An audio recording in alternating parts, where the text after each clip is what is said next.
Okay, cool. Those are going. I think. Yep. There's 1 and 2. Perfect. Wonderful. Okay. So what are we doing today? Today is a testing day. I finished writing the 2 recipes I was working on last week. Well, I finished writing 3. The shrimp, garlic, the 1-pan garlic butter shrimp pasta. Mouthful. I wrote and submitted, and that one's done. So we're not testing that. We've tested that enough, and that one is good and finished, and I'm happy with it. I have 2 that I think are good and finished, roughly. Good and finished does not mean roughly is the wrong word there. I have 2 that I think are 90% finished. They need to have some language tweaks in them. I'm probably missing a couple things, and I want to make sure I know the timing better, because I was trying to time them before, but like when you're writing stuff down in between things, like things get wonky. And anyway, want to like keep track of a few different metrics that I neglected the first time around. So we're going to do 2 recipe tests today. One is a cauliflower soup, white bean and cauliflower soup that gets blended. It's kind of like a puree. That has olive oil, lemon juice. Nope, sorry, I'm reading the wrong one. There it is. That one has olive oil, cauliflower, onion, salt, pepper, cannellini beans, vegetable broth, and I opted for cayenne pepper this time around. Oh, hold on. See, I looked down at this and I already have an edit. Okay. The second recipe is a quick and easy tuna pasta that is a no-cook sauce style pasta. The sauce has olive oil, lemon juice, albacore tuna, garlic, dill, and salt, and black pepper. I don't know why there's a space there. And then it has spaghetti. Spaghetti is the like pasta of choice. You could make it with whatever pasta you want, but I'm making it with spaghetti. And a mix-in of fresh parsley. So really, 2 very, very straightforward, like sub 30-minute like weeknight recipes. We're gonna test both of those, make them in full based on the recipe that I wrote, and make sure that we're on the right track. Then actually, we're gonna switch.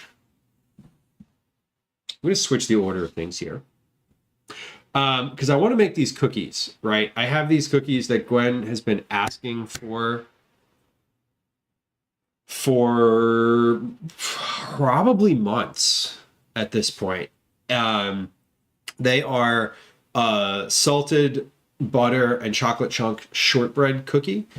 I'm going to make 4 batches of those. So that's going to be 8 cookie logs. Those need to be cooled.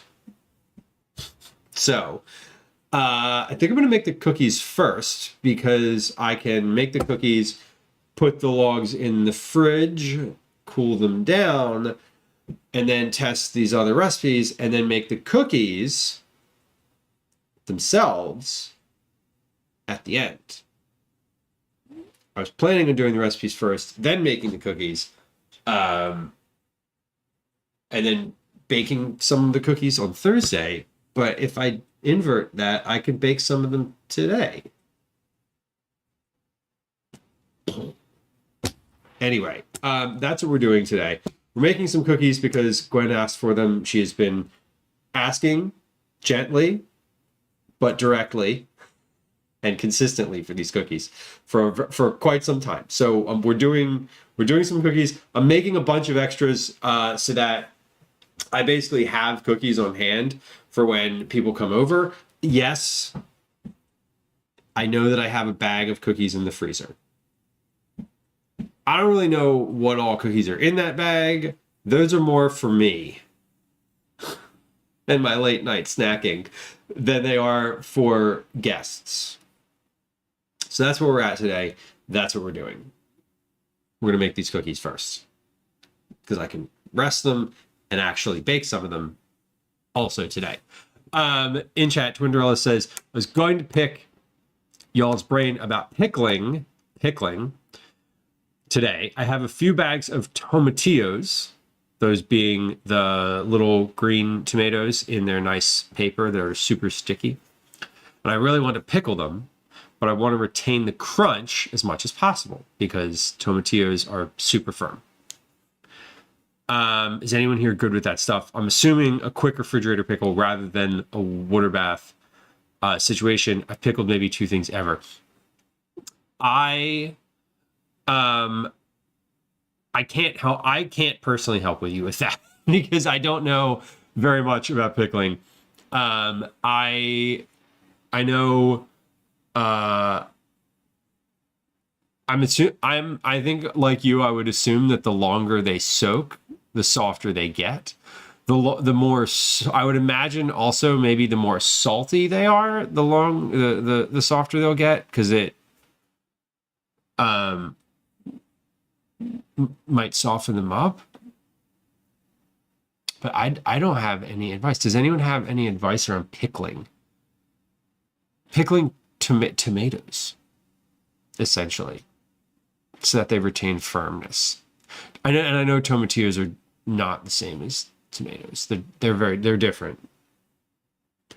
But I'm imagining if you could pickle a tomato and keep it firm, that you could follow that process.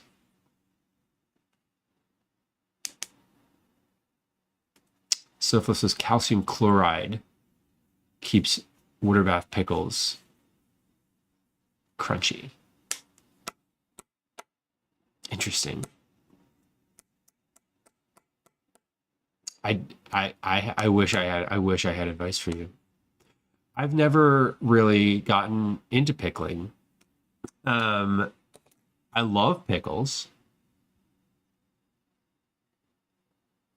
I love eating them.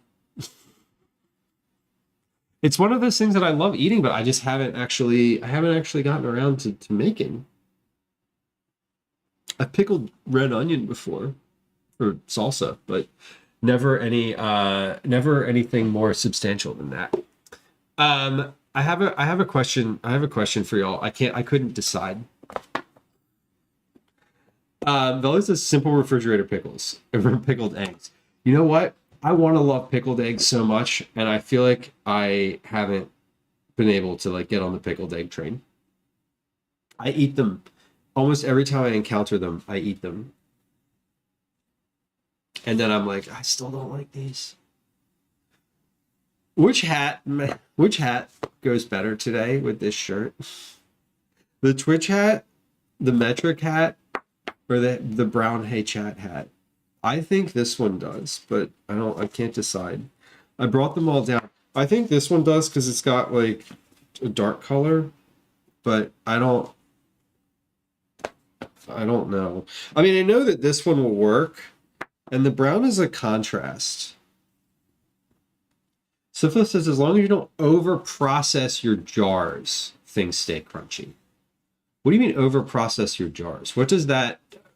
You mean over-clean them or over-process the stuff in them?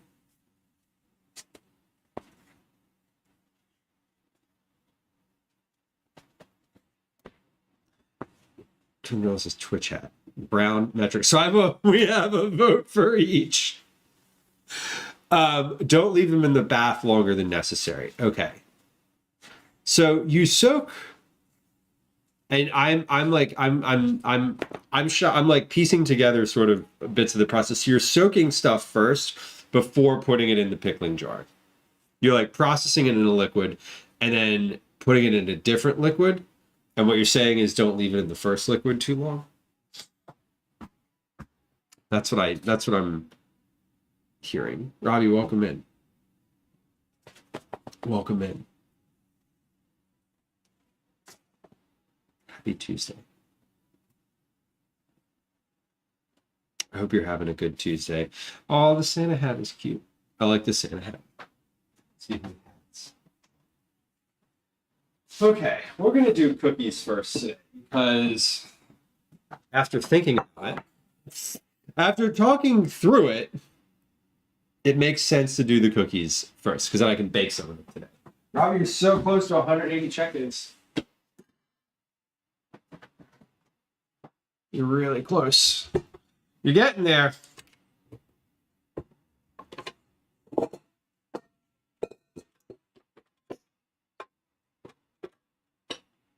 So for instance, I cold pack everything to pack the jars with the cold vegetables, cover in the hot brine, and then water bath.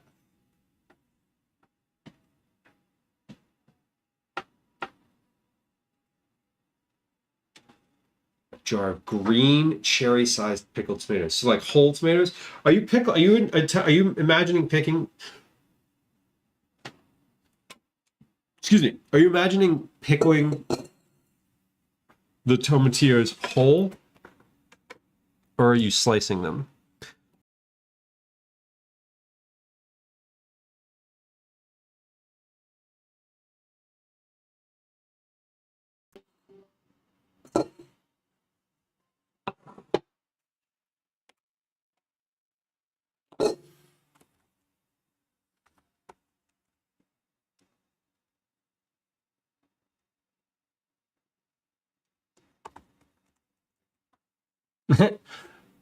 One second. I unplugged all of my cameras. Well,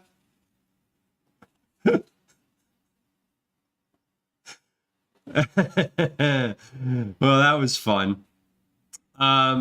Okay, just a second here. I need to like wow. Where Oh, hold on. I know what I did. I also don't have my scene thing docked. Ah! Docks. Scenes. There it is. Okay, hold on. We're gonna get there. I need to reset these cameras. Okay, there's one. I'm going to need to reset all of them. Oh wait, no, I'm not. There, that one's on. Is that one on? That one's on. Okay. Let's see what else won't work after this. You know what's really silly? I probably shouldn't have all the cameras, the microphone, the stream decks, and everything plugged into the same outlet. That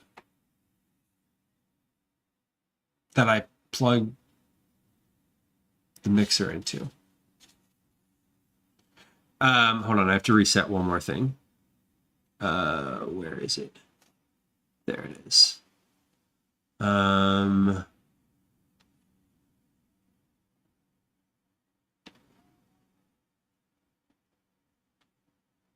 Oops, here, and then that is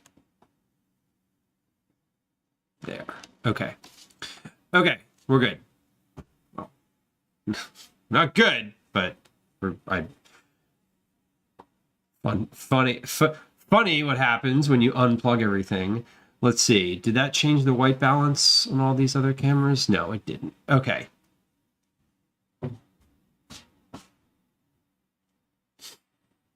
Well, the mixer's plugged in now. Let's. You know what's also really silly? I used to have a rubber band that literally held that that plug on there, but it broke and I never replaced it. And when it broke, I was like, I'm gonna unplug this by accident someday. I just know it, and I just did. It was the first time that's ever happened. Okay, I'm gonna put a brand new rubber band on there, just to triage. Okay, I think I'm gonna go with the black hat because it is. I don't know. That's what I'm feeling today.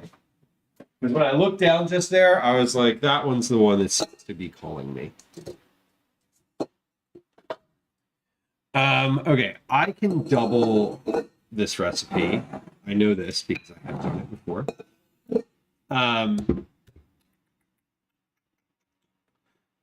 Now stream is going dark mode. I have everything set in dark mode. Does anybody not use dark mode at all? Is there are there any dark mode haters? I use dark mode for every single thing I can. Like my computer, my laptop, my personal laptop is set completely on dark mode, like 100% of the time. There's no switch. Okay. Cookie stuff is ready. You prefer light mode. If you like for certain things, I think for photos, like looking at photos, it makes sense. I mean, not that the photo gets any darker. But like when I turn on, I also have the thing that makes my computer screen like completely yellow to save for like to the blue blocker stuff, and like it automatically turns off when I open my Photos application, and it's always so jarring when it does. So my other half never uses dark mode, and it's blinding, and he shows me something. Yeah, Gwen doesn't use dark mode on her phone, I don't think, or if she does, I haven't noticed. But yeah, I always make fun of her when she like shows you something on her computer, and I'm like, oh my god, it's so bright. It's easier on the eyes. It is, and it's also easier to read white text on a black background. Wow, no, that's wild. You can just like opting out for that, like being able to opt out for that is great. I kind of love that. Okay, there's a lot of butter happening today. I don't need to heat my oven yet because I'm not cooking these for another couple hours. And then none of the recipes I'm working on today are none of the recipes I'm working on today require that. I'm gonna scroll all the way back up in chat. Hold on, I want to see something.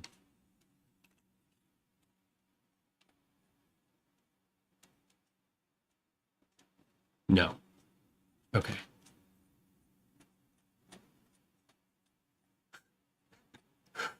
My brain told me that I didn't say hi to somebody that I thought had said hi in chat. And I was like, did they really? Or am I just making that up? I was making that up. It was someone else who has the same color name in chat. Anyway.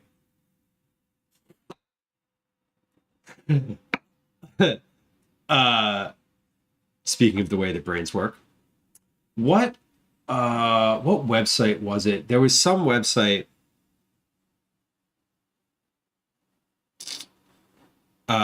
Liz, hello. I did get a haircut. You're right. You are correct. I did, in fact, get a haircut. I got all of them cut. As a free dad joke, you can have that one too. You know what's funny? Yesterday, Calvin came home. Calvin always gets so happy when he notices when he's the first one to notice that I got a haircut. And yesterday he came home and he's like, "Did you get a haircut?" And I was like, "Yeah." And he's like, "Yes." And he's like, "Am I the first one? Am I the first one to ask?" And I was like, "Yup." And he was like, "Yes."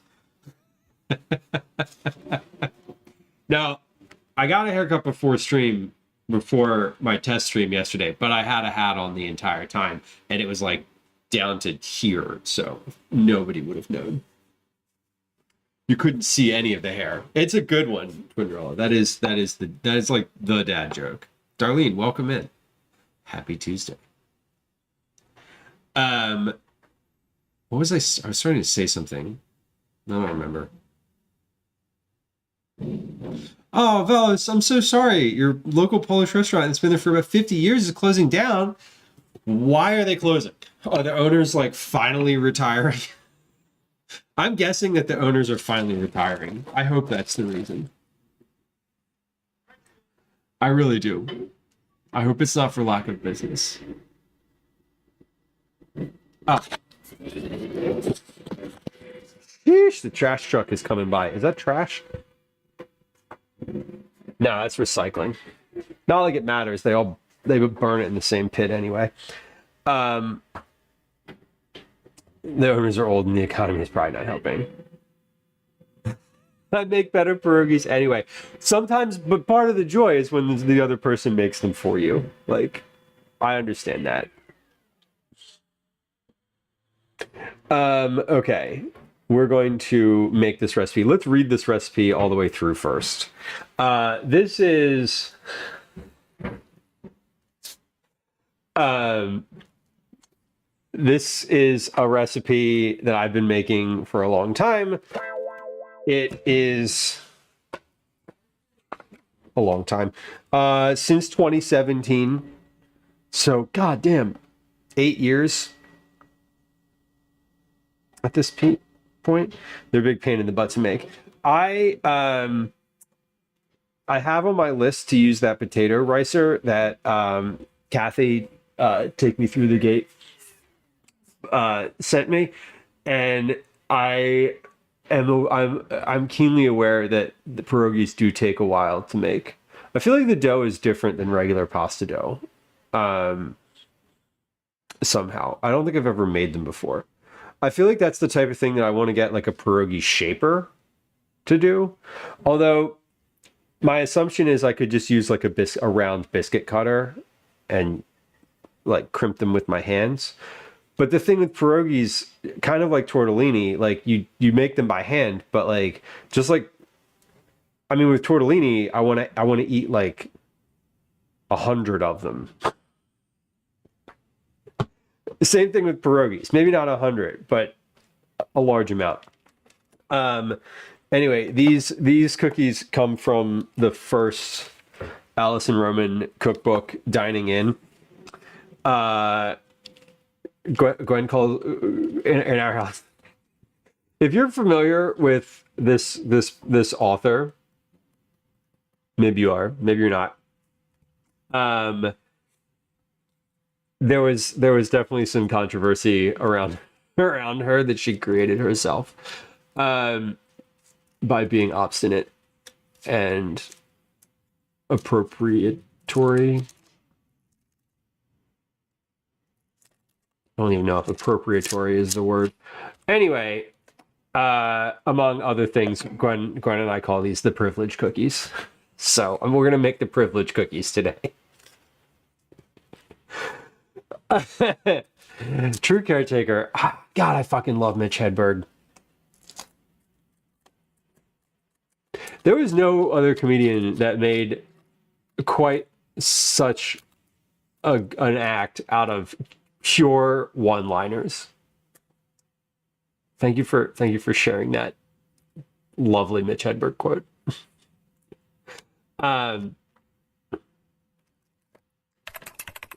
Yeah, Velos, the carbs for sure. The carbs. I feel like 1 or 2 pierogies is like never going to be enough. There's a pierogi place in Philly that does just pierogies, and they seem to be doing just fine. No, there you go. I love the little clicking sound. Um, Velas, one of my friends' parents owned a restaurant. Um, and like he worked there all through school. He worked there when he came home in the holidays. Like he's worked there forever.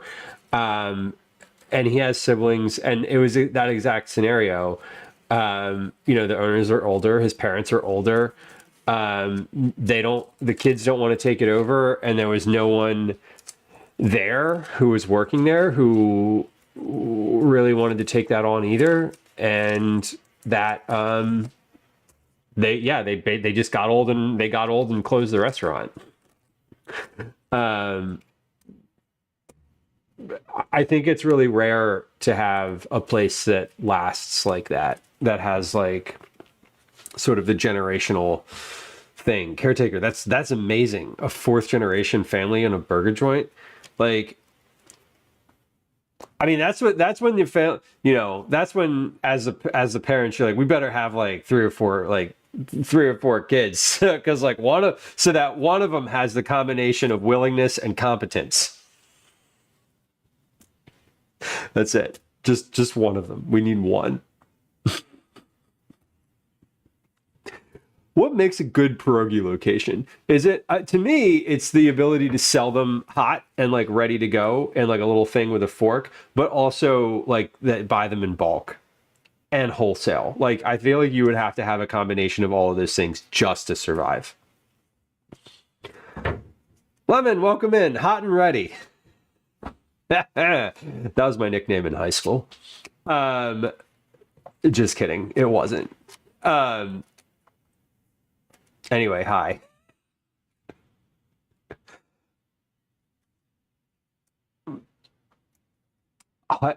Yeah, having foot traffic in the area is certainly helpful. Like high school students walking in, like there was a bagel place near my high school that did like brisk business in the morning, and it was just kids. It was like, purely kids there. That like I don't know who else went there. I never saw anyone else there, even when I was there in the middle of the day. Yeah, kids always, I don't know. Villa says the kids took hold of it. It's just not the same. I know, kids ruin everything. That's the message here, really. Children ruin things. True Caretaker says a pierogi place right next to a dispensary. Oh, yeah. $1 billion idea, right? There's a place in Northampton, Massachusetts.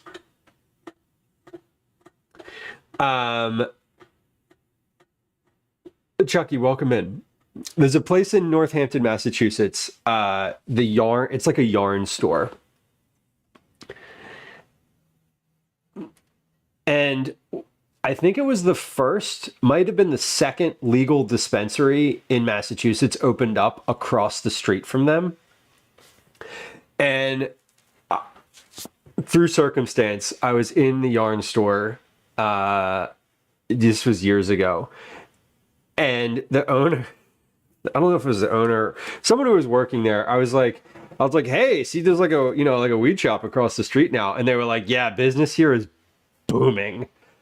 They were like, the overlap of people that come to the dispensary and people who like knit is like, the Venn diagram of those people is like a circle. They were like, this store, like the foot traffic to the store took off when they opened that thing. And I was like, I bet. Yeah, because that makes sense to me. Lemon, I hope you had a good workout. I thought that you were in chat earlier, but it was someone else that has the same color name, and I like scrolled all the way back to the beginning of chat because I thought I missed saying hi, and then I didn't, and I was like, oh, okay. So it's appropriate that you said hi now. Anyway, yeah, kids go to lunch, right? They go to the pierogi place, they go to the weed store. They come back to school. Don't that no, they shouldn't do that. They should go there after school. And only if they're over 18 and it's legal in the state. Disclaimer. Donuts in the morning, pie and sandwiches in the afternoon, Twinderella, and that all of those things appeal to me. Funded for decades by the kids going there before and during school. Right. God, it was on Diners, Drive-Ins, and Dives. I love that show.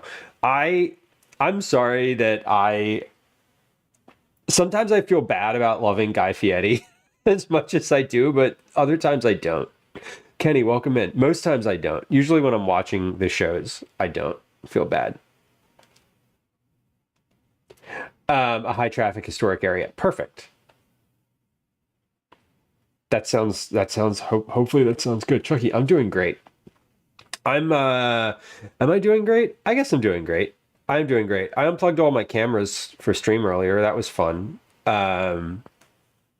Just unforced error. Just unplugged all the cameras when I went to plug in my mixer, which BT dub I still haven't used. Okay, but when I messed things up, earlier I also messed everything up, and now it didn't. Okay, hold on.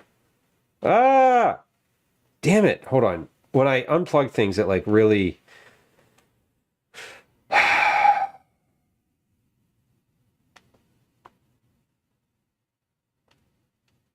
There we go. Okay. Sorry. It is. I had an issue that I caused myself, and then it messed up all the windows on my screen that I use. I don't know. Sorry. I was in chat because I claimed the gold star. See, I knew it, but I didn't. My brain was like, you saw the name, where's the name? But when it's a gold star thing, it doesn't come up as the color. Okay, thank you. Thank you for clarifying. A place near the high school caretaker says it did not cater to the kids. Terrible hours, adults only. And they failed. Shocking. Shocking. People aren't going out to eat anymore. And the margin on the business didn't improve, and people don't have any more money. So opening a restaurant or a food service situation in this food service in this economy, right? A party store serving pepperoni rolls and pizzas. Yeah, I mean, why not? Why not me too? I like that. Guy is a weird dude. He is very weird. The donkey sauce is oddly good. I've never actually had any of his products. I've only ever watched the shows. My intersection with Guy Fieri is just the shows, not consuming the products. And every time I'm in New York and I see his restaurant in Times Square, I'm like, no. No, we're good. Sorry, Guy. Guy's Grocery Games, though, I would love to that. That's a show of all of the cooking competition shows. I'm gonna wash my hands before I actually try to get started here. Of all of the cooking and competition shows, that's the one that I would love to be on. I would absolutely love to be on Guy's Grocery Games. If anybody knows anybody who knows somebody who does anything with that show, call me or DM me, please. Because it has normal people on it, which is my favorite part. It's not like a chefy cooking show. They're just go into the grocery store and get a bunch of ingredients and cook with it, which is very, very much what I enjoy doing in general. Okay, let's actually read this recipe start to finish to make sure. So I haven't made this recipe in a while. Caretaker says, I can see you being very successful at grocery games. I feel like the problem with that show is it's only 30 minutes and I would panic. But I wouldn't be reading chat. I would just be cooking, which I feel like I could do. Anyway, if you know anybody who knows anything about Guys Grocery Games, please let me know. I would love to be on the show. Okay, but let's read this. Let's read this recipe. Cool. I'm gonna read this recipe through, and then we can get back to talking about we can get back to talking about our favorite normal people cooking competition shows. Okay, so again, these are from the 2017 edition of Dining In by Allison Roman. Gwen and I commonly and irreverently refer to these as the privilege cookies because if you know anything about Allison Roman, maybe you've heard of news around her or whatever. Anyway, they are they're good, so Gwen likes them. They're her favorite cookie, and she's been asking for them for months, so we're gonna make them today.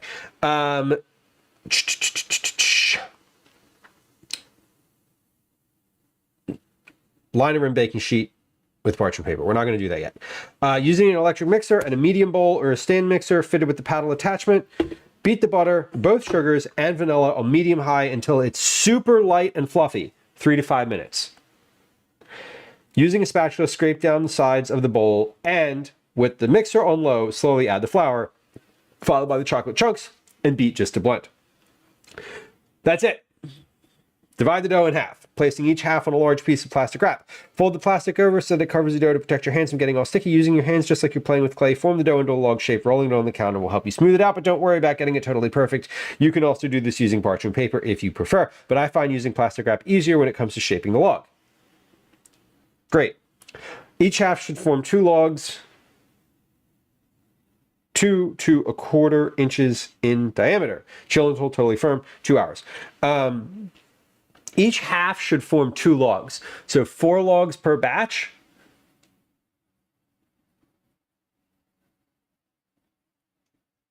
I don't think I'm going to do 4 batches of this. I think I was thinking that each batch made 2 logs. I think we're just going to make a double batch because that's 8 logs worth of cookies. Each batch makes 24 cookies. It's 48 cookies. Maybe we'll do a double batch and then a single batch. Anyway, chill until totally firm, about 2 hours. Great. Okay, that's all we need to know for right now. This part is super easy. It's just cream together the butter and the sugar. Make it work. Different reality show, that reference. Anyway, let's do one batch first. We'll do one batch. One batch.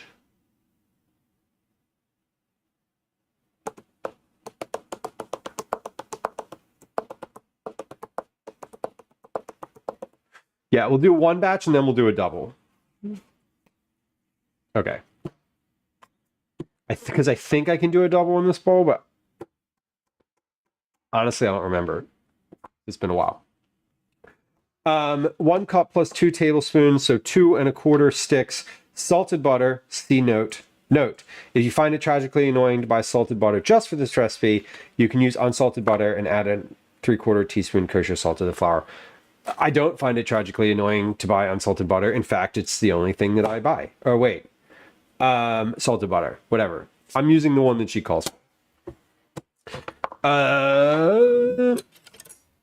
2 1/4 sticks. So I know that I'm going to make additional batches of this. So let's just divide this stick of butter into 4 quarters. We'll move those over to the side for now.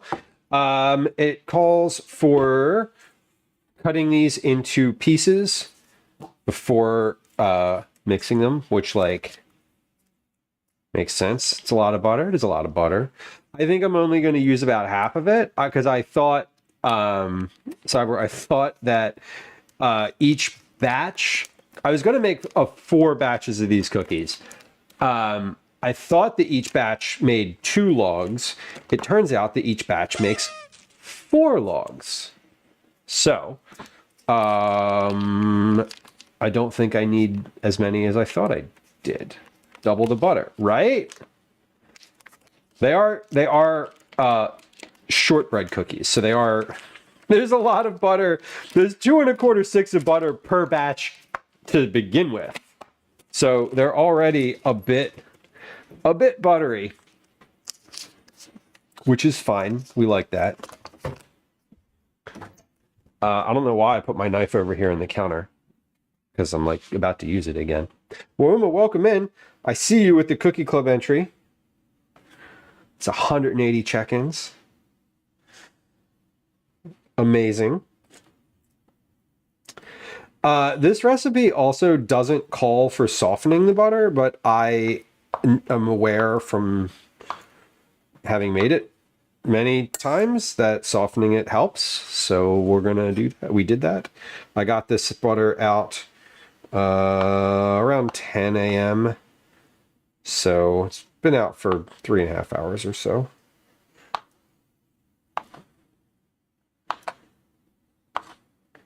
It's soft. It was frozen, and now it's not.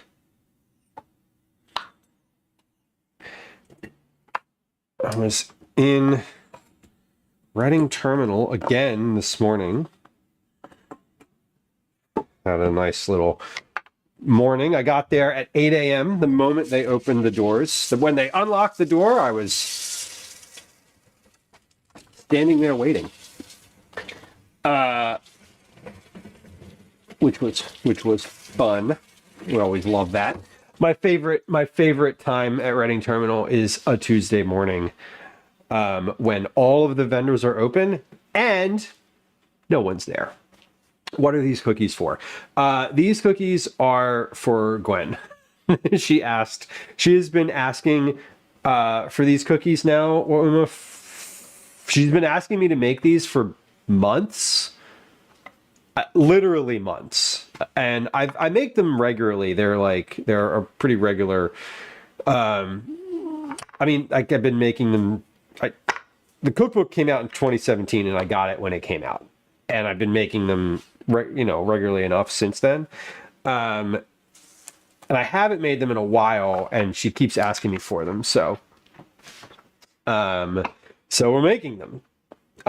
Making additional batches worth so that I can just have a couple there, because you basically you form them into logs. They're shortbread cookies. You form them into logs. You cool them. You can put the logs in the freezer, and if you need cookies, you can just pull out a log, let it thaw for like an hour on the counter. Or not on the counter. Let it thaw, and you can let it thaw in the fridge for a little while. You can let it thaw on the counter for a little while, whatever. And then you just like cut a bunch of cookies off the log, and it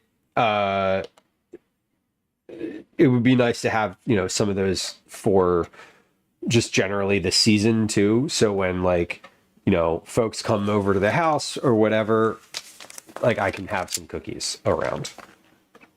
I need 110. This recipe is 2 things about this cookbook. One, when I lay this cookbook flat on the counter, open to this recipe, it just lays there because it's there's no curve of the page because I've made these enough.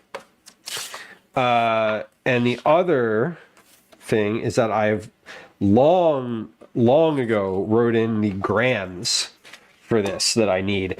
So I have been just weighing out this recipe for a while. I don't ever actually do any measuring with this one anymore. I mean, this is measuring, but in a measuring cup I don't. Light brown sugar. Okay. I got some new light brown sugar today because my old light brown sugar was caked, and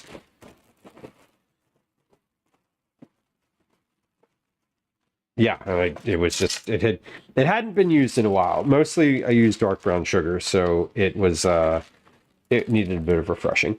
67 grams. So that's about a quarter cup. 65. Ooh, we almost nailed it. 66.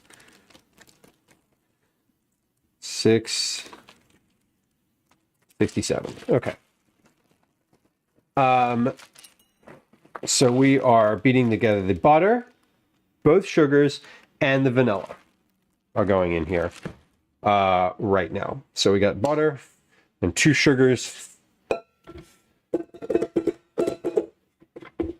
And the vanilla is I wrote 6 grams of vanilla extract. So we'll do that. Damn, 6 grams. Look at that. One little splash. So 3 to 5 minutes it calls for. It says it's very precise until it's super light and fluffy.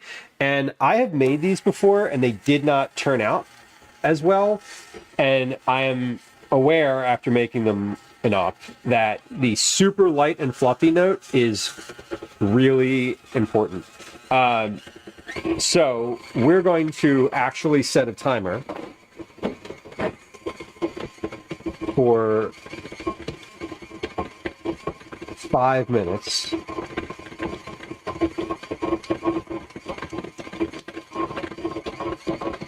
Get the 0 to work. There we go.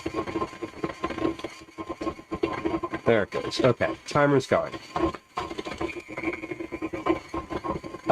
Medium high, it says. So medium high is going to be a 6 out of 10. Right? Why is your vanilla clear? Because it's fake. It is double strength and clear imitation vanilla. It's cheaper, far cheaper than vanilla extract. What I just peeled the price tag off of here. What does this say? This was $3.99 for 8 ounces. And several folks that I know who are bakers are like, listen, the imitation vanilla is fine. Like, if it's not the star of the show, just use imitation vanilla. It's not that different functionally, like flavor wise, in something where it's not going to be the star. Now, if you're making a dish, here's what I would say. If you're making a baked good that has vanilla in the title, use real vanilla extract. Because that means that the vanilla is going to have like a starring role, right? If you're making something where it's not in the title and it's just like a minimal amount, it's fine. That's sort of my delineation of when I'll use the imitation versus when I'll use the good stuff. Cyber says we're vanilla opposites. You make your own with fancy beans and fancy bourbon. See, I kind of love that. I have never made my own vanilla. I have no idea what it takes to make my own vanilla. Fancy beans and fancy bourbon. If I had access to that, like, I would make that into something that was extremely vanilla forward. Like that's what like when I say you would make like a dish with vanilla in the title. If you're making like vanilla ice cream, right? Use that. If you're making a baked good that just has a teaspoon of vanilla in the whole cake, I'm on team imitation for the price. for the price point, primarily. That's my, like, you know, for $4, I'm getting 8 ounces of this. For $20, I'm getting 3 ounces of real vanilla extract. So that's my sort of, my calculus is like, is it always worth using the real stuff? Basically just soaking vanilla beans in high proof alcohol. And you, like, the alcohol doesn't come out of that. Like, there's no, it's still just alcohol at the end, right? Like, this is just me asking the silliest question possible.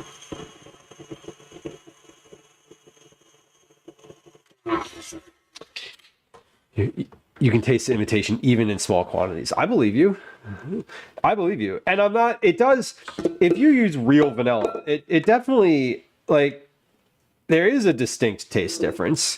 The imitation vanilla has a bit of a chemically, it has more of a chemical-ish taste to it. Like, it does. If you were to take, like, a little bit and try them directly, you would know there's a massive difference between the two.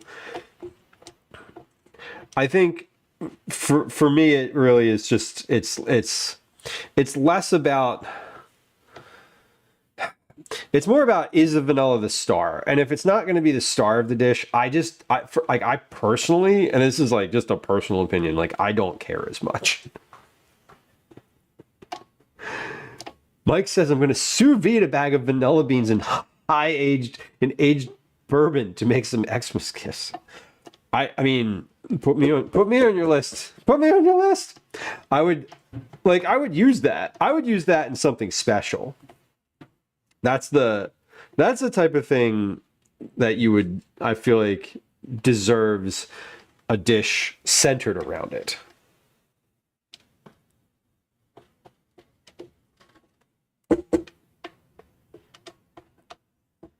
Okay, I just scraped down the bowl because it had like a ring of stuff around the top. If you're baking it, the alcohol will evaporate. There. If you're making ice cream out of it, time to get lit. All right, let's give that one more minute on the clock. Oh, I just cleared it. That's great. There we go. 1 minute. Yeah, I love good, like, I do love nice stuff like that. And again, like, if I had that, I would use that for something specifically vanilla flavored, with the need for the vanilla to shine through.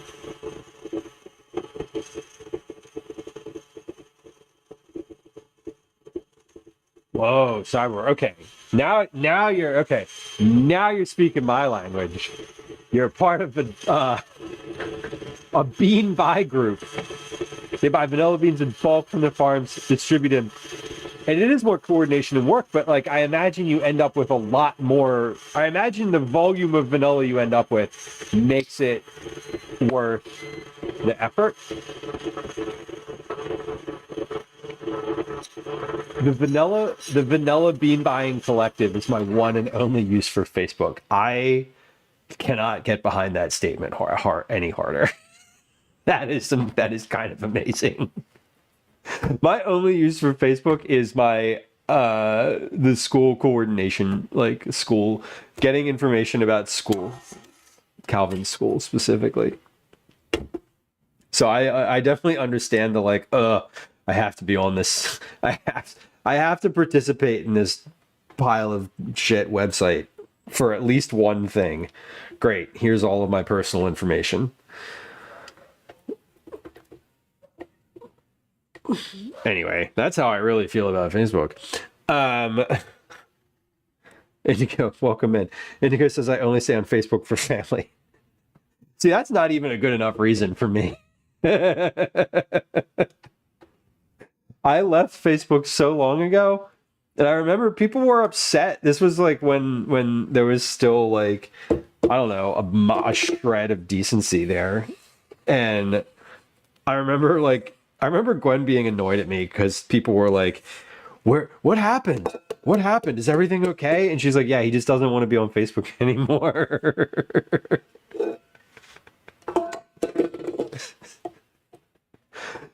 Because the whole like inner relationship, whatever thing that connects you, when you delete your Facebook, it like goes away. And then she got a bunch of questions when I left.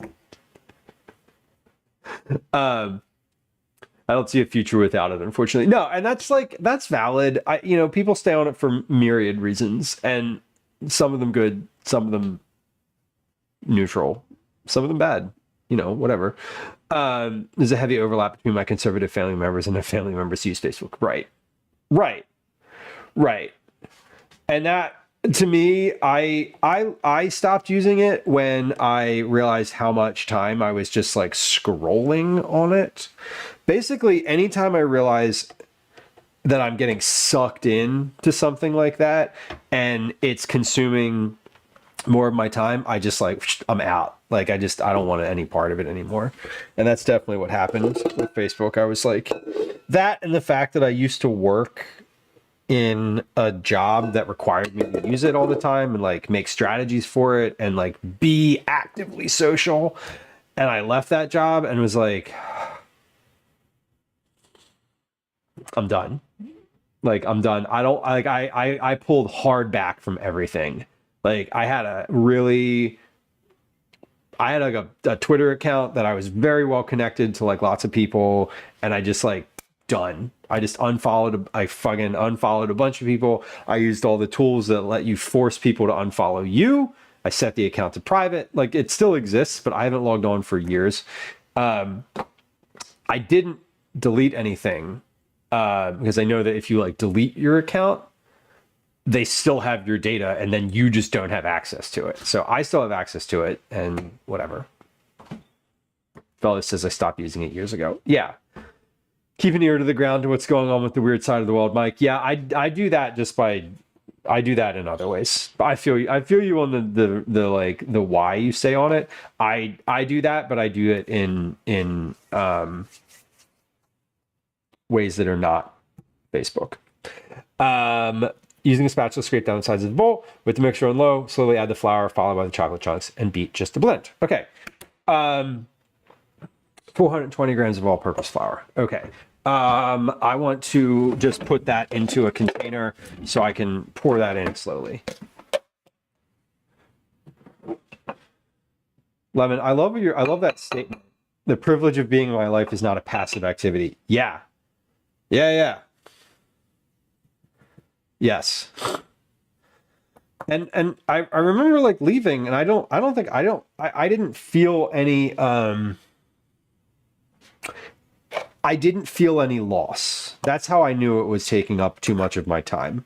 Because when I stopped using it, I didn't feel like I was missing anything.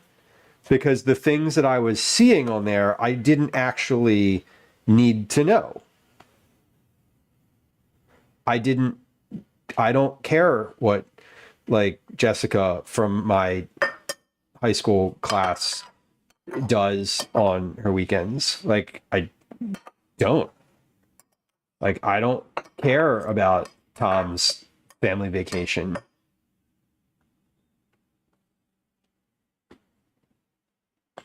I didn't care about Tom in high school. Why do I care about him now?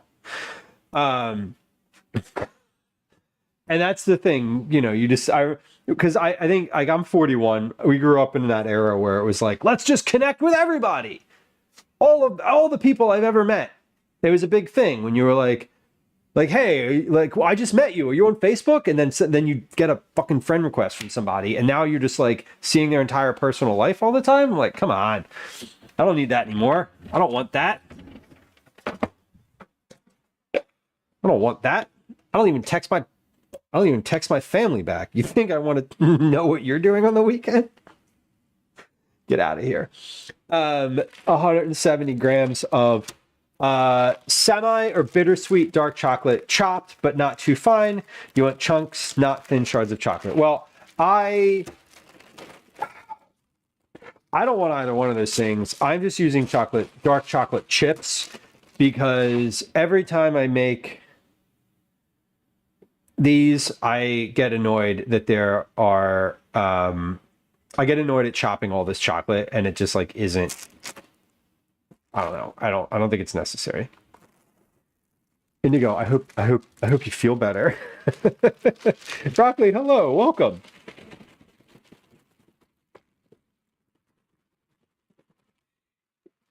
Yeah, Indigo, I think that's a valid thing. Like, do you want or need to keep up with the people you've been acquainted with? And what I constantly think of, and I read this statement a while ago. I don't have no recollection who said it or any. I have no recollection of like where I read it, but it's stuck in my head that like we humans forever did not like the if you wanted to talk to somebody, you wrote them a letter, like a literal letter. You sent it to them, and then you waited for a reply, and you didn't know what was going on in their life. And now I can know what folks from every moment, every social scenario, every job I've ever had, I can keep in touch with the banal minutia of their life. To what end? Like, why do I care? Because I don't. I don't. Like, I don't need to know.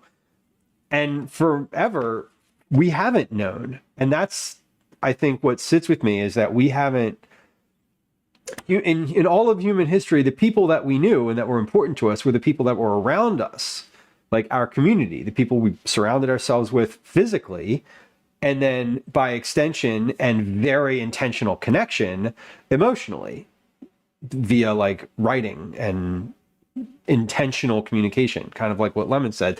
It's not a passive thing. The lives people put on socials are highly curated. You aren't actually keeping up with them for the most part, right? You're seeing how they want to be perceived. Exactly. I'm seeing like, I'm seeing Tom's vacation photos, but I'm not seeing, all of the internal struggles that he's going through, the issues at work that he's having, the struggle that he's having as a parent dealing with, children, whatever. Like, I don't see that unless he chooses to share it. And, I talk to my close community, my people I see in real life about that, and those are the conversations that I have with them. Am I really not putting salt in here? Oh, there's salt on top. That's right. Delete it from your phone. Yeah, I think deleting everything from your phone is great. A new source for memes. Well, there's see, Indigo. The thing is that you can curate, like, you can curate your feeds if you want, and just like bookmark that one feed. That's what when I go to Facebook, I click a bookmark that I have that goes to the specific like PTA page for school. It goes directly to the page. I look at the page and then I close the tab. That's it. I never, ever, ever look at the main feed anymore, because I did. When I reinstated my account, I reactivate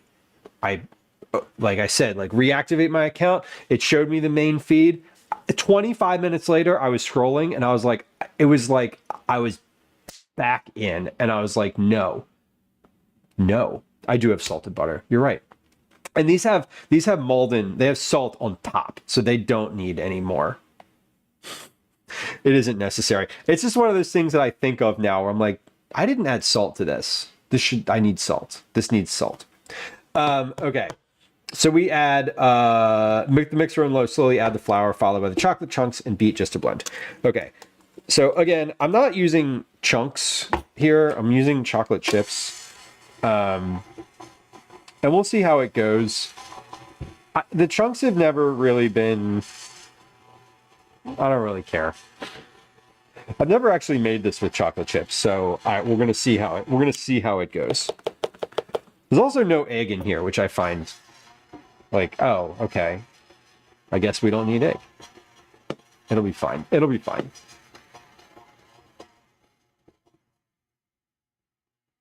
Yeah, I don't think flavor-wise, it's not going to be any different. The only difference will be visually. It's going to be circles instead of squares when you look at the top of it, because you roll them into a log and then you cut the log crosswise. So, it has these nice sort of flat chocolate surfaces on them, on the top and the bottom of the cookies. But I don't think it's actually going to matter.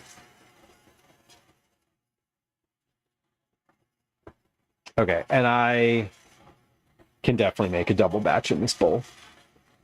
So we'll do a double next time. All right, so I'm going to scrape this down. I'm going to add the chocolate and then beat just to blend. I got to scrape this down because I see flour sort of floating around the edges of the bowls here. Yeah, I felt, even with having Facebook and kind of using it all the time, it didn't make me feel any closer to my friends, like to the people that I wanted to be close with. It only gave me this idea that other people, were. It was almost like competing. I mean, you have this sort of like not FOMO per se, but like it does give you the significant false impression that other people, everyone's happy and that everything is going well for everybody, which is like not true, generally speaking. For some people it is, but I've never deleted anyone's number from my phone ever. Right? The other day, 3 weeks ago, I talked about this on stream. I met up with somebody who was a friend of mine 13 plus years ago. He texted me and was like, hey, basically he was like, hey, I was looking up chicken pot pie recipes on the internet and I saw one with your name on it. Is this still your number? And I knew who it was because I hadn't deleted his number. And I was like, yeah, definitely. What are you doing? Like, how's it going? I haven't talked to you in forever. And he was like, yeah, I'm going to be in town on these dates. Like, do you want to just like link up and say hi for a little bit? And I was like, great, that would be amazing. And we did. And we sat in a coffee shop for like 2 hours and talked about life. And he's a dad now. His kid's 8. We had a really nice sort of like, hey, it's really great to see you. I'm glad that you're still alive and in the world conversation. And that was it. And like that was really wonderful. And I was happy to have that conversation with him. And we don't need to continue like following. Like I don't need to now follow him on Facebook. And he's not on Facebook either. So, it was nice. And that's the type of thing. That's the type of connection that I love sort of having, is that like, somebody in real life and you think about them and you text them and then you say hi. I'm planning a trip. I'm planning a trip and I hung out with somebody in a different city a year ago, 2 years ago, or whatever. Maybe I want to say hi to them again. Like, we don't need to continue carrying on this long form conversation in between. My friend Megan, who I've talked about on stream many times, we have like a monthly phone call. I don't like interact with her generally in between. I see her social content. Sometimes I see it. Sometimes I am not on Instagram for a week or two. Like, but we still connect on a regular basis. So I appreciate that kind of connection. Megan, hello. Welcome in. Numbers from 15 years ago. Yeah, right? Pernderella says, as soon as someone's post starts sounding like they're basically advertising their life to everyone, I unfriend them. Reasonable. Right. He used round chocolate chips. Right. Someone's gonna call me out on it, fellas. I know. Listen, if you're highly offended about my chocolate chip decisions here, I don't know what to tell you. Y'all, I'm sorry. Like I don't have any. I got no answers for you. Let's put this in. Oh, it calls for plastic wrap, and I'm not sure what which of these I'm going to use and which I'm going to save. So I'm going to wrap them all up the same. I am going to use my pastry mat for this because basically I want to make these. I want to bring this dough together and have a not do that directly onto the counter.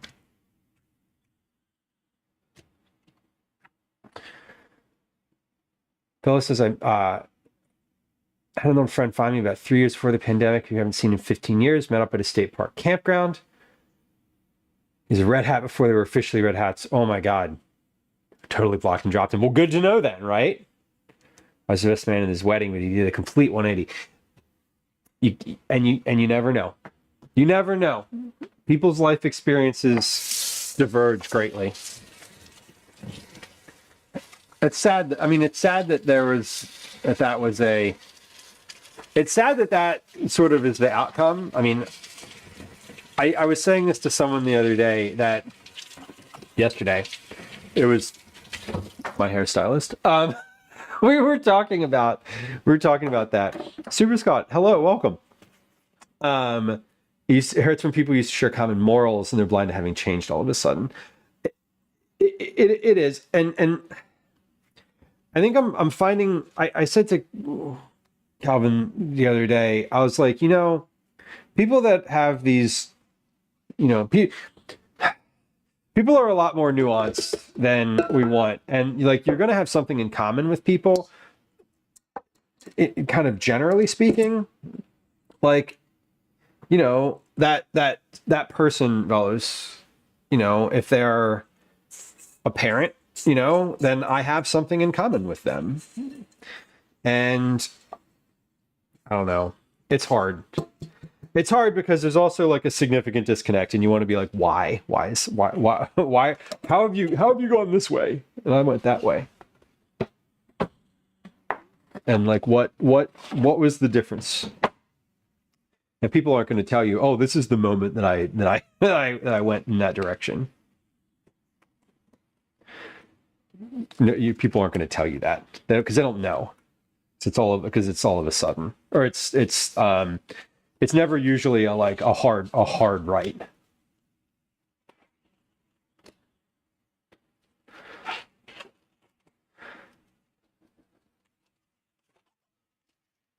Like what radicalized me when my mom used to steal dogs out of the backyard of people who had left them outside in the winter for more than a few days without adequate food, water, or shelter.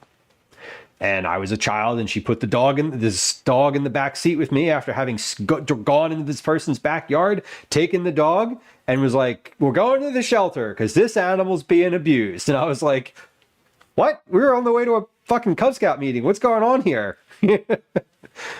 True story. Happened multiple times.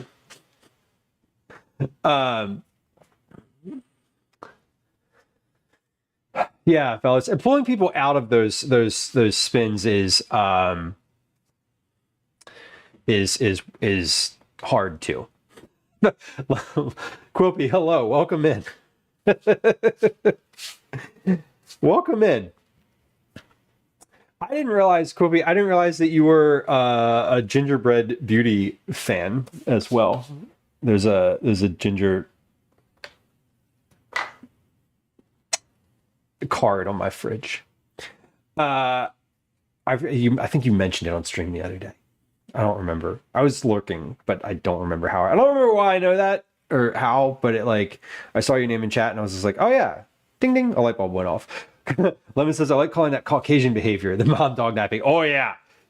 Significant privilege wrapped up in that one. Like, yeah, white lady going into someone's backyard and stealing their dog. Definitely Definitely Caucasian behavior. Holy shit. Would not recommend for a lot of other people. Not my job to pull people out of those spins. That's very true. Very, very true. Zeko, welcome in. Hi.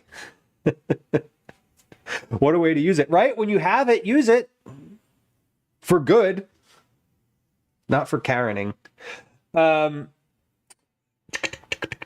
Using your hands. Okay, divide the dough in half, placing each half on a large piece of plastic wrap.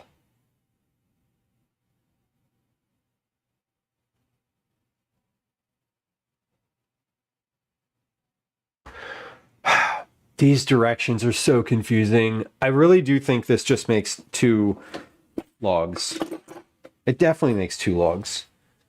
It's going to make 2 logs. I'm going to make 2 logs out of it. I don't really care. They're going to be longer than what the recipe calls for. Okay. So we've divided the dough in half. Great. I'm going to just kind of form this into logs here on my baking mat, and then I'll put it in the plastic wrap and round it out there. But we're going to try to like make it the right shape and size before wrapping it up.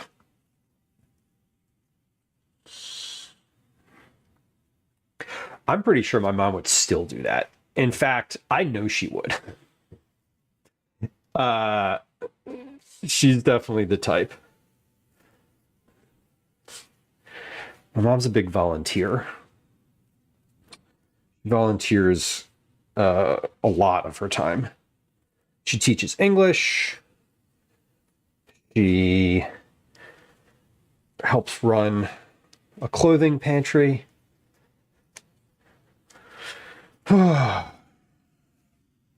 She teaches people to drive who are getting their license.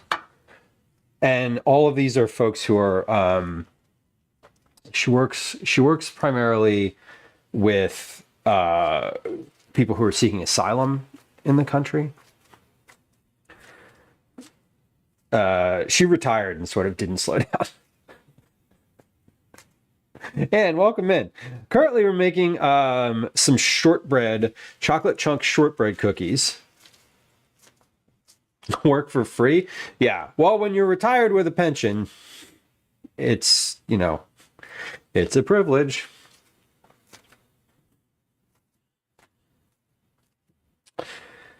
Yeah, and we're doing these chocolate chunk shortbread cookies. I'm going to do a double batch of these next, and then we're going to do some recipe testing. Yes, when your lovely job that you only had one of for literally decades had a pension, and you retired, and that pension still exists. You have a little bit of breathing room. So, you know, that would be nice. That would be nice. I remember years ago, I was explaining this to my dad, and I'm like, he's like, what do you mean? What do you mean people don't have savings? I was like, what do you mean savings? Like, what are savings? Like, what? What do you mean retirement fund? What is that? Like, great. Congrats. You must have been hired in the 60s or 70s.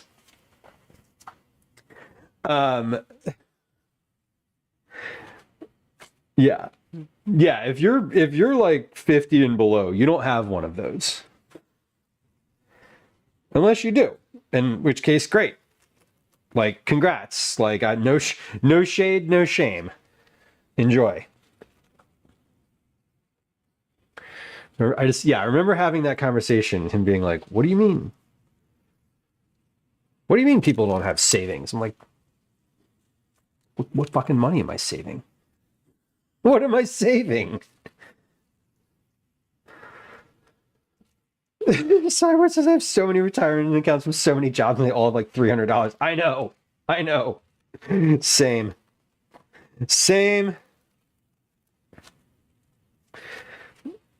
I did a couple years ago. I did consolidate some of those things into like one place.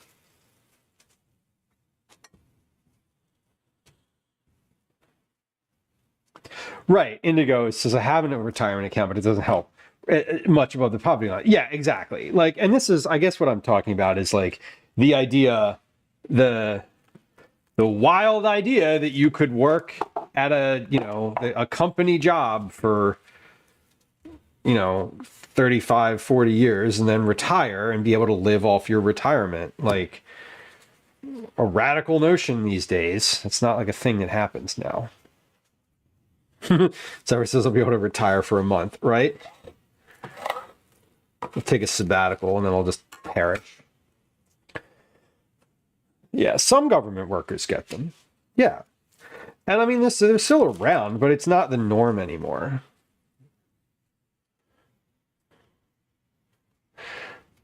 One from the post office, one from Circle K. Wow.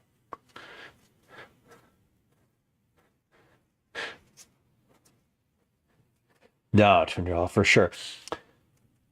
Troy, the cheese school sounds fun. Is that the one? Is the cheese school the one that's on like 22nd? Where in the city is that? I know it has a physical location. I know I've seen it, and I'm trying to remember where exactly it is. $200. That's a great. Your grandpa was like. Your grandpa got good on the system for sure.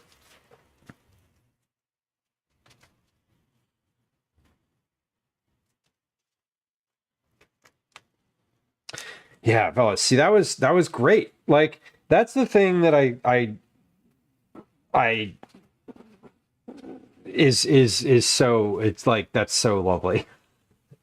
And again, like I said, I don't have any like there's no sort of like no shade against that. I'm very like it would be it's so rare now to even have a job that you could get that type of like that you could get like a pension or an employer contributed retirement fund that's actually valuable would be incredible. Okay. Yeah, Troy, if you see, you just got to hang on for that amount of time, right? 4 years and 9 months, you got to watch out. That's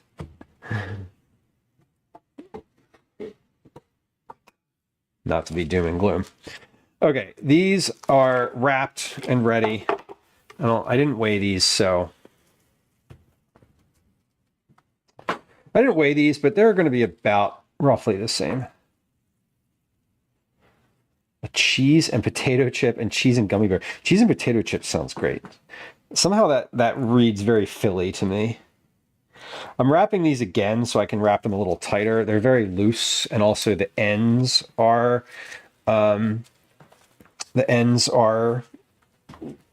more open. So I'm sort of wrapping them on an angle here.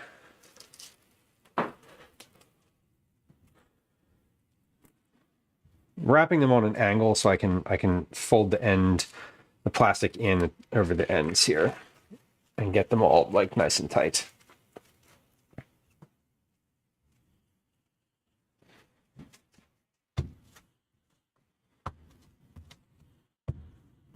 And we're going to roll these, give these like a little roll so that they're also round.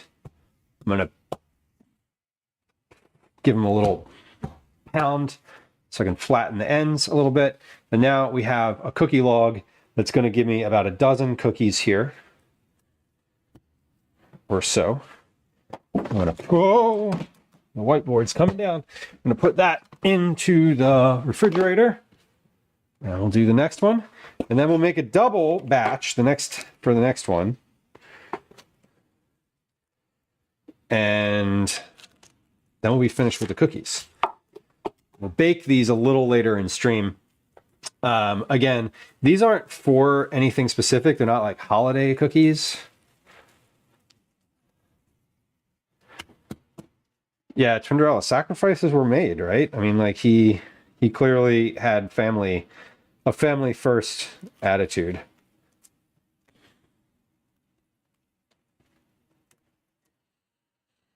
Your possible wedding. Oh my God.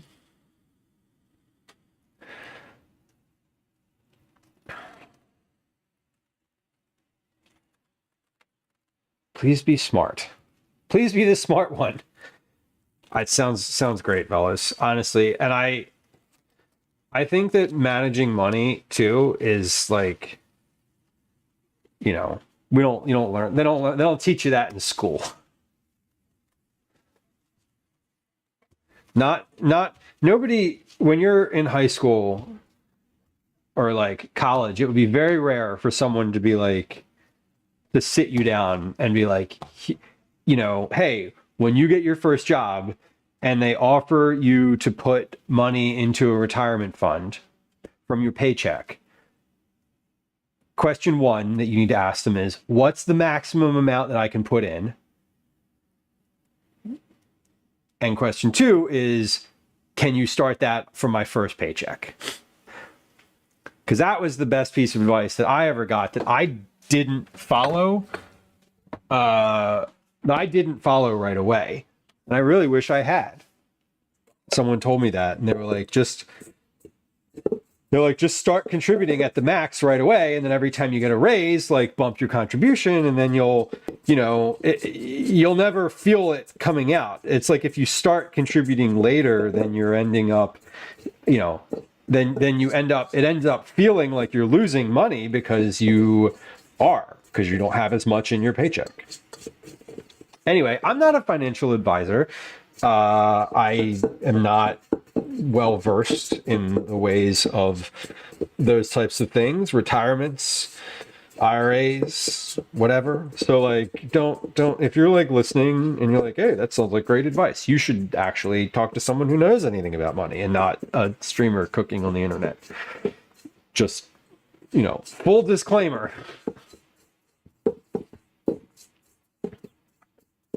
Full disclaimer. Disclaimer is needed. Okay, so I just scraped down this bowl. I'm not going to wash this because this is relatively clean. I mean, it's clean enough that I can cream butter into it again. I'm really only, I'm just creaming butter into it. So it's not going to be that. It's not that complicated. I am going to take these shards and flip them into the sink though. And, okay, let's do another double batch of that, and then we'll be finished with our shortbread cookie adventure when that's done. I'm gonna put 2 1/4 sticks of butter back into the fridge because I'm not gonna make a triple batch. We're not gonna make 4 batches. Excuse me. Yeah, fellas, it's like, and that's the other thing that I think people don't always take to heart is how much closer you're so much closer to being out on the street than you are to being a millionaire / billionaire / whatever. And it's not, so it can be scary. Would we really have listened at that age? No, maybe. Some kids might. Indigo, you never know. Repetition. Cinderella's like, I told you fucking 6 times.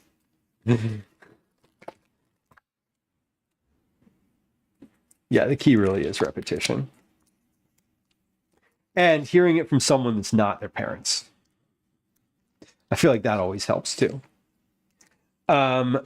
Okay, so I need 2 4 1/2 sticks of butter in this bowl. Let me wash my hands again. I've sort of I haven't really gotten them dirty, but yeah, they do not learn things the first time.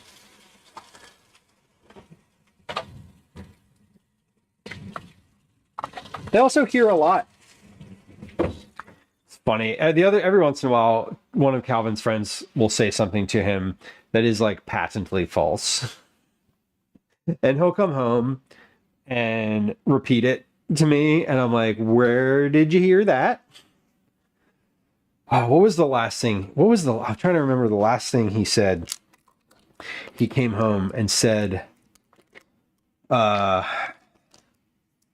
I remember what it was.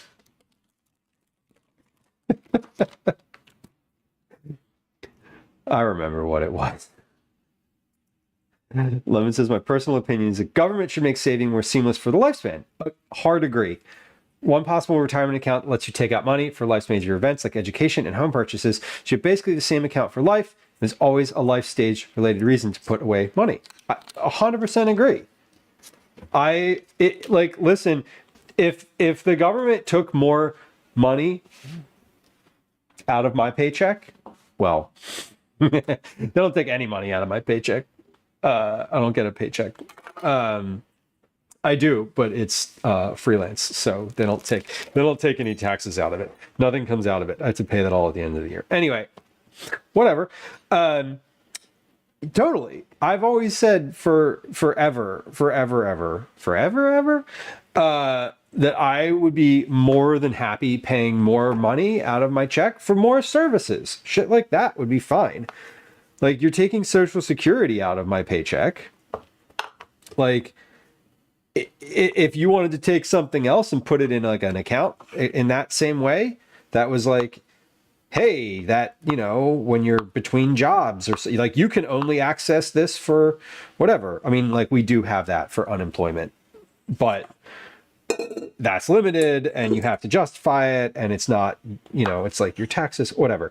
I agree with you. And I would love that. Callie, welcome in. Master Splits, hello. Cookies topped with Philly cheesesteak. Cursed cookies. Those would be cursed cookies. I don't know about that.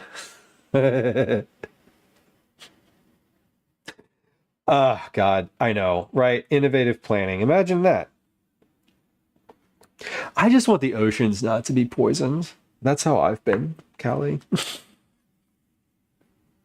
It could be a personal account, right? The government regulates how it works. And I would love that. I'm not one of these like small, I've already said too much today.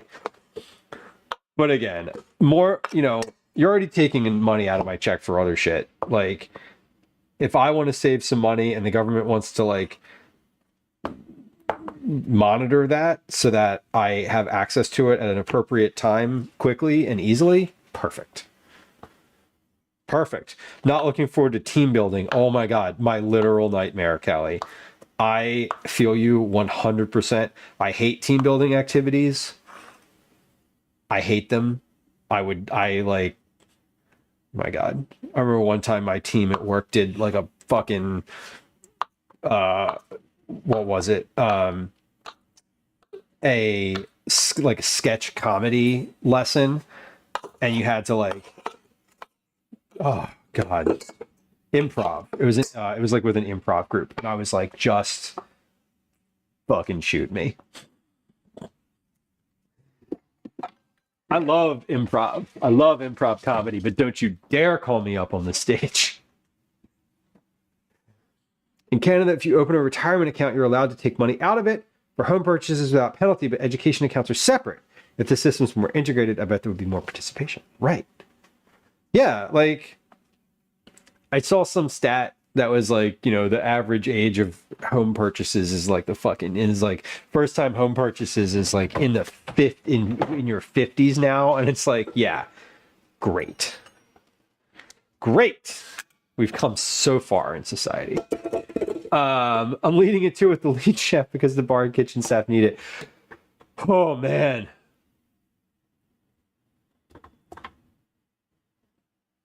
Yeah, go into it pretending you're in an episode of The Office, including breaking the fourth wall at every opportunity. The thing that Calvin came home, fellas, it was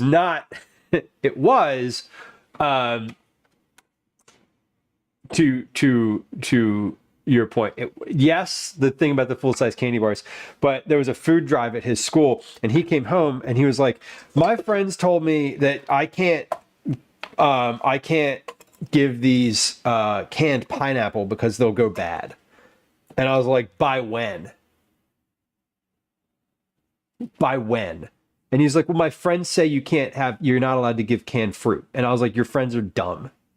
I was like, look at the bottom of the can. What's the expiration date?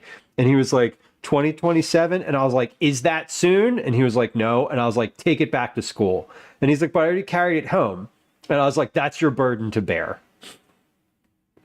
Your burden for not thinking about it logically and telling your friends that they're dumb is that you now carried that can all the way home and now have to carry it all the way back to school.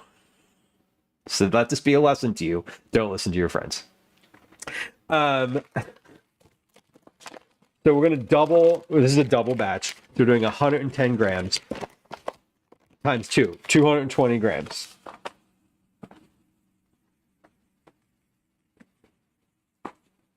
I was like, yeah, you can't put a fresh pineapple in the food pantry box, but a can of pineapple, which by the way was on the list of things that they asked for, is perfectly acceptable.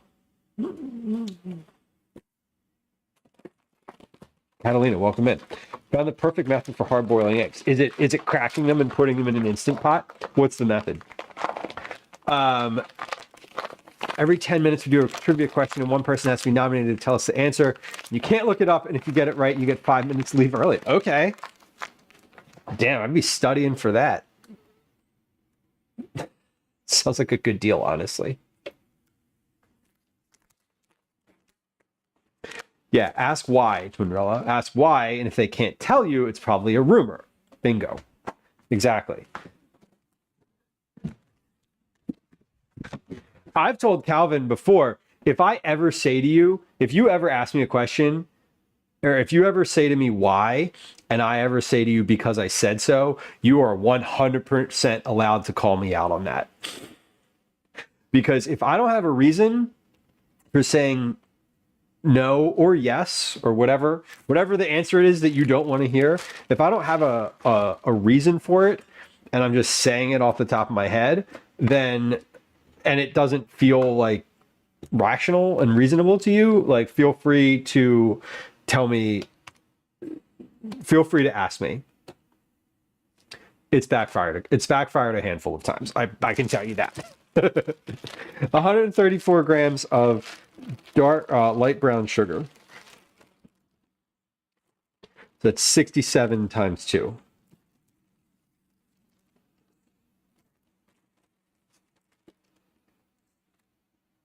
$130, $133, $134. Close. Oh, 133. There we go.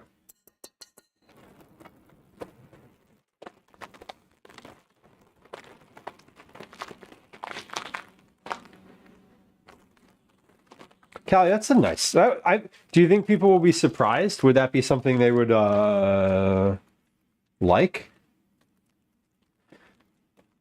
So you steam them in a bowl of vinegar and salt, and they come out of the shell really easy. Does the do you do like a water bath afterward? Do you do like a quick cool down as well, or just that? I love that hard boiling eggs is a thing that is, there's so many different ways to do it. It's one of those things that's really fun to hear how people do it specifically. So 12 grams of imitation vanilla.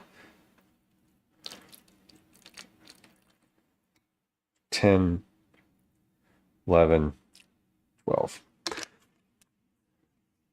A cold water bath. Perfect. I understand that helps loosen the membrane from the inside of the egg. Like it forces it to shrink in and pull in. Girl Terminator, welcome in. Okay, let's set a timer here for We'll do a 3-minute timer. And then I'm gonna scrape down the sides of the bowl, and then we'll do 2 more minutes after that. Let's just kind of get this moving. While this is doing its thing, we'll measure out our flour and chocolate. Okay, so timer's going for that.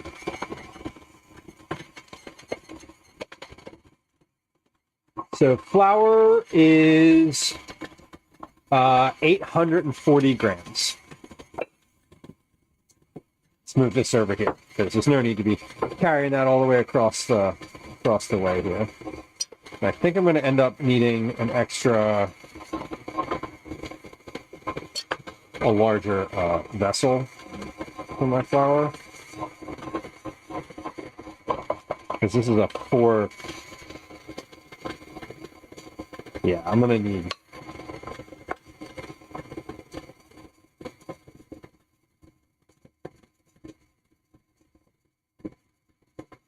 Okay, so that's 500. I got 540. 540 in here. I need 300 grams. Everything is shaking. Oh no. It is. I can see it. It's the camera's a little bit less stable than it used to be.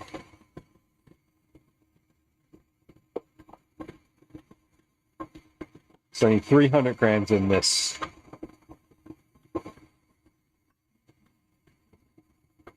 In this thing.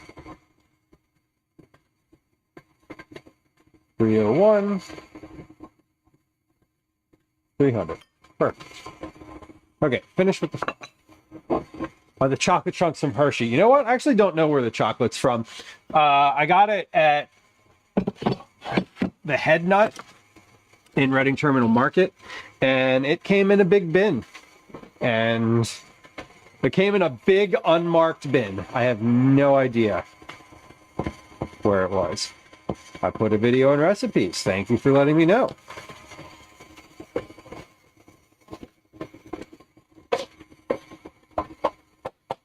Excellent.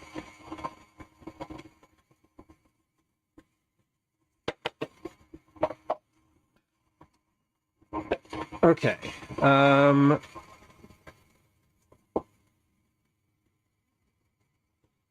Measure out our chocolate. I got about 20 seconds left on that first pass. And then we're going to scrape down after that. Scrape the mixer down after that. And we'll give it 2 more minutes so that it's completely soft. I need, oh, there we go. There's the timer. So pause on that thought. Let's scrape down the bowl. Pause the mixer, scrape the bowl. So we're creaming together butter and sugar and vanilla here. And these are shortbread cookies. They're pretty small. Gwen has been asking for these for months, so I'm finally just getting around to making them. Usually when my family's like, hey, can you make this thing? It's often something that is like a dinner dish, and that is usually something that I'll do within a month of them asking. I'll make the thing that they asked for. But often I feel like sweets and cookies don't get the same priority. So finally just getting around to doing it. Because keeping the people that you live with happy is important. You'd be surprised. All right, scraping, just getting little bits of sugar off the top here. And I'm going to give this 2 more minutes in the mixer. So 2 minutes, lock it in.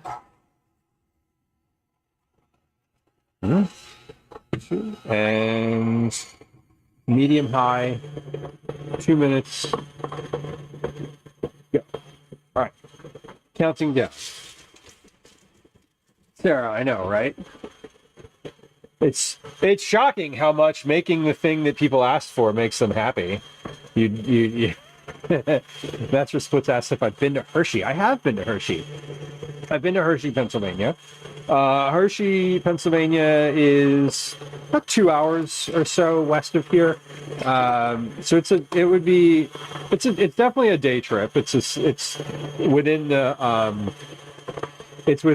the distance that I would do just for the day. So measuring out 340 grams of chocolate chips here. Hershey, what did I say? 340? That was 362. Too many. We don't want this to be too chocolatey. Can't have that. 322. Very close. Yes, Velas, it is the place. Hershey, Pennsylvania has Hershey Kiss shaped streetlights. I want to say it was a company town for a while, like the Hershey Candy Company is literally there. Mainly what I've been there for is Hershey Park, the theme park there, which is actually kind of fun. I would love to take Calvin there. I haven't before. I just haven't.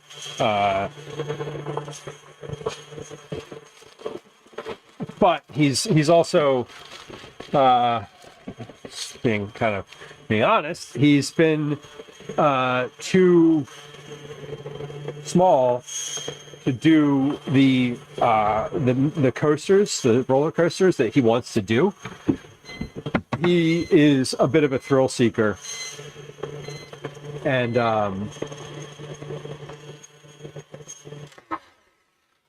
I've been hesitant to take him there because there's stuff that he literally just won't be able to ride. I have not been to the Hershey headquarters. I've been to the tour that they do, the Chocolate River Hershey history tour. But I've not been to anything more formal than that. I've been to the park and the tour, the fake chocolate factory tour. Fellas, you've been there? It's been, I went there as a kid. I have not been back there for a long time. I haven't been back there since I was a kid. But I pass it every once in a while. We go camping out that way occasionally. So I see this, I know it's still there. I get ads for it here in Philadelphia. I'm giving this another 2 minutes because I scraped down the sides again. And they were still a little bit crystalline, and you need it to be, you really want it to be, the sugar to be fully incorporated with this. Don't put that away. You're going to use that later. Okay. Oh my God, this chocolate stuff at the end of the tour was kind of amazing, though. I definitely agree. But you've never been to the amusement park? Wow, we've had opposite experiences. Is that what Candy Mountain is? Is it? I don't think so.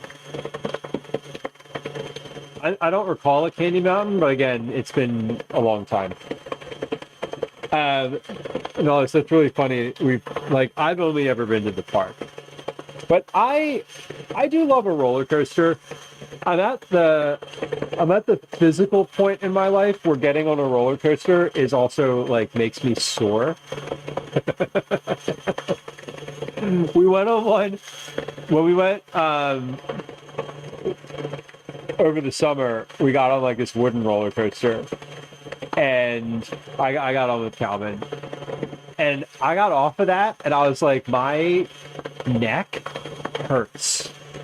Like my body is not meant to be like jerked around like this anymore.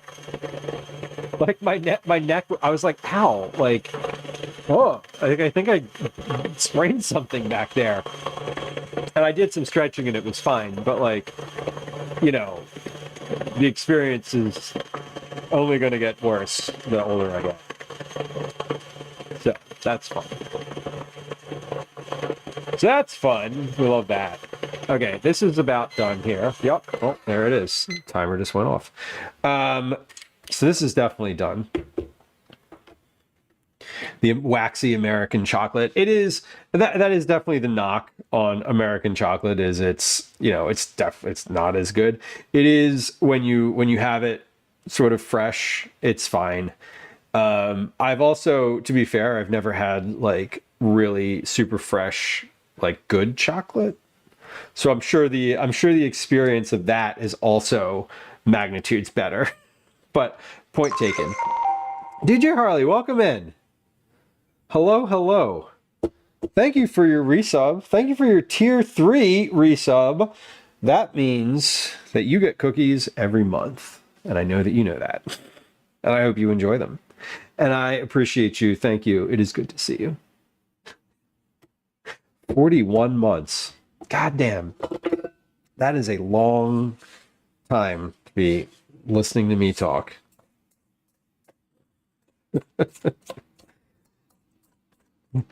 One of the longest times, in fact. Canadian chocolate is good. I don't think Troy, I don't disagree with you. I don't know that I've ever heard anybody say that Canadian chocolate is good. That's a new one for me. I'm not going to argue with you over it. I'm not going to like dispute that fact. I don't think I've ever heard that before though. That's fascinating. Okay, we're adding the flour, right? Flour is next. Flour. Canada has stricter regulations. Right. That makes sense. They do. That I'm aware of. Okay, I added a little too much flour. So we're just kind of give this a little like easy push. Yeah. Canada does have stricter food regulations, so you know, I'm sure it is better. I'm not gonna like, I would not push back on the fact that it's probably tastes more chocolatey and less plasticky. Hold on, we just had a bunch of flour shoot out of there. There we go. Get back in there. Turn around the processing. How many pounds was it? You said 40 pounds? You ground up a bunch of chicken. It all took 11 hours. Bunch of chicken thighs to make my own ground chicken. Nice. Ground chicken thigh meatballs sounds phenomenal. Chicken thighs are my favorite cut of chicken. I know I've said this many times before, but meatballs are good too, especially because they're fatty. Like chicken thighs are fattier and darker meat, and they are much more tolerant of cooking time before they dry out. Dried out chicken thighs are better than chicken breasts. I will die on that hill. 110 total. I had to actually process it away and package about 80 pounds. 110 pounds. So not 40. I was slightly off. I was off by a lot. A handmade custom chocolate shop in a tiny town on rural Vancouver Island. I would eat that. Kiwi, welcome in. Hello. I wanted to buy meat for months and months. No. Well, not chicken anyway.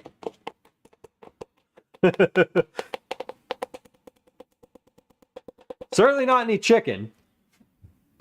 40 was just the thighs. I got 40 pounds of thighs too. Not chicken though.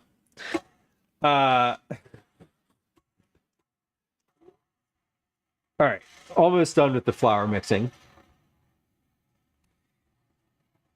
And then we're going to throw the chocolate chips in here, and then we're going to dump all of this out, and it will make 4 logs, not 2.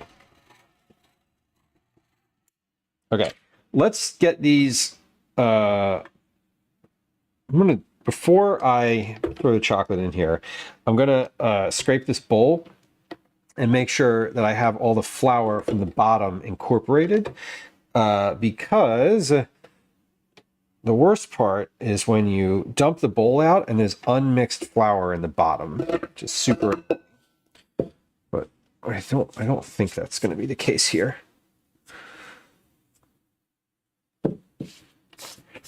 No.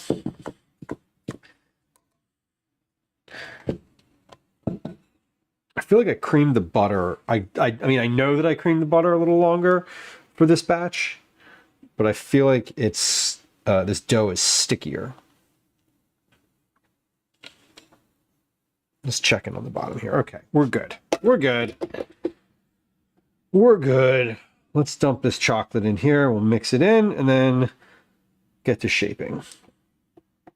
And I'm going to bake some of these later. And then I'm going to bake some of these later, and then I'm going to figure out something else to do on Thursday, because I was going to bake a bunch of these on Thursday, but kind of the way that I put together the stream plan today worked out that I can actually do some baking. Dan, welcome.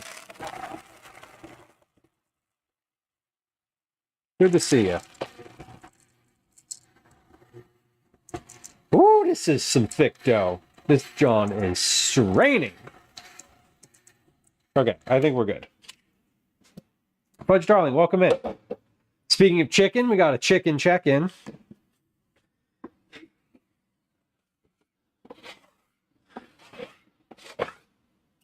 Okay, I don't need this spoon anymore.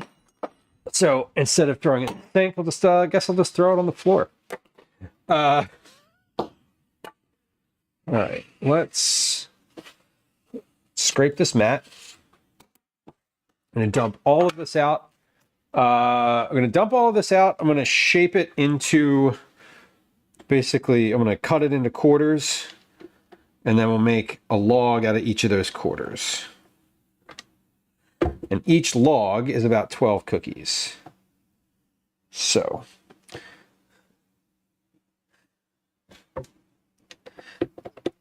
now I said the other day, I said this yesterday, but not on this stream. I was going to take some time this week to make cookies for kids in Calvin's class. Or not kids, sorry, teachers. I don't care about the kids. Just don't, I'm sorry. Was that inconsiderate? Also don't care. I was going to make cookies for Calvin's teachers for like Christmas stuff. Hold on, I'm unplugging this. There we go, we got it, okay. But my friend, one of my friends whose kid goes to school with Calvin, posted, so she's a very good baker, cook. We talk about food regularly enough. She posted on Instagram yesterday, and we're earlier in this stream today, we were talking about like this sort of, you know, posting the good stuff and like trying to keep up and whatever. Here's a clear example of that in action in real life. So I was like, oh, I'll just make some like sugar cookies and I'll like, you know, put them in these little bags and send them to teachers, right? She posted on Instagram these over the weekend. She and like a friend and their kids made a bunch. They made like 6 different cookies. All of them were really pretty, like, you know, really nice cookies, like very different, diverse looks, textures, all of it, and like boxed them up into this really nice like little cookie box, and with like a plastic window on the top, and they were all like lined, and it was like just perfect. It was literally perfect. Like, you could have sold them in a store. And she posted them on her Instagram stories, and it was like, cookies for teachers. And I was like, fuck it. Like, I'm not doing it then. Like, I'm just not. They're getting Visa gift cards. They can buy cookies if they want. It literally killed my energy for making cookies for Christmas for teachers. But let me also couch that with the fact that I also give the teachers cookies every month anyway, and have been doing so all year. And so I was like, I'm not competing. One, I don't want to compete with that. I don't want my little plastic bag of like 3 sugar cookies up next to this box of like beautiful cookies. And it's not a competition. It really isn't. But I was just like, I'm not going to do it. We're not making cookies this year. And then I asked Calvin, I was like, I've made cookies for your teachers in the past. Like, do you need that? Put this mixer back. Okay. I was like, do you need that? Do you care? Like, does it matter to you if I do this or not? And he was like, no. And I was like, great, then I'm not going to. Oh my God. Where I'm at, it's Tuesday, December 16th. Yeah, no, it is in fact Tuesday. I'm sorry to inform you, Indigo. It is still in fact Tuesday. It will remain Tuesday for me for at least a few more hours.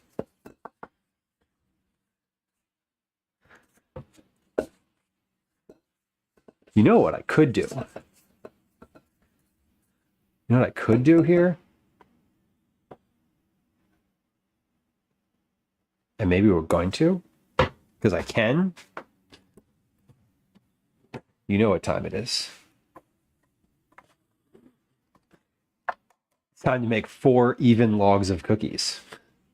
So the tare weight of this bowl, fuck. I know I thought I wrote it on the bottom. I did write it on the bottom, but it came off in the dishwasher. Okay, we're not going to do it then. I need to write it in permanent marker, I suppose. Okay. Well, whatever. We do need metal etchers. You know what else I could do, Lemon? I could literally write it down in my cooking notebook or anywhere else other than on the physical bowl itself. I could literally just have a list of it. Have I ever done that? No.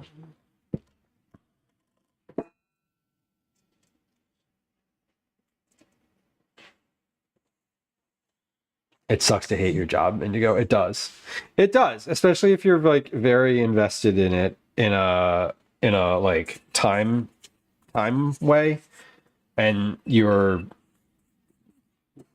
like responsible for things and sort of, you know, if you've got a lot riding on it, it does. It is frustrating. Sorry for airing my laundry. Listen, tis the season. I remember it was funny. I saw something on Instagram the other day where it was like, it was talking about National Lampoon's Vacation, the movie, and it was like imagine creating a whole movie around the fact that like someone didn't get a holiday bonus like in 2025. Like, it wouldn't even work. People would be like, what's a bonus? What does that mean? What do you mean the company willingly gave you extra money? That's not real. That's not how any of this works. Okay, well, here's kind of roughly 4 rough quadrants worth of cookie dough. Beth, welcome in.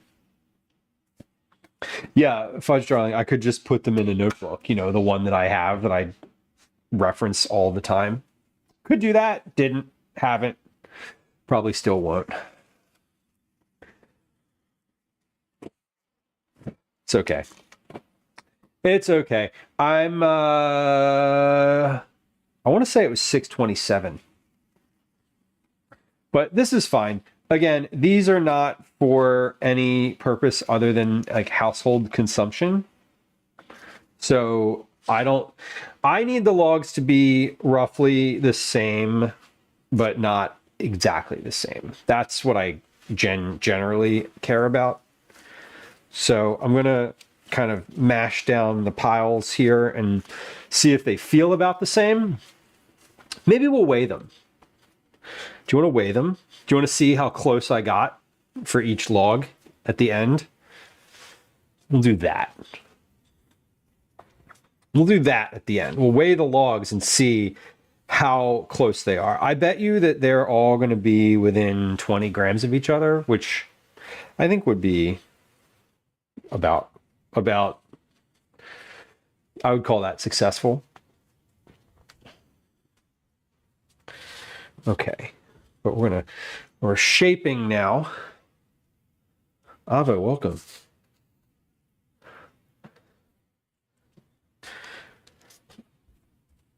Oh. So we're making chocolate chunk shortbread, or salted butter and chocolate chunk shortbread cookies. These are from a recipe, not a recipe I'm writing or one that I wrote, but from a recipe. I've made these. I've never made these on stream. Now, have I made these on stream? I actually don't think I've made these on stream. Mix, welcome. Mix, hello. Happy Tuesday. Mix, I've been thinking about that video that you tagged me in on TikTok of the guy who made the like condensed soup. I like can't stop thinking about it. I really want to try some. When I say try some, I don't mean try making it immediately. I would just want to like have some pocket soup. Yeah, I was thinking about it when we were camping this weekend. I was like, I really want this. And yeah, Mix tagged me in this video on TikTok. It's basically this like you just boil or you slowly simmer on stock until it's solid, and then you like put it into a baking pan and literally like bake it even further, and then so you just like pour boiling water on it to rehydrate it, and it's kind of wild. It's worth it. You say it's worth it. Okay. Did my trick of not refrigerating anything work well? Yeah, it did actually. You know what I found, Velos? This was a weird outcome, but it's one that I knew was going to happen, but I always find it wild, is that when I opened my cooler for the first time, it felt warm because it was warmer than the outside air, because coolers don't just insulate the things inside, but like, you know, from warm air, they keep it from getting cold too. So it like keeps it just thermically wherever you have it. So I was like, oh, weird. My cooler's not as cold as the air. It's one of those things that you're like, you think, you know, you might not necessarily consider. But like we were there like Saturday night, I put my ice packs had started to thaw a little bit in the cooler because it was, you know, they keep the cooler in the trunk of the car so that animals don't get to it. My ice packs had started to thaw, so I put them outside overnight, and then it refroze them. Powdered bouillon, basically. Yeah, make soup and then freeze dry and crush it. It was. Yeah, and it was like those. It was exactly like bouillon cubes. I mean, they didn't crush it. They wrapped them up like the bouillon cubes, though, in little parchment paper packets, which I thought was super cool. Super cool. No pun intended. Punfully intended. If you're a person who's perpetually disappointed by the instant noodle seasoning packs, get some noodles and make pocket soup. Totally. Very salty. We love very salty though.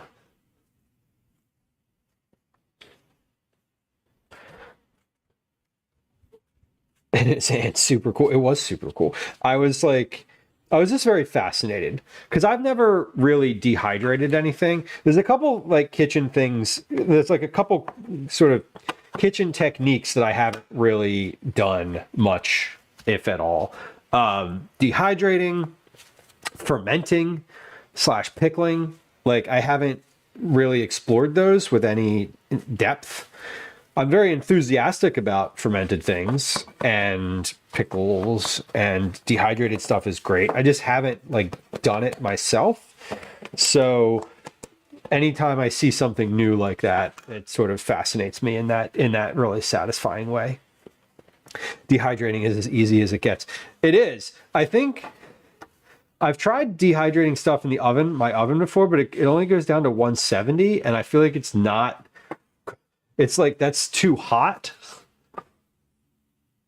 I've been using it outside of the refrigerator too before I open my Arctic cooler and let it sit out there for 12 hours. Yeah, that's the thing. You got to let your cooler. If you put warm stuff in a cooler, it stays warm. And like if you put things that are at 0 in your cooler, they will stay at 0 even if the temperature outside is like negative. Which is, I think it's kind of cool. Again, no pun intended.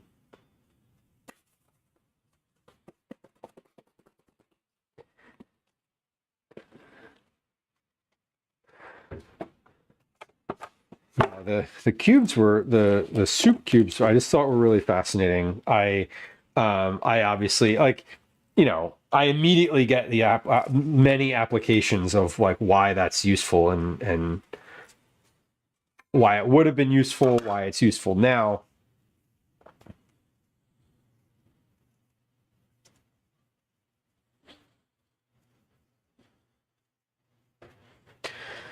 Dehydrating squash and pumpkin seed guts. Nice.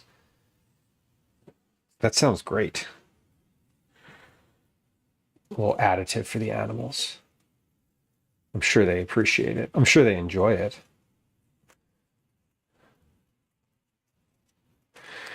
Put finished brisket in a cooler in paper. Yeah, keep it right at like a good temperature.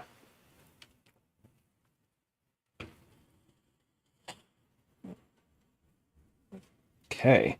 So I'm rolling this out. These are all roughly the same size. So I'm going to roll this one way and kind of fold it over the edge. Bread is short. They're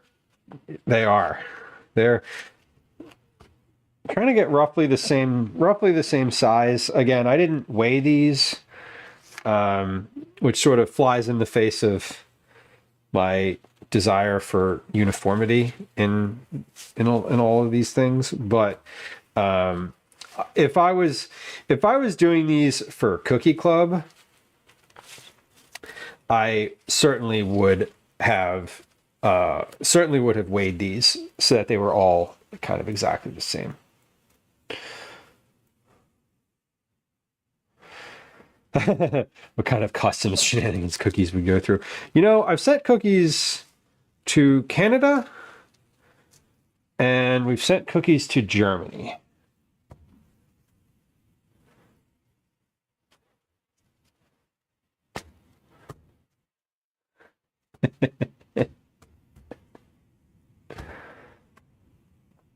Mix, I don't watch the VOD at all for those. It's on my end, it lives in a little queue and just stays there until I clear it. So you'll note that your points don't go down. Your points don't go down immediately. I have to hit accept. God, if I had to watch the VOD to get Cookie Club entry, that's like, I'm trying to get away from anything having to like watch my own streams to do anything Cookie Club related. But that's a Twitch thing. That's a like, it holds rewards. It doesn't, you could actually, depends. Some of them redeem immediately. I think the sound redeems.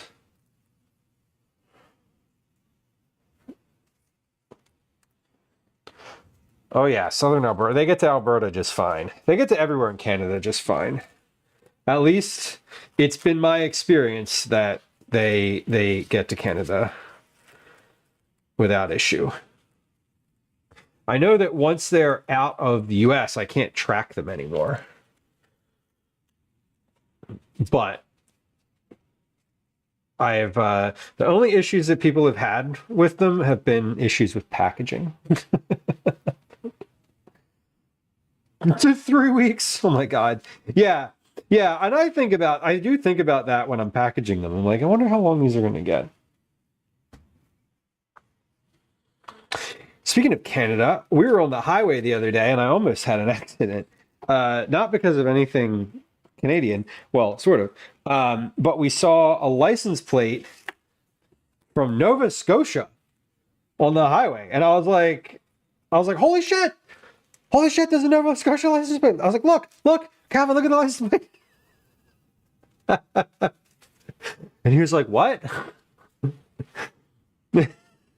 But Nova Scotia is a rare one. We see Alberta more than Nova Scotia here. And I don't really know why, because Nova Scotia is like closer, but it was funny. But I was like, yeah, to get here from there is more difficult. I did. I saw a boat plate. It was definitely an exciting moment, Mix. I was like, oh my god, a Nova Scotia plate. We see Ontario and Quebec all the time. Like those are super common. They see an Ontario plate, like I don't know. I see Ontario plates like driving around the city. They're not rare. I mean, Ontario is right there, so it's not like it's far.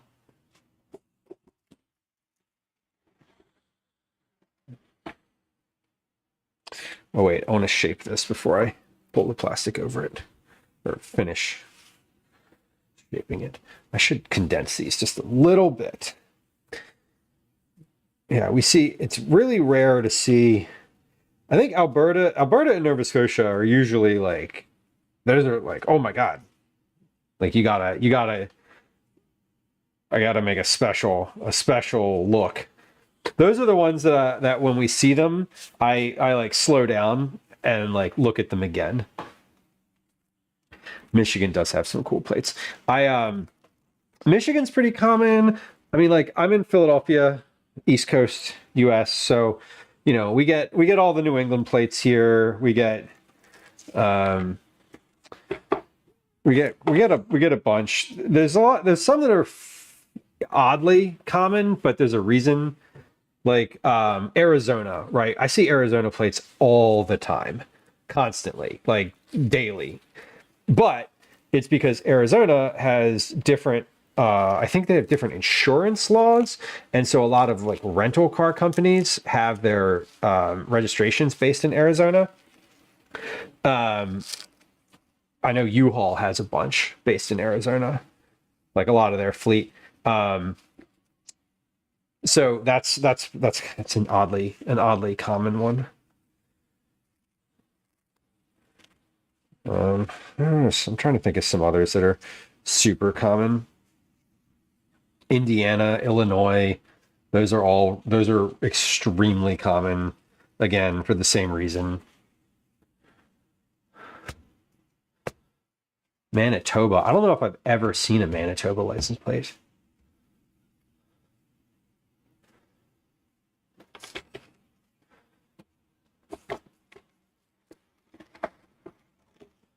We have Arizona plates on Utah's here. Exactly, Mix. Yeah, like you see an Arizona plate, you just know it's a rental. There's no like nobody from Arizona is driving here. They're all just registered there. Indigo, I am in Pennsylvania. So I see Pennsylvania, New Jersey plates, New York plates all the time, including Hawaii and Alaska, TJ Harley says, and from all Canadian provinces since we live in a resort area. Yeah, and that's pretty cool. That is pretty cool. I've seen a Hawaiian plate before. They're really that's another exciting one. Hawaii's an odd one. Usually I feel like when I see a Hawaii plate, I feel like it's someone like from like the military. Because otherwise, like, why would you? I don't know. Like, I kind of assume. Oh, I wanted to weigh these, didn't I? I said I wanted to weigh them. True caretaker. I don't know why. I don't know why cruise ships would do that. Mix arranged all their licensing with Arizona, and I'm sure that that's one of those, like, they get a good deal on it too. Like, I have to imagine that other states have similar. It's funny. There's some states, like, I always kind of was telling this to Calvin, like, we see the two states that we see all the time that aren't close to here are Texas and California. But as I was explaining to Calvin, I was like, those are huge states. Like, people from those states, you know, it's like, yes, I get that, like, Mississippi is closer, but, like, you know, people from Mississippi don't drive up to Philadelphia. You know, it's really rare to see a Rhode Island plate here. It's more rare to see a Rhode Island plate than a Maine plate, even though Maine is farther away. Maine is another one. Trucks get registered in Maine. Trucks get registered in Maine. Trucks get registered in Illinois and Indiana. Like semi trucks. Not semi. The whole truck actually gets registered there. It's a trucking joke. Maybe it worked. I don't know. I don't think so. But all right. So all these logs are pretty good.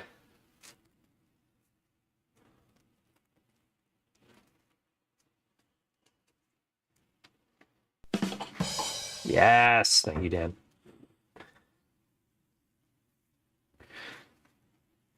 The only ones worth shipping off the island. And that's where I was saying, Mix, where I feel like Hawaii plates are like military transports or things that where it, like, the government is just moving the car around. Okay. Logs are good. I said I wanted to weigh these. Maybe we could do that. Let's do that. Let's clean this counter for a second. We're gonna clean up the counter. We're gonna weigh these logs just because I'm curious. Then we're going to take a quick break. During the break, we're going to play a game of Words on stream, and I'm going to run 3 minutes worth of ads on Twitch. I'm also going to take care of the dishes that have built up in the sink because there's dishes in the sink and they've built up, and I would like to not have them there built up in the sink. So that's what and why we're going to do that. Let me also like wipe the counter off with a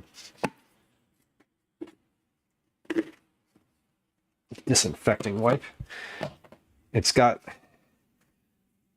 a thin, it's like a layer, a very light layer of flour on it, or just kind of silt. I'm gonna wet wipe this before we move on. You can always tell a non-Albertan car because most all other provinces require 2 license plates per vehicle. Yeah, Pennsylvania does not. So, like, we always know where there's a tighter, or not a tighter, where there's a, when a car has a plate on the front, no plate on the front around here, it's usually like, oh, that's a PA plate. Got it.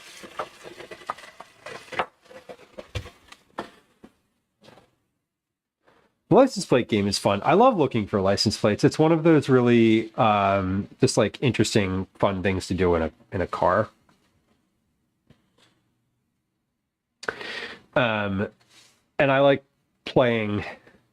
I like doing that with Calvin because it just like gets him to like focus on the road, and I don't know, to like look up. Nix, enjoy making your cheese sauce. That sounds fun. I love a cheese sauce. I'm into the idea of cheese sauce. Just like general cheese sauce. General cheese sauce. I served under general cheese sauce. I'm just kidding, I didn't. Let's weigh these logs and see how close we got to being nope, that's not what I want to get. I want to get this. I want to get a cutting board so I can sit them flat because they're still a little loose. Okay. Now just for like posterity. Ooh, these are getting solid already. 544, 467. It's also smaller. Now these are the ones from the most recent batch. 520, 465. Okay, we're noticing a trend.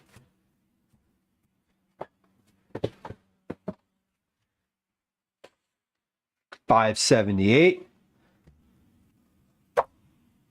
474. So we're noticing a trend. They're either up in the 550 plus or they're in the 460 to 70 range. Cool. That's a thing. I don't know that means anything other than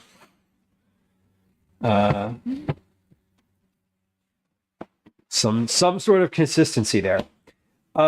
Cheese sauce says jalapeno popper pork chop roulade. Pork chop roulade and Brocken Havarti. Oh, I love Brocken. I love Havarti cheese. Havarti is one of my favorite cheeses. It's like tangy and melty, and I just kind of love that. So Flip, I did 3 batches of cookies total today. And we are going to bake some of them this afternoon. We're going to bake some of them this afternoon. Okay, so that said, before we get to the baking, we're going to take a quick break. Well, before we get to the baking, there's several things that are going to happen. It doesn't oil up. That's right. Oh, local pork. Local, like from your property local? Putting Havarti in pasta salads. Oh my God. I love when I can call for Havarti in a recipe. Like any excuse to use Havarti is perfect. One of my favorite sandwiches is like a pesto chicken sandwich with caramelized onions and Havarti cheese on a Kaiser roll, like a soft Kaiser roll, a little bit toasted. Okay, so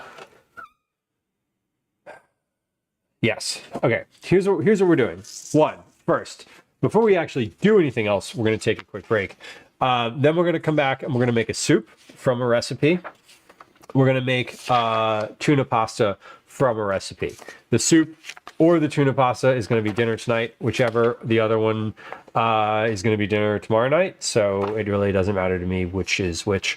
We're going to do the soup first because it's a little bit easier. Not easier. Sorry. It's a bit...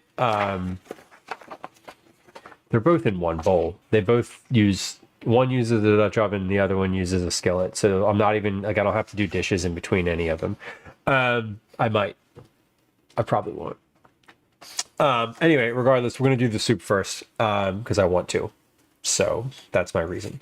As I'm going through, I'm going to be taking notes for timing and sensory indicators, things that are that help you determine when you're reading a recipe whether the thing is done the way that the writer intended it to be. Like, you can say 10 to 12 minutes, but if someone doesn't have their oven or their stove at the same temperature as you do, it might be 13 minutes, it might be 14 minutes. So you have to say, until browned on all sides, until opaque, until whatever. So we're going to do those 2 recipes when we come back, and then we're going to bake some of these cookies. Do I need to turn the oven on for the cookies yet? No, I should not need to do that. Maybe I will anyway. That way it's hot. Because this is what will happen is I'll forget to turn it on. Time check. Time check is 15:28. All right, we're making good progress today. This is good. We're not making great progress today. I've been live for 3 hours and I've made cookie dough.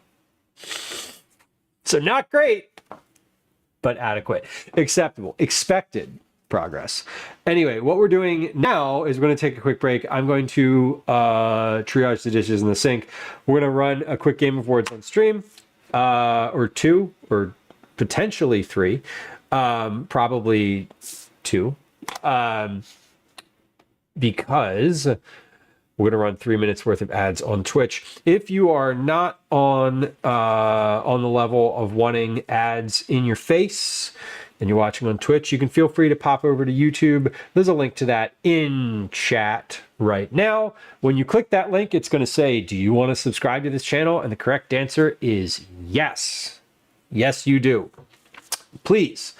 And even if you're not currently going to watch the stream on YouTube to avoid the ads, it would be great if you would hit the subscribe button on the link in chat anyway. Just a little pitch from me to you. All right, we're going to go over and do a game of words on stream. Here that comes. If you're not familiar with words on stream, it's kind of like Scrabble. There are letters at the top of the screen. You will see them. You type words from those letters into chat and you get points as a team. And we're going to run 3 minutes worth of ads on Twitch starting in just a moment. I'm going to do the dishes and we'll be right back. Okay. BRB. Hi. Welcome to another edition of Commercials I Hate. All right. Let's get the dishes. Let's get the sink handled here. That's the goal.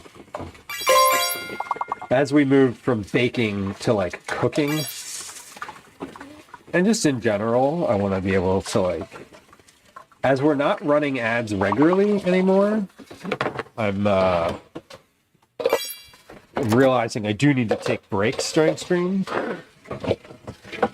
at least for the dishes, if not for like physical breaks. I'm not sitting down, I'm just doing something different for it. Okay.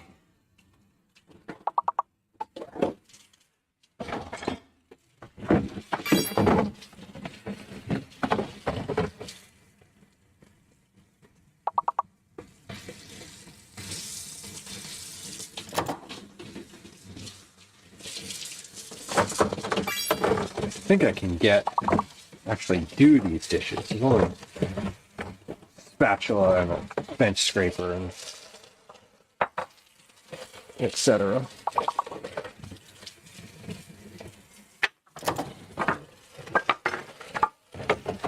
Only the stuff from the baking. All right. Got enough. Oh, whoa. Perfect, it says. Nice. Indigo, I have no idea.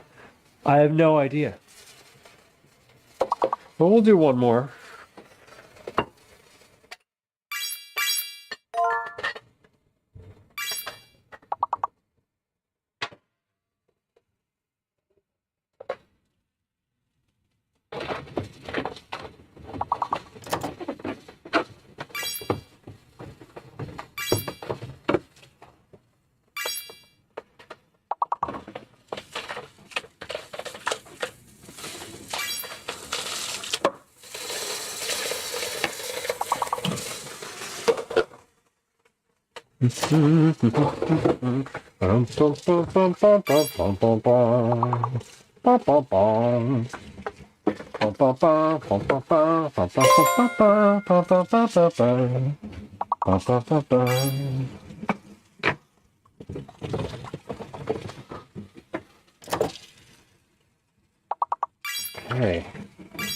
dishwasher is totally loaded, and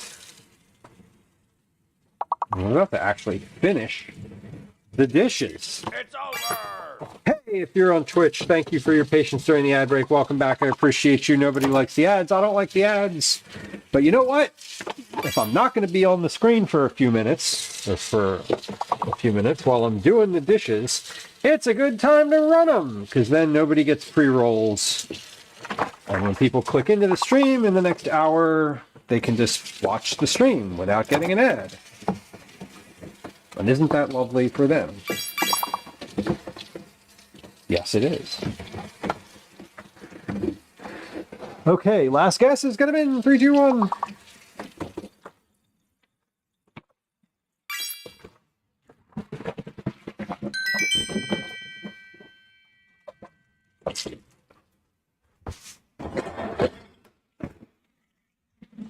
All right. So close. So close indeed. That was very close. Y'all, I filled the dishwasher and I did all the dishes that I used. There's an empty sink over there. Objective achieved. I feel like there should be a I feel like I need a command for when I can do that in the span of 1 3-minute commercial break. I saw some folks pop into chat. Let me scroll up and say hello. Encumber. That was a good word for that round. Ecru. Ecru was also a good word. You're right. Ecru is like off-white, correct? TARDIS, welcome. Hello. Moondice, welcome in. Catastrophe, welcome in. Happy Tuesday to y'all. The cecum is a part connecting the large and small intestines. The more you know. We really need that. We really need that. Rainbow. I need the rainbow. Eggshell. Ecru was the color of my favorite pair of slacks in high school.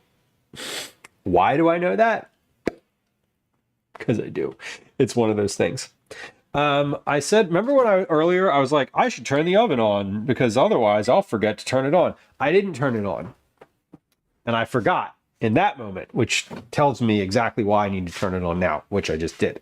Okay. I don't have this. I don't have these labeled for which recipe these are.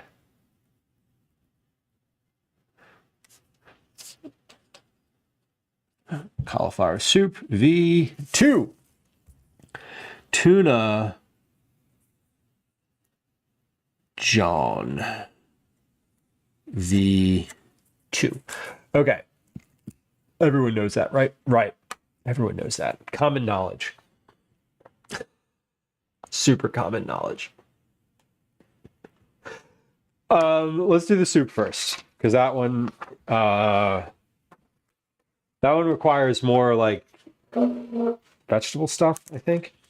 Let me get out my ingredients for that. I need olive oil, cauliflower, onion, salt, pepper, cannellini, vegetable cayenne. Okay, so I need cannellini, vegetable cayenne, onion, olive oil. This is all staged on my table over there. Just FYI. It's like I got it. I got it out ahead of time. It's all just sitting over there. I also need cauliflower, which is in the refrigerator. And before I get moving here, I want to grind. Y'all know what time it is. And if you don't, it's time to get on that grind. That pepper grind. When people are like, I appreciate the grind. I grind so hard. I grind so hard at my job. Like this is what we're talking about. This is what I'm talking about. When I say I grind so hard at my job. It's the pepper.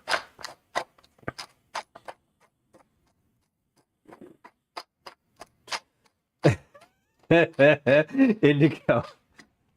Indigo, I appreciate that statement. As many things that I despise about this whacked out timeline that we're stuck in, valid and fair. I appreciate that I can summon tacos to my front door by waving my finger around on a glass rectangle that I keep in my pocket. Fucking, I know that's right. There are some things. There are some things that are nice, and that is definitely one of them. You can get a lot of stuff from that little thing. At least I have control over the taco portion. Valid. Yeah. Do y'all actually order food on your phone?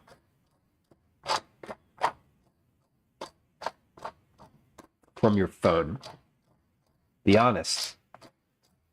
Do you place a to-go when you are at your home?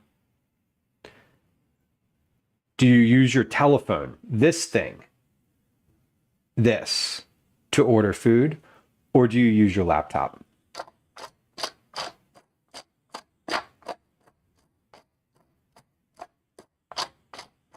So if you get 30% off Uber Eats orders, whoa. That's a decent benefit.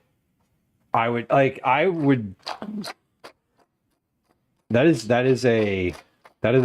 seems like a good benefit. Fellas, you order on your phone. Dan orders on their phone. Moon Dots, I said I don't, but I will when I'm older. My kids are not. Also reasonable. Indigo, you do it all the time. Too lazy to cook. Too depressed to cook. Whatever your reason. Usually your friends don't have a laptop. Fair. Indigo, laptop for ordering food? Yes. Ordering things on the internet? Laptop task. Laptop task. Memonique, I'll never put payments on my phone. Also reasonable. So if you've never used your laptop to order food. Wow. See, I don't think I've ever ordered food from my phone.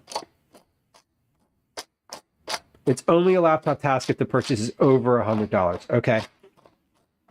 My phone and my tablet basically replaced my laptop. Right. Okay. I think I did know this. I did know this about you, that you have the tablet set up. I think if I was doing it on an iPad or like a larger screen, that would be fine. I don't think I order anything on my phone. I try not to use my phone for anything. As much as possible. Not even texting. Sorry to everybody who's ever texted me that I haven't responded to. That's plenty of pepper. Got pepper.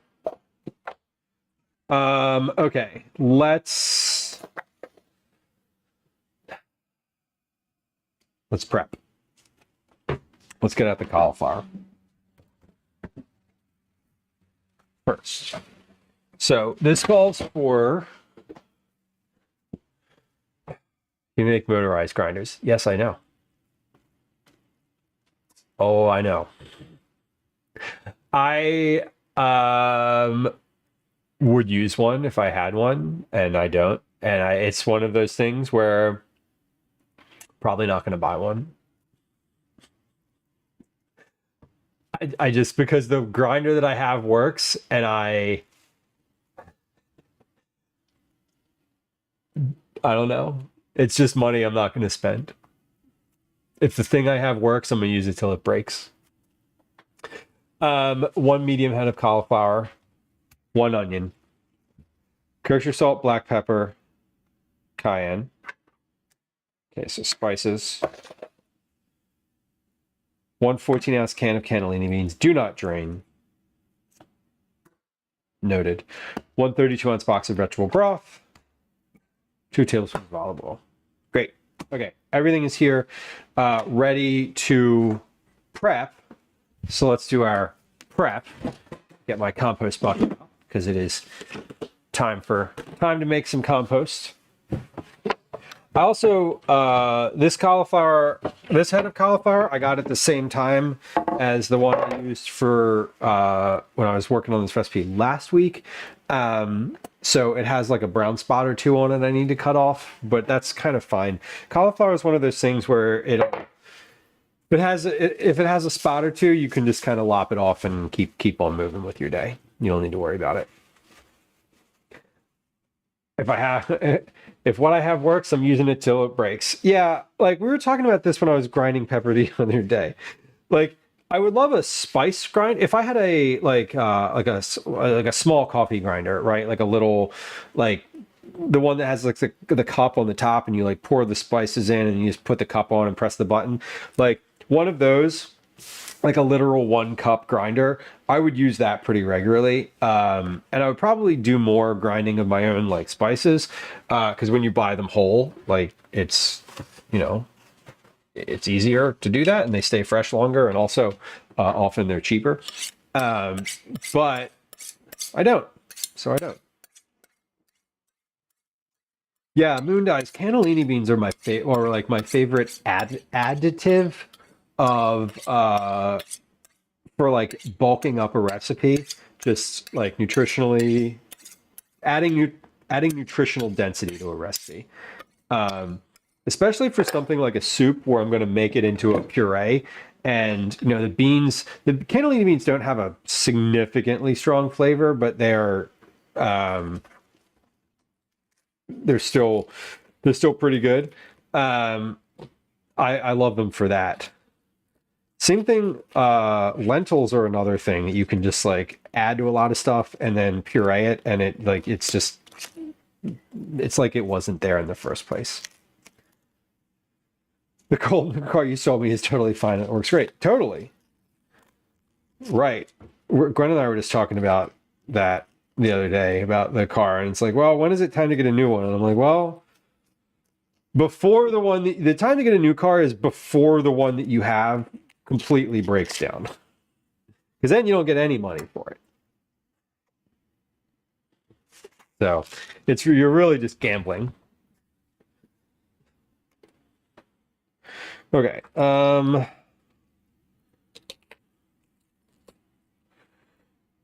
hold on. I wanted to start a timer.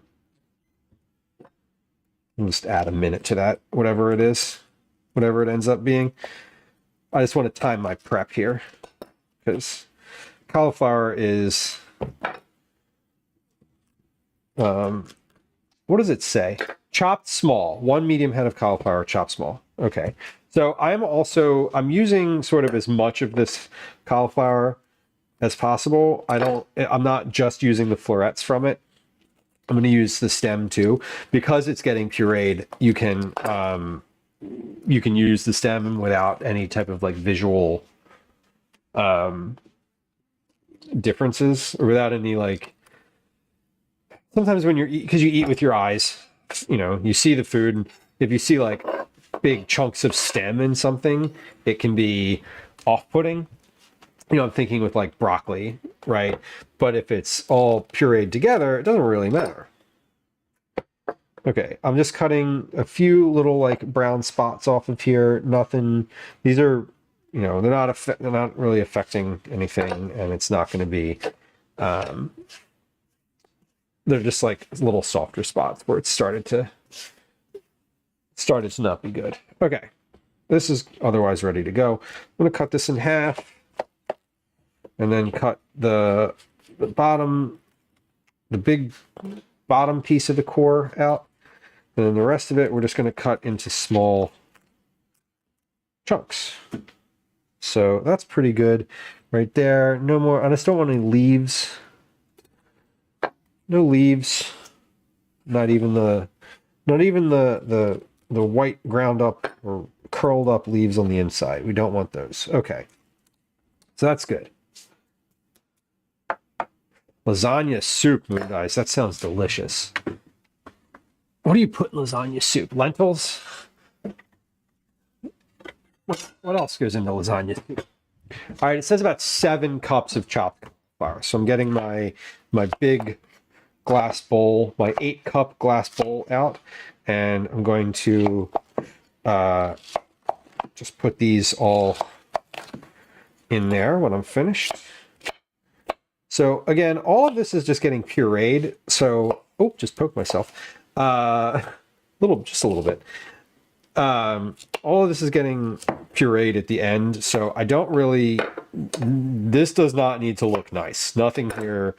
There's zero consideration for what this looks like. And I love that because it makes it quicker. You can just kind of chop it and go.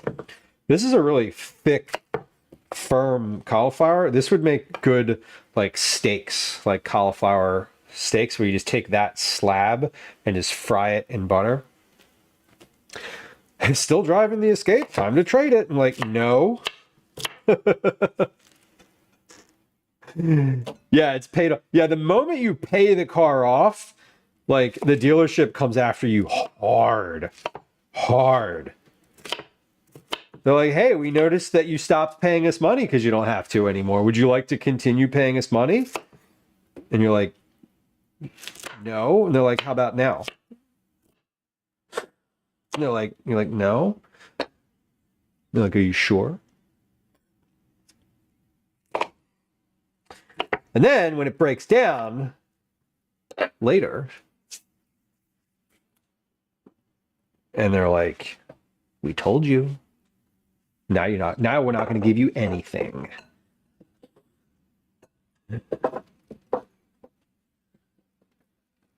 Is there a reason to lease instead of buy, or buy instead of lease?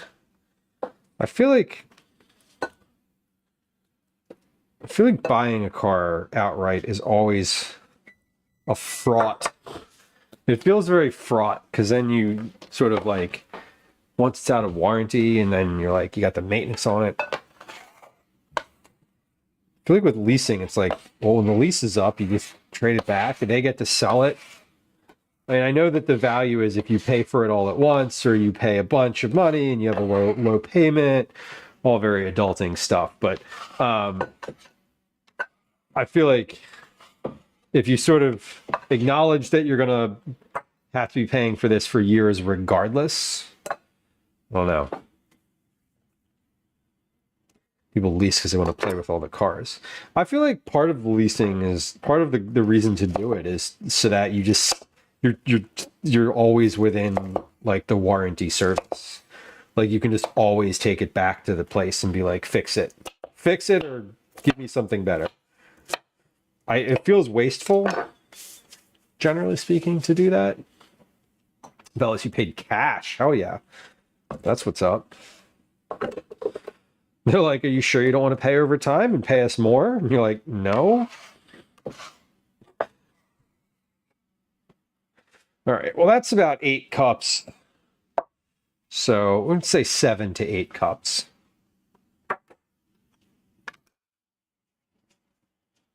Yeah, so that's kind of what I was thinking is like, you sort of trade it in before it goes bad, and then it puts the burden back on the dealership of like making it nice so they can make more money off that same car versus you keeping it. I don't know. Gwen and I have been having this conversation recently because our car is 10 years old at this point, and it's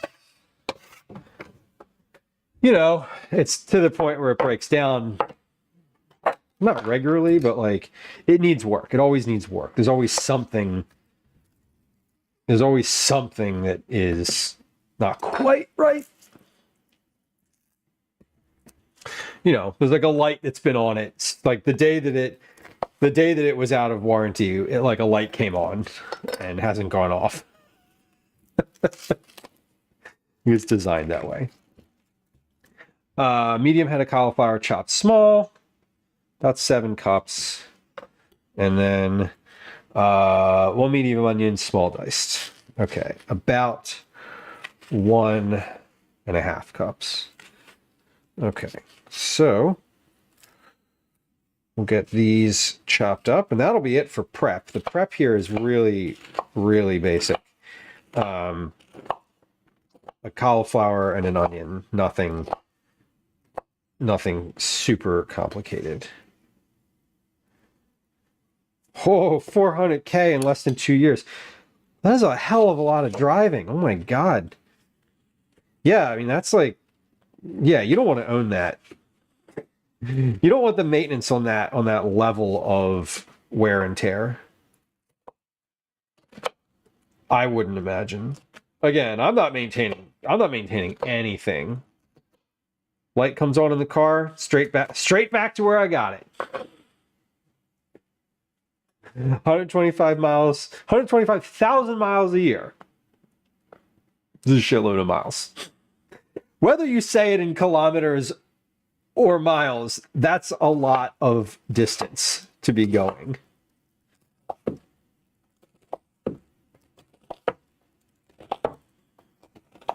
How many audiobooks is that? A lot. There's a lot of audiobooks. That's immediately where my head went, by the way. That's immediately, I was like, I could listen to a lot of audiobooks driving that much. A lot of coffee. Okay, about 1.5 cups of onion here. I'm going to measure this.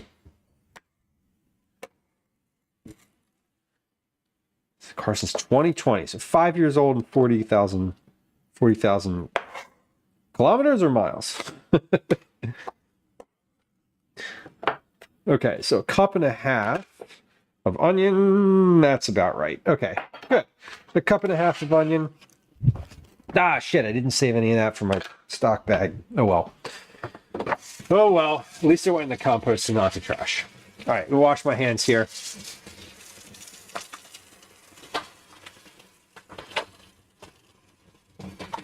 You could tell when the oil light came on because my grandmother got a new car.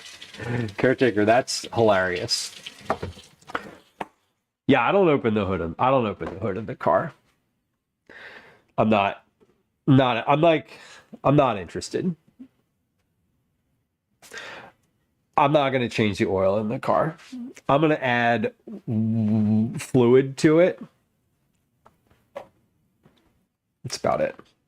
Okay, that was exactly 10 minutes of prep.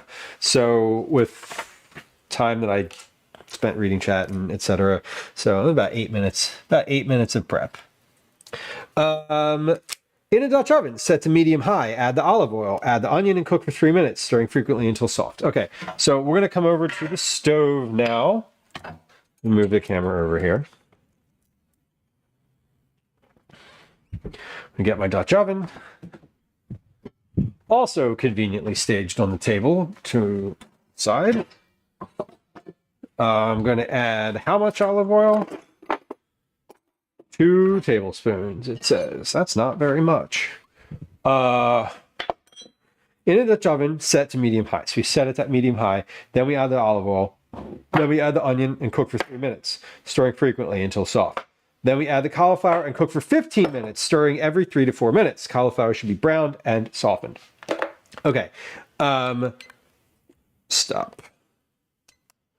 So let's set a timer for 3 minutes.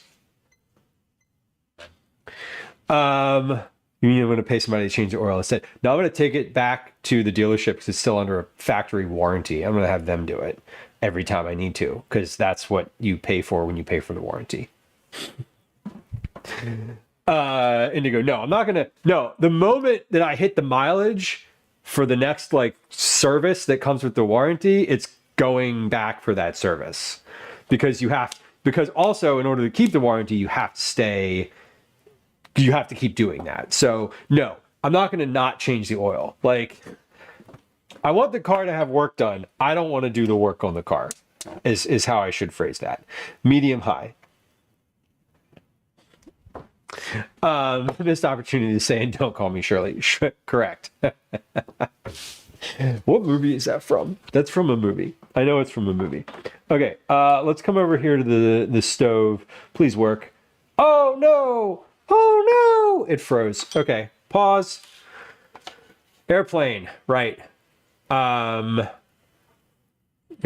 don't hate me. I've never seen it.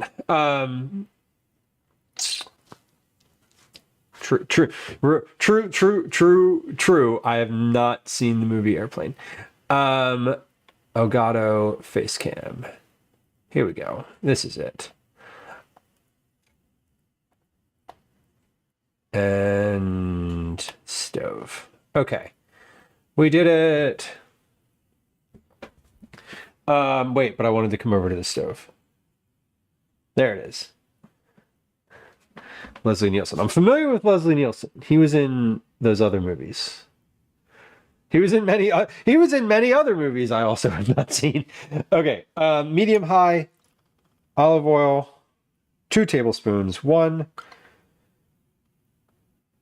2 plus a little bit that got left in there. Okay, there we go.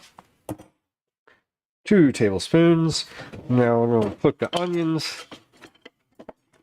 Put the onions in. And I hear a little sizzling. And we're going to cook those for, it says, 3 minutes. So 300, that's 30. I want 300 start. Okay. And it says, cook for 3 minutes on medium high, stirring frequently. And these, nothing here has, I'm seeing some pieces that aren't completely chopped, but that's okay, because this is all going to get pureed.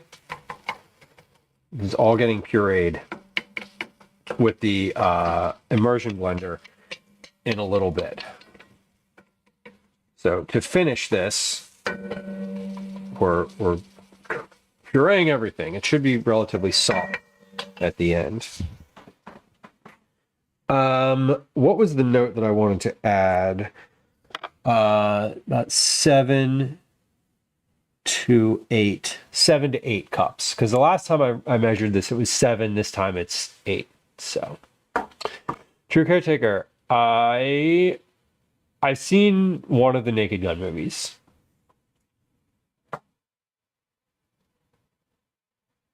Callie, that is quite a lot of driving.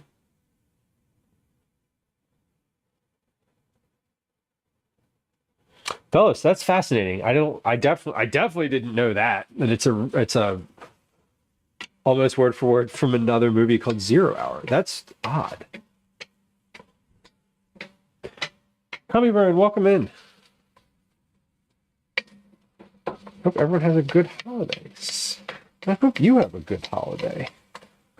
Whatever holidays y'all are celebrating, I hope they're good.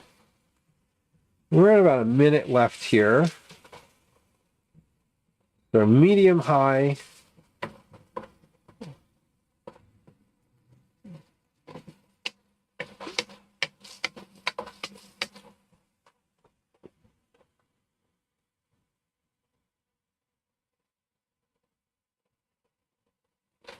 Damn, that's cross country. Williamsburg, Virginia. I've been there. It's nice there. All right, so I'm looking for notes here. Visual in physical indicators. These onions are sizzling and fragrant.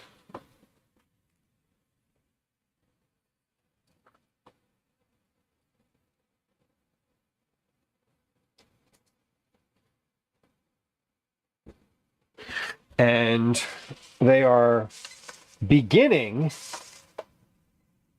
to become translucent.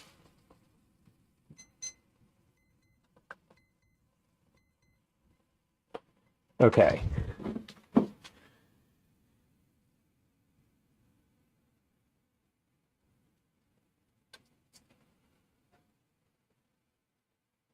Now we add the cauliflower and cook for 15 minutes, stirring every 3 to 4 minutes. Cauliflower should be browned and softened. And I don't just want to add the cauliflower, I want to stir in the cauliflower. So we're going to set a timer now for 15 minutes. And I have a 3-minute timer already ready to go. So I am going to set a 3-minute timer and stir again when that goes off. Because last time I stirred these pretty consistently and they didn't get browned until I let them sit at the end. So what I'm going to do this time, I'm going to cook them like that. I'm going to stir them when the timer goes off. The note here is not to add cauliflower. I want to stir in the cauliflower. Stir in the cauliflower. And cook for 15 minutes, stirring every 3 to 4 minutes. Cauliflower should be browned and softened. Okay, that's a little bit on the red spectrum. Let's color correct to where we have sort of the actual color temperature there. That's about accurate to what that looks like in real life. Man, see, yeah, I want to stir these so bad. But the thing is that last time they didn't get very browned until right at the end. So I'm trying something a little different. And if they end up burning and not getting soft, I'll know that I need to like stir them frequently for the first 10 minutes and then like let them sit. But we're trying this sort of the other way here. So that I have kind of a proof of concept, proof of what I thought I wanted to do. While I'm waiting for that timer and I'm feeling idle hands, I'm going to toss this bowl in the dishwasher. I love driving, y'all, and long form driving can be fun, but I don't think I'd want to do that all the time. I don't think I'd want to make it like a job. I do like watching the Twitch streams of like the trucking folks that drive regularly. I think those are they're so fascinating to me. I love just in general IRL streams.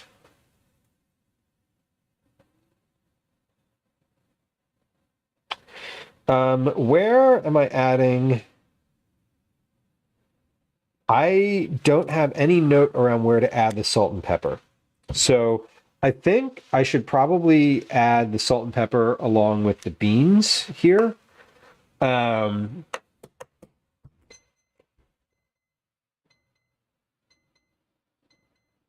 3-minute timer is going. So let's pause, stop, reset, start.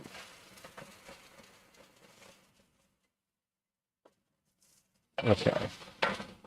So what I'm looking for at the end of my time, my total time, at the end of 15 minutes, is for the cauliflower to be soft. I'm cooking this at a medium high heat, which is 5 out of 7. Oh, there's a big chunk of cauliflower I did not cut. Let me crush that. Okay, so I'm gonna let that sit again.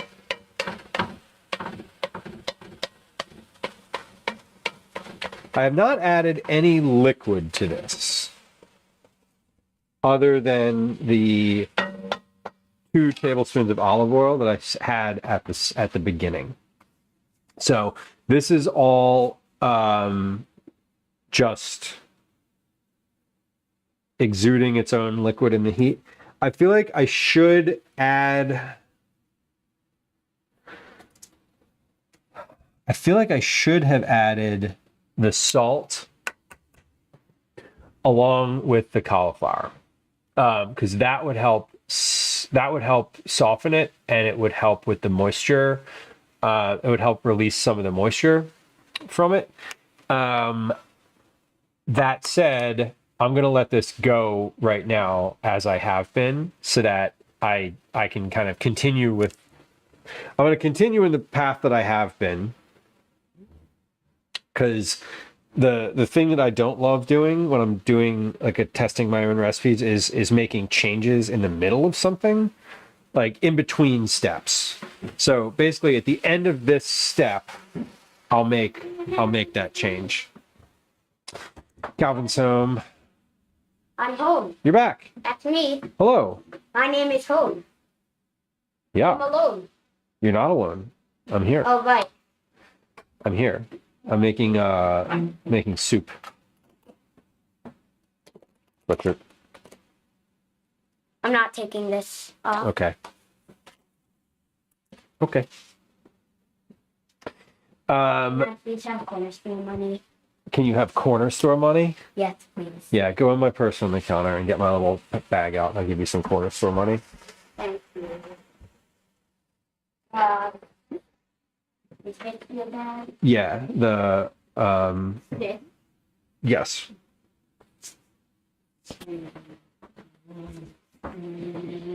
He's not shaking his jacket off, not because he's wearing a sweatshirt with his school name on it, but because he's ready. He wants to go to the corner store. I see. Whoa. I know, hon. Hon, I know. I'm just messing with you. I know you. Okay. Oh. Timer just went off. Time to stir. This is a little bit too much. I'm gonna. Yes, correct. I will get the money out for you. Thank you. Okay. I'm gonna put that down. That seems like a lot. Okay. So stirring. What soup is that? We're starting another timer. This is the cauliflower soup I made last week. Oh, we're getting a little brown. That's what I wanted. That little bit of browning that's happening on this one is definitely the goal. More of that would be ideal. And I'm adding liquid to this. So we're going to add, when we add the liquid, I'm going to scrape the bottom of this. It's Julie V. Yeah, this isn't, no, I want my, this. Oh, Okay, we don't, yeah. but we don't I know. say I those. forgot. Okay. Okay, here, is that enough? Defying breath.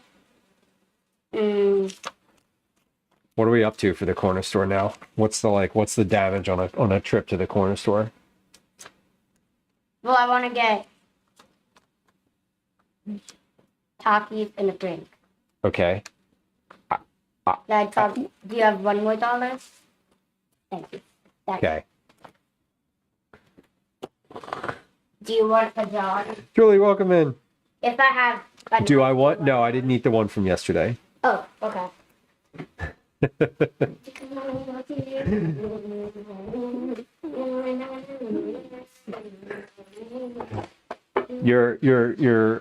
Thank you for your grace. I appreciate it.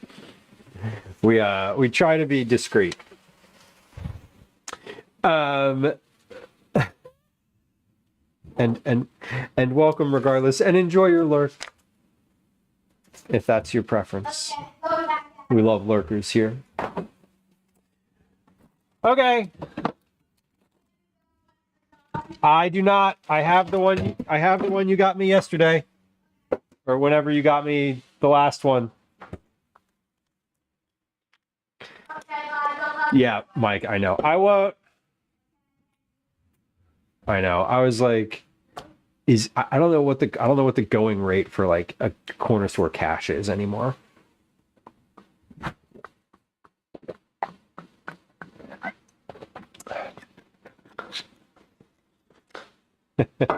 Lurking for now, but usually chatting. Well, we appreciate it either way. Almost to the next stir. Uncommon, welcome in. Snacks are expensive. Did he just say Takis? I swear to you. Hey, damn it. Literally have a giant bag of Takis in the cabinet. Ugh. It's fine. They didn't go. They don't go bad.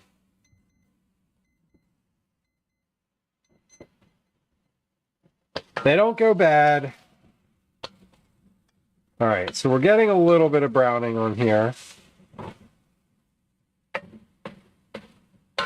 And this is starting to feel soft, but it's not as soft as it was when I was stirring it regularly. So I think what we're going to do, well, let's see. We're going to, I'm going to set another 3-minute timer. Now, I think the reason it's not softening as fast is because I'm not stirring it as much. It's not circulating to the bottom. It's not circulating to the bottom as often. The individual bags have the extra zing. Mike, I know that's right. They sure do. They're they hit just right. We always go to the corner store before karate, and he gets a snack, and the Takis at home. Perfect use of that emote. we always get Takis, and I'm like, listen, you can get the Takis, but when we arrive at karate, you gotta wash your face. You gotta wash your face and wash your hands. If anybody's ever eaten Takis or anything that has a bunch of food dye, dyed, whatever in it, powdered food dye, your lips turn blue, your hands turn blue. I'm like, you don't want to be like the blue-faced kid at the thing, at the event. Please eat the Takis, but just wash your hands too, please.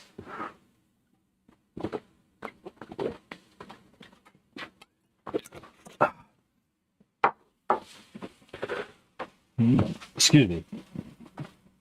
Okay. So I think the direction here, because these aren't softening. The ones on top here are not going to be soft enough by the time 15 minutes is up. It's just not going to be a thing that happens. So I'm going to need to cook these for a little longer. So we might need to give a range. Instead of saying 15 minutes, we might need to say 15 to 18. We'll see how long this takes doing this process. Because I know that if I stir this consistently, like I did last time, they don't get browned, but they do soften up. And I guess I want to balance whether or not I care about the flavor from the browning as much as I care about the efficiency of a shorter cook time.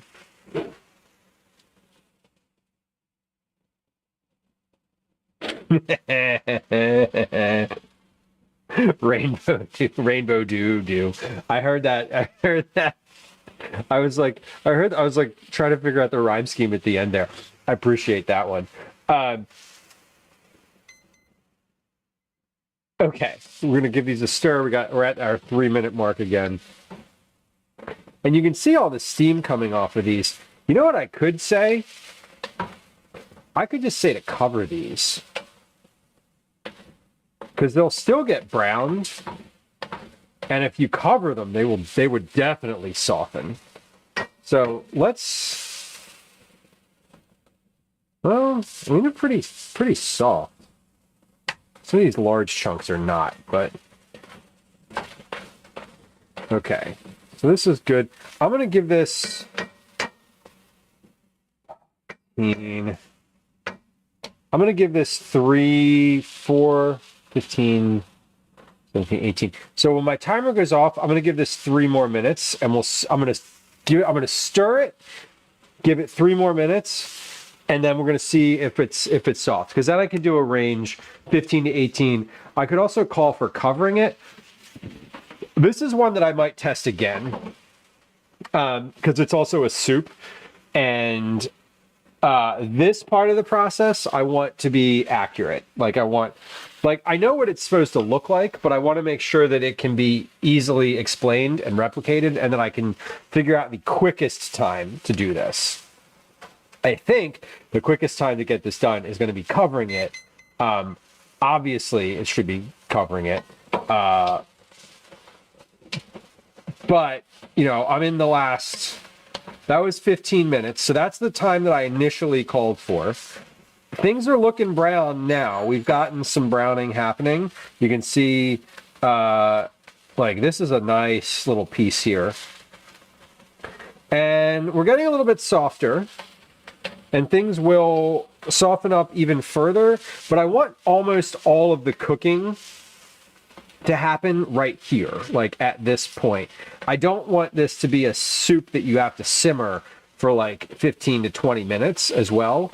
So the goal after the cauliflower and onions are cooked is that you put the beans in, you scrape the bottom with the bean can liquid, you put the broth in, you bring the broth up to a simmer, and then you blend it with the immersion blender, and then that's it. I also think that we need to add the salt when we add the cauliflower.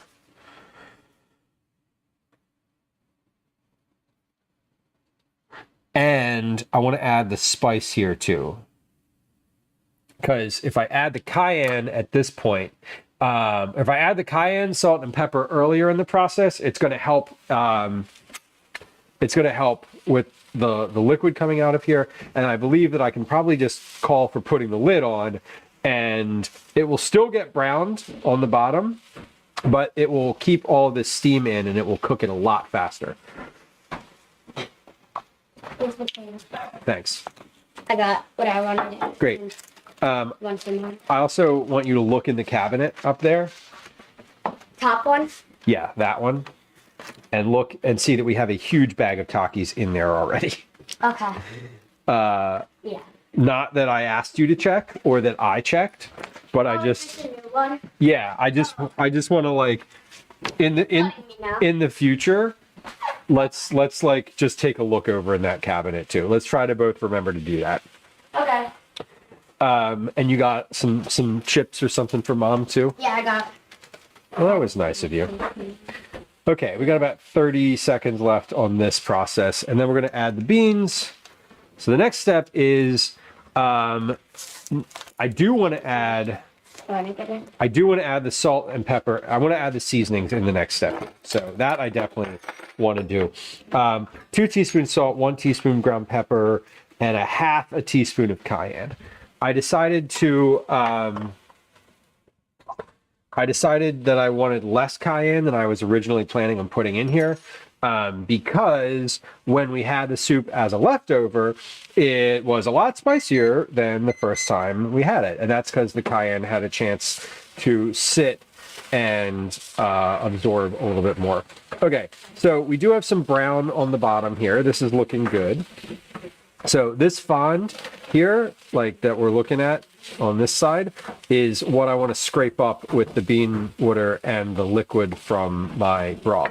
But before we do that, let's add our salt. So I said 2 teaspoons of salt, 1 teaspoon of ground black pepper, 1 teaspoon of salt, 2 teaspoons of salt, a teaspoon of ground black pepper.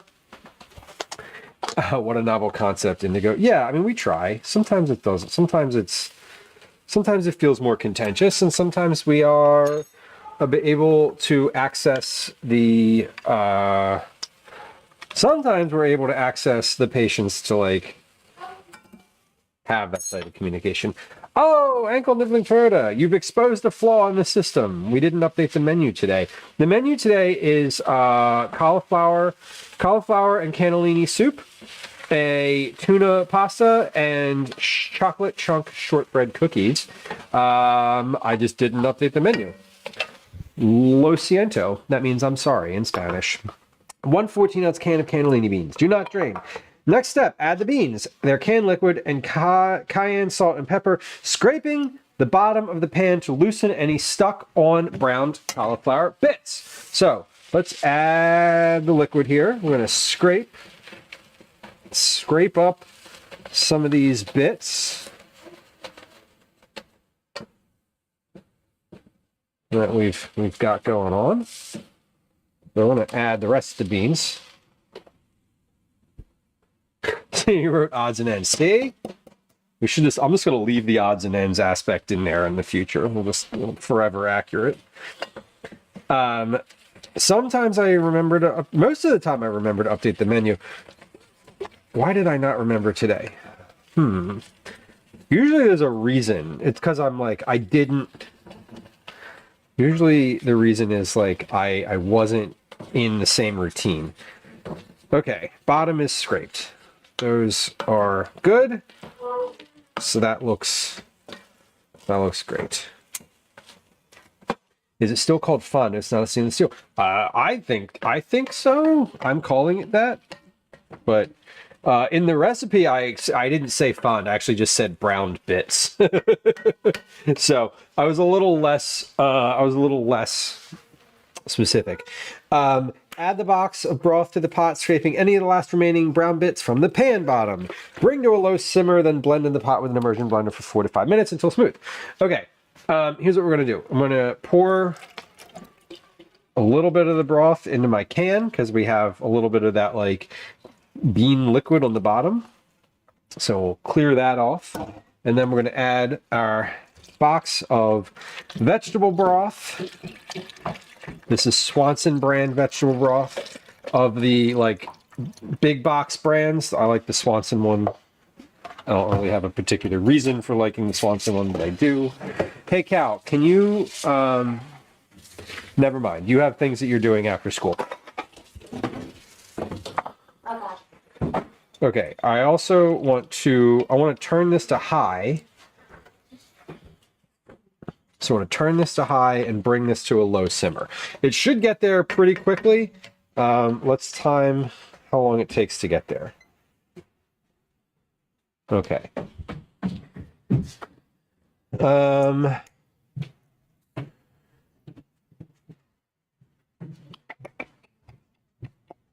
Add the box of broth to the pot, scraping any last remaining brown bits in the pan bottom, bring to a low simmer, blend in the pot with an immersion blender for 4 to 5 minutes.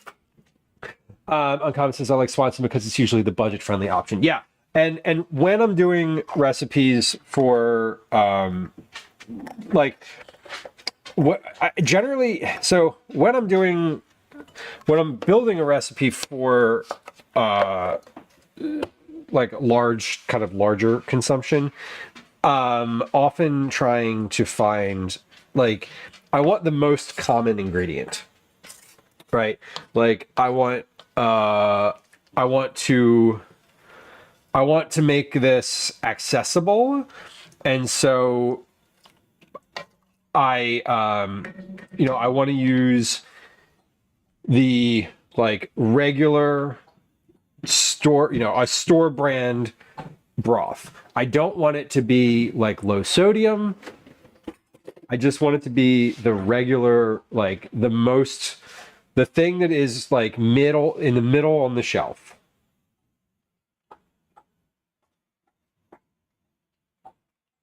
That's it. Just the one that's in the middle. If folks want to use low sodium, like that's fine. They can definitely use the low sodium version. If they want to use the organic, they can use that. If they, whatever adjustments folks want to make for themselves, obviously that's okay.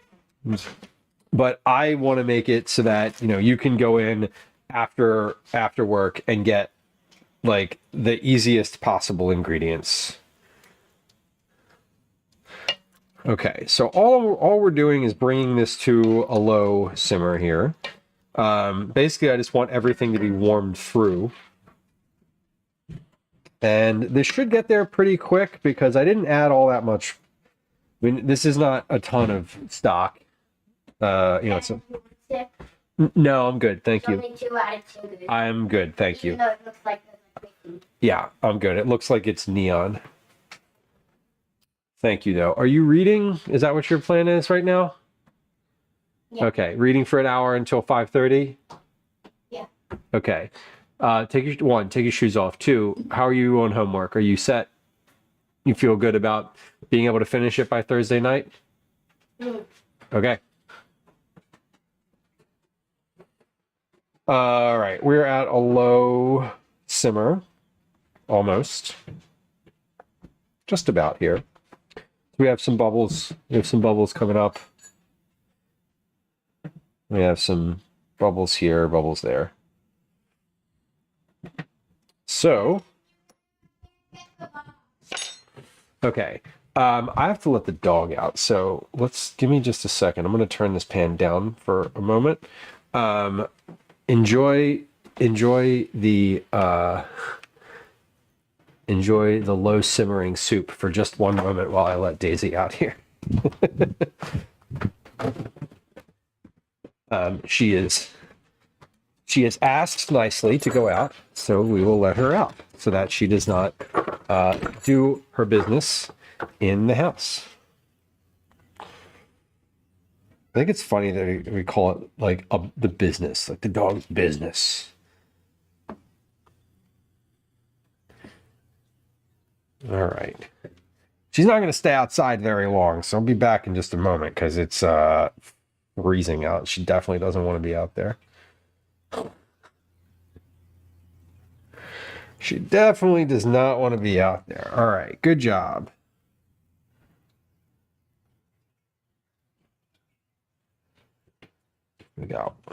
She got one. Oh, you got I did. I let her out. Here she I comes. didn't hear that, kid. Yeah. That's okay. That's okay. You coming in, Days? What are you doing?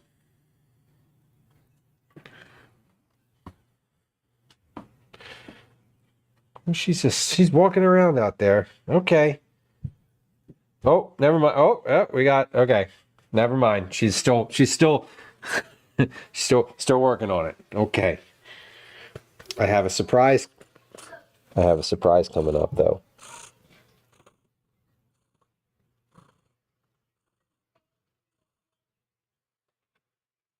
Someone's here. Someone soft is joining me. Someone soft is going to be joining me.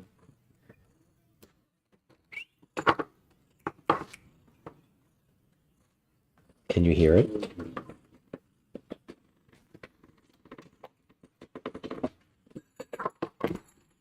Okay. Who's it going to be?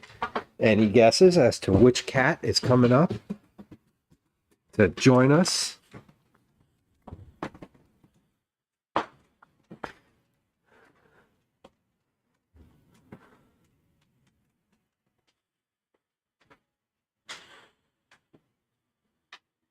We have Elsie with us today.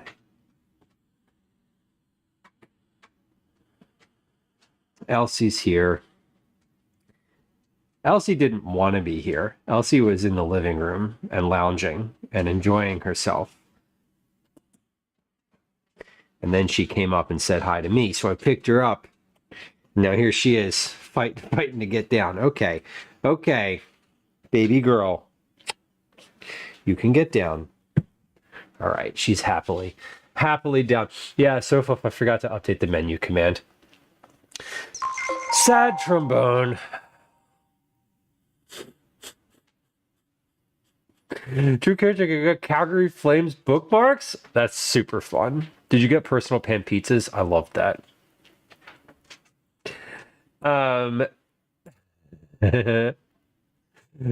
Caretaker Obi is the most reluctant cat.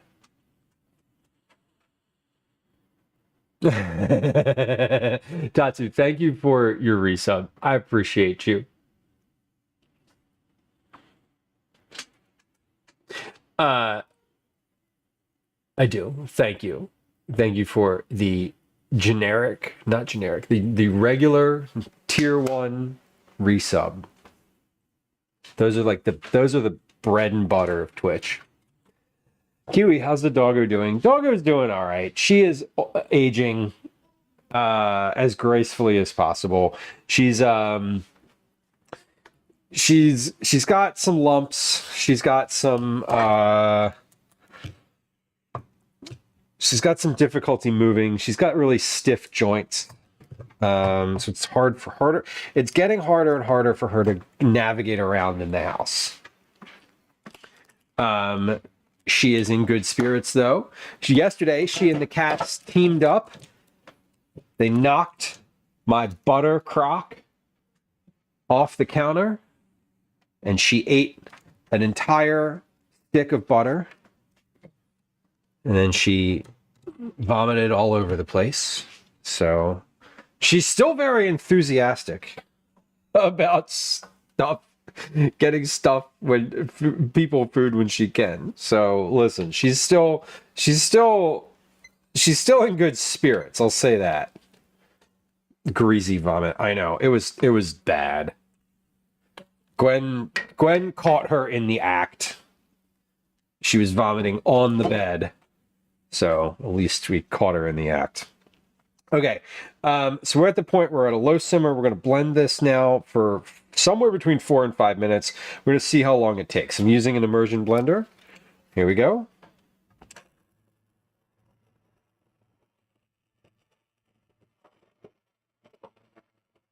And I'm pretty sure that the cats were involved because she hasn't gotten stuff off the counter in a long time.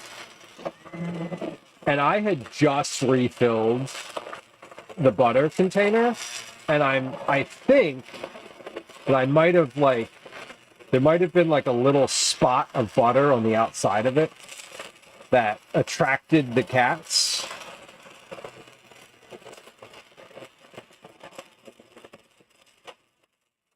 To mess with it, and then I think they probably knocked it off the counter, and then it was all over from there.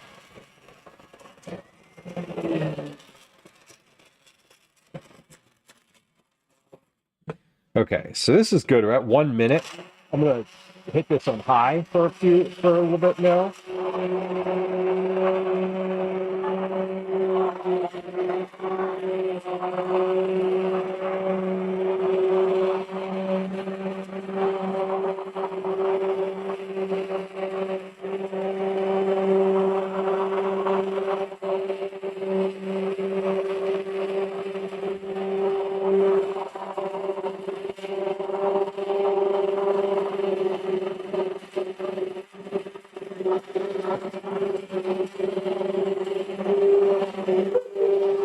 What? Do you want a golden cilantro to be? I don't want anything, Callie. Thank you. I appreciate all the offers. I really don't want anything right now. All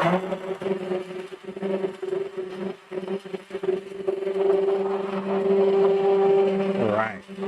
This smells fantastic.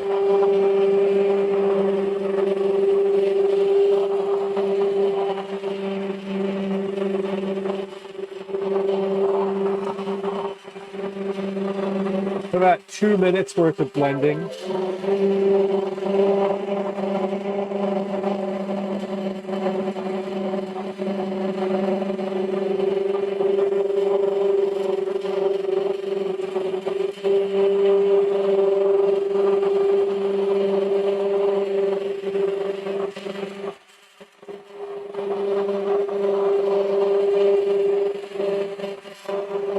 I'm still heating here.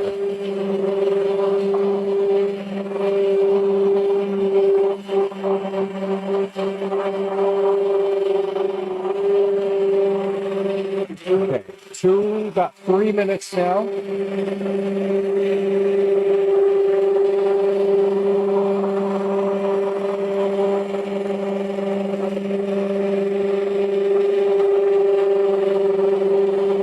We're getting there. The consistency is pretty good.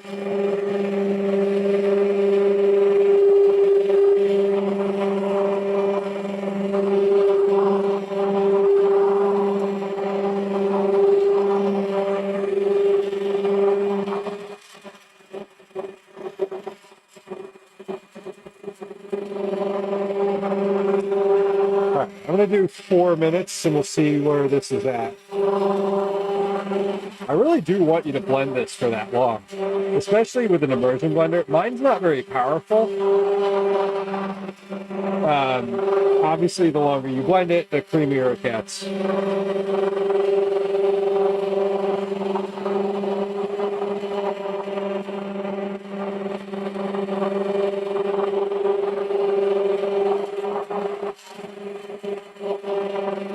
All right, that is 4 minutes.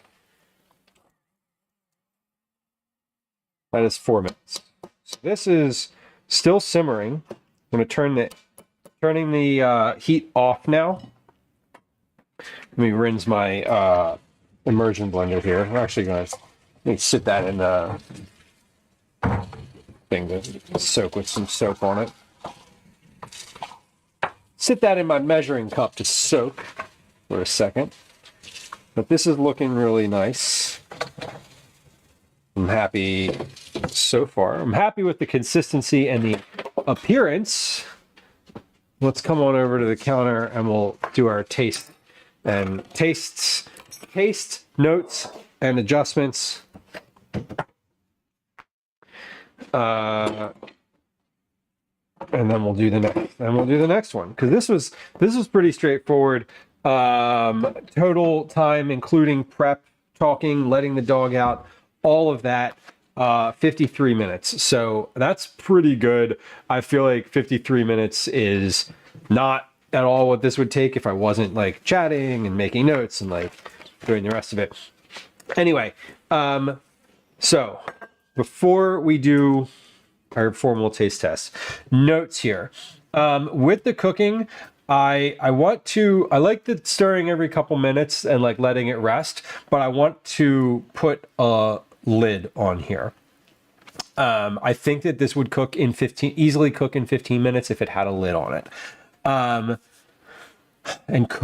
cook covered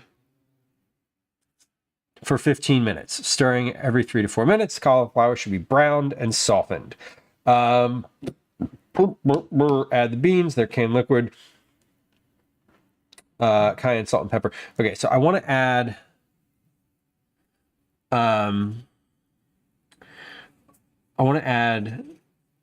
the salt earlier in the process. Scraping the bottom to loosen any stuck on brown cauliflower bits. Add the box of broth to the pot, scraping any last remaining brown bits in the pan. Bring to a low simmer. Blend in the pot with an immersion blender for 4 to 5 minutes until smooth. Remove from heat. Very important. Okay. Remove from heat. So Fluff, you mean you don't have... So... You certainly you're expecting to get sick over the holidays, right? I feel like that is the expectation. Catastrophic flavor, color, flavorful, delicious. Thank you. I think so too. I hope so. Velos, the animals working together is a new one for me. That hasn't happened before. It's just another thing I have to think about. Caretaker, training 2 St. Bernards to do anything is great. I hear St. Bernards are very trainable though, right? Like that's kind of why they are service dogs, right? So if I put on my calendar like 2 days after Christmas for like a week, there's a literal calendar appointment that is a week long that says probably being sick.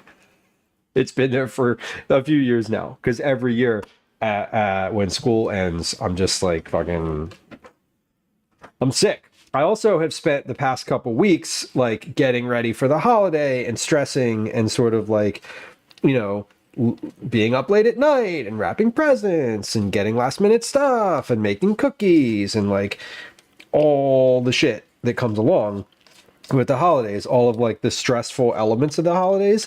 Like basically when all of that is over and your body's just like, hey, rest now. And you're like, but I don't want to. And you know, that your body's like, I didn't ask. I didn't ask. Blend times are always under what they need to be. Right. And I wrote 4 to 5 minutes. I blended this for 4. I could blend this for 10 and I would probably like it better. God, one for pink eye, one for scarlet fever. Yeah, you're definitely doomed. Emergency, just like straight in. Several packets a day. All right, we have cauliflower soup. It has olive oil, cauliflower, onion, salt, pepper, cannellini beans, broth, and cayenne pepper. I'm gonna give it a try.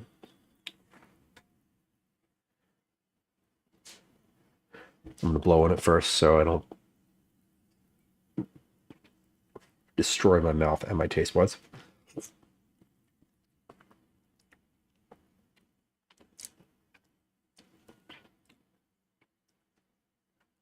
Wait. It has cayenne. Takes a second. There it is. Okay. That is really tasty. Oh yeah. That is definitely better than the first time I made it. Wow, that is really good. That has I'm glad I pulled back on the amount of cayenne, because I was thinking of adding a little bit more. My first rewrite of the recipe, I was calling for 3/4 of a teaspoon of cayenne pepper. That was a half a teaspoon of cayenne pepper in this whole pot. And it was good. If I add it earlier, then the time that I added it here, it'll be a little bit stronger because it will have more time to sort of bloom. That's good enough that I would like to try a little bit more. And I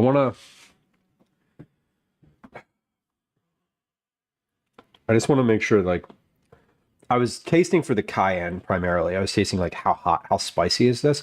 I don't want this to be too spicy either.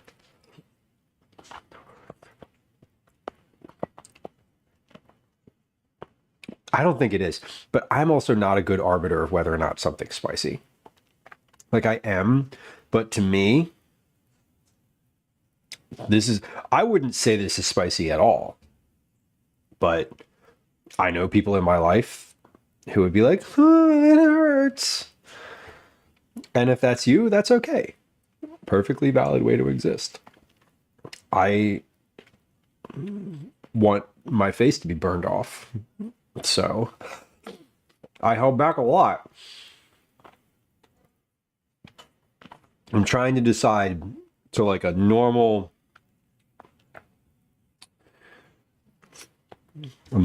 palate.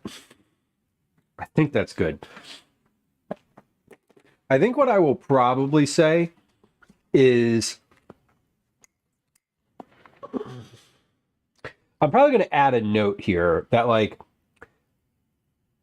I don't find this particularly spicy, but if you are sensitive to spice, either add less or omit it entirely, or add cumin instead. Options. People can always put a dash of hot sauce in it themselves. Right. Exactly. You can make this your own. You want it spicier? Great. Hot sauce is the better move, not adding more cayenne to it. That is also true. Okay.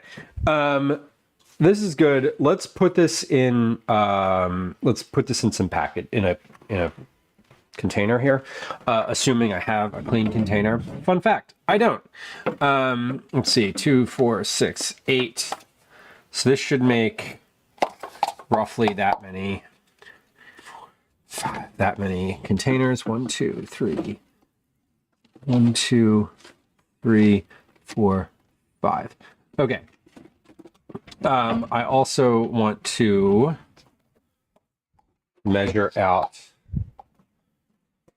I'm going to put this in 2-quart containers here. And let's let's measure how much volume there was here. Okay, all of these weigh roughly the same. So why did I use this spoon? I don't know. This is not a good spoon for this process. That's okay. We're invested in the process now. Okay, so that's, let's see. Let's do this by ounces. So 16.1. And also this will tell me about how many cups, because each of these is about 2 cups. So this should make about eight cups or so. It did the last time, and I added a little bit more, not broccoli, cauliflower this time, so it may make just a little bit more. I added an additional cup of cauliflower from what I had in the last batch. So a cup of chopped cauliflower. So what that will equate to in liquid form, I'm not really sure. I don't know what the conversion is for chopped cauliflower to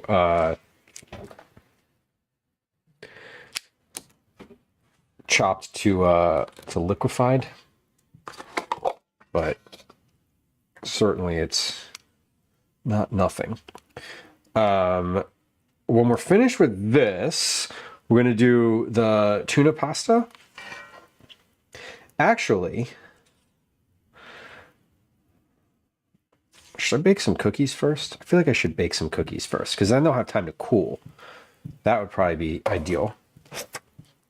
17.2. Each of these containers I've filled just slightly more than the last one. Or the containers weigh different weights, but they shouldn't. They're all pretty much exactly the same.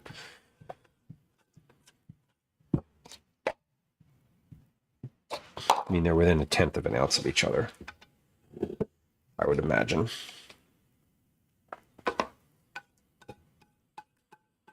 And I don't have enough here to make that much of a difference in the final volume.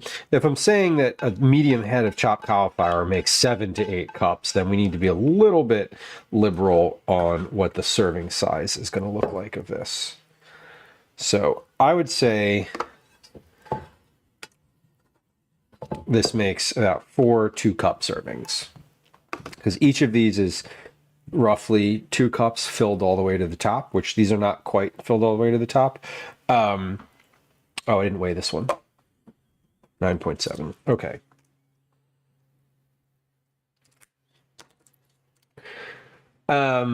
Great. So that, yeah, 4 2-cup servings. That's about accurate. This is good. I'm very happy with how this turned out. I'm probably going to test this one more time. I might test this. I'll probably test this over the weekend offline, just to do it. I'm going to freeze these soups because I think we're going to do the pasta for dinner, the tuna pasta for dinner tonight. But I'm happy with how this turned out. I would probably say, let's do a couple like final notes here. For blending this, what I'm going to say is if you have like a Vitamix or something that you want to use, I would use that. I'm going to say to use the immersion blender in here because that really embodies like the one pot ethos of this dish, and sort of keeps you from having to clean a blender, right? But for me, I like my pureed soups a little bit more pureed than I could ever get them with an immersion blender. So, I'm going to say, you know, if you have a Vitamix, better. Immersion longer equals smoother. But longer blend with the immersion blender only equals smoother, like up to a point. Like you could blend this there's a point of where it becomes not worth it anymore. So, you know, could you stand there and blend it with an immersion blender for 20 minutes? Yes. Would it be smoother? Yes. Is it worth it to do that just for the texture? I don't know. Like, you tell me. If you have sensory issues around texture, maybe it is. If not, I don't think it is. I think that like 3 to 5 minutes is perfectly fine for this.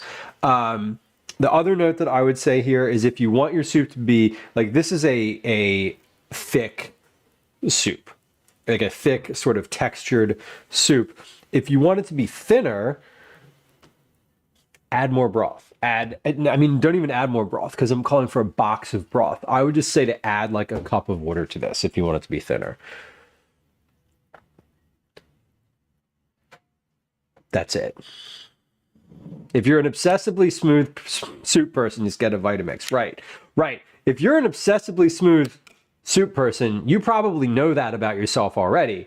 And the moment you saw the word immersion blender in the recipe, you're like, no way. Because that's me. That's me. I don't ever use an immersion blender to blend my soup. Because it's not good. It's not as good. It's not as smooth. That's it. That tomato soup recipe that I have, you know, I think I called for blending that in a blender for like fucking 4 minutes, like a Vitamix blender. See? Exactly. I'm always going to put my soup in a blender, even when it's detrimental to my physical safety. The thing, fellows, now that I have one, I don't mind using it. Right. And the thing is that when you pour the soup in a blender, it's a ton of extra, it's a lot of extra effort. Tasty pen cap. It's just a lot of extra effort. That's it. It's not a lot of extra effort, but it's some additional effort that if you don't really care that much about the texture, it's fine. Immersion blender is great. And that's why I'm calling for it, because I want this to be a one pot, like, easy thing. And they're also like, they're super easy to clean. You know, you just like, you rinse them off. You put them in some hot water and you turn them on for 10 seconds. Hot soapy water, and you turn them on for 10 seconds and then it's clean. That's it. Easy and ready to go. Okay, let's bake some cookies.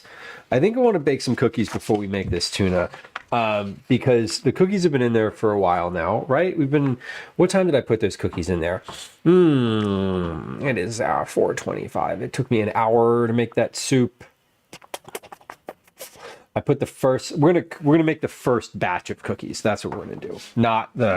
So the ones that have been in here the longest, oh yeah, these are solid. Those are shortbread solid. So are the other ones, but they're not quite there yet. Well, they might be. I don't know. We'll see. Okay, I'm going to put these in the refrigerator to cool down. I'm not going to freeze them straight away, but we'll put them in there to cool down. And soup. I have the oven on already. Perfect. I can't believe I went as long as I did without an immersion blender. They're more convenient and easier to use. Totally. The only hang up I would say, like with an immersion blender, that soup is great. The texture of that is great. If I'm making it for myself from that recipe, I'm gonna put it in a Vitamix because I just prefer it. That's all. Because it gets it smoother. Just straight up, it makes it smoother. The only thing that I really would never use an immersion blender for is something that had tomato skins in it. At least not the blender that I have. The one that I have is not powerful enough to get through tomato skins. It just like they get gunked up on in the blade, and I don't love that about it. So for me, that's really the only limitation. Anything with skin, the blender is like just not going to be able to handle very well. But other than that, I mean, for like that soup, it's onions, it's blending onions and cauliflower and beans. And like beans have some skin on them too, but it's like they're canned beans. They've been soaking in liquid for I don't know how long. That can of beans has been in my cabinet for several months. That specific one. And I know this because I went to go do like my shopping list for this week, and I was like, oh, like, let me shop from my pantry first to see if I have any of these ingredients. And I didn't think I had the beans, but I was like, I swear I saw some beans in here. And I like, pushed the cans to the side and peered into the back. And I was like, there they are. So, anyway, those beans are a little older. Those beans are slightly older than normal, but they're still fine. Okay, I need to get a plate here. These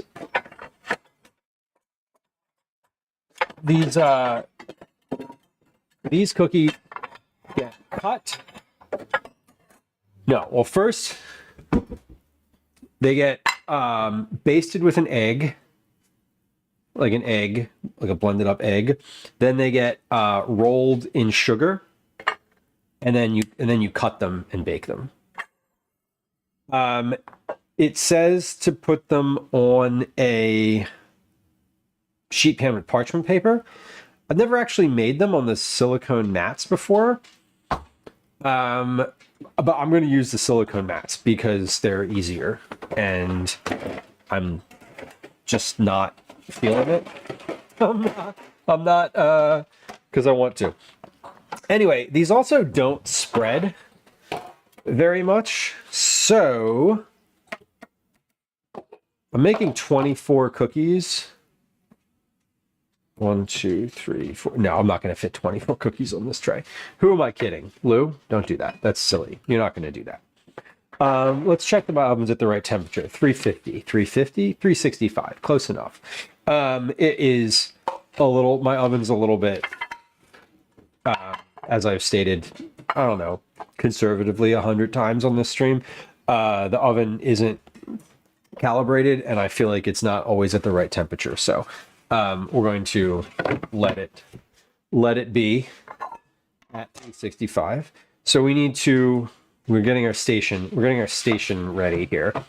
So we're going to egg wash, sugar, cut, tray. Egg wash. Let's do the egg wash in a bowl. And so that. Where is my sugar? I got it out earlier. Where did it go? I think I put it away. When I put the stuff back in the cabinet, I was like, oh, I'm done with this now. Did I put it away? Did I even get it out? Yes. Do I even have it? Sub question. Oh, I didn't even get it out. Okay, that's fun. Oh, you know what we're gonna do? Let's do a mix. We're gonna do a mix of sugar here. We're gonna do a mix of this turbinado, like cane sugar, and the white sparkling sprinkly sugar, because it's fun and seasonal. Okay, let's get those open. Now, I'm not going to put those... If I was making, like, a bunch of these logs, I would probably just, like, spread it out on the plate here. I'm not. I'm only doing 2. I might do 3. I'll probably do 3. But I'm just going to, like, sprinkle it over the log as we kind of get it done. So, let's get our egg... I'm going to leave that out. I might need a second egg. I doubt it, but you never know. Okay. But I want to make these before the tuna, because we're going to do the tuna for dinner. So I kind of want the tuna to be like the tuna pasta to be last, because it'll be closer to dinner time. I really changed the way that I thought stream was going to go today. The order of things is not at all how it went, but I feel better about how it did go, at least so far. Talk to me at the end. Okay. Brush the outside of the logs with the beaten egg. Roll them in the sugar. Slice each log into 1/2 inch thick rounds. Place them on a prepared baking sheet about 1 inch apart. They won't spread much. And sprinkle with flaky salt. Salt! The salt. I have made these cookies twice. No, I mean, I've made these cookies probably 20 to 30 times. Somewhere in there, lifetime. Got the cookbook in 2017. I've made them 2 times and forgotten to put the salt on top of them. And when I tell you that they're when you don't put the salt on top, they're sad. And they're not inedible, but you eat them and you feel sorrow. They're like joyless cookies. Joyless. Pure, they're bereft of joy without the salt on top. It literally makes the difference on the cookie. It's probably why salted is the first word in the title of the cookie. And you can't save them after, Mike. Exactly, because the salt like gets attached. You like tap the salt in. You give it a little tap. The other thing I know that I need for this is a sharp knife, which I don't have. So I haven't sharpened my knives in a few months, and I'm gonna take the sharpest one I have and give it a little hone. I love the no mayo. They are good for making mayonnaise, though. Uncommon, you're not wrong. They're really they're the best tool for making mayonnaise. That is no lies detected. I remember the first time I made them. The first time I made these cookies that I forgot the salt. I made them for other people. And I served them, and like we were eating them, and I was like, what happened? Why are these so awful? Like, it just didn't dawn on me as to why exactly they were just not great until like I had a couple, and I kept saying the name of them, and then I was like, wait. Salted butter and chocolate chunk shortbread cookies. Oh, right. Why do they taste like shit? Because I forgot to salt them. Right. Okay, good. Glad we have that. Glad we have that established and locked in. Okay, speaking of locked in.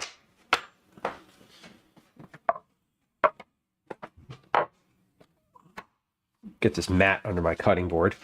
Else I'm going to be sliding all over the place. Uncommon, I feel like I just sharpened them too, but like that's how it goes with knives. You just have to continuously sharpen them. And then you're like, eventually you get into a rhythm. But the last time I sharpened knives on stream, I was sharpening my friend Drew's knives. So I don't think I've sharpened mine since June, maybe before then. It's been a while. They are not sharp, and I can feel that they're not sharp when I'm using them because they do not cut adequately. But I did do a sharpening stream, and I sharpened my friend's knives, which was nice of me and also not beneficial to me. Okay, so here's what we do. We're going to coat the outside of this with an egg wash.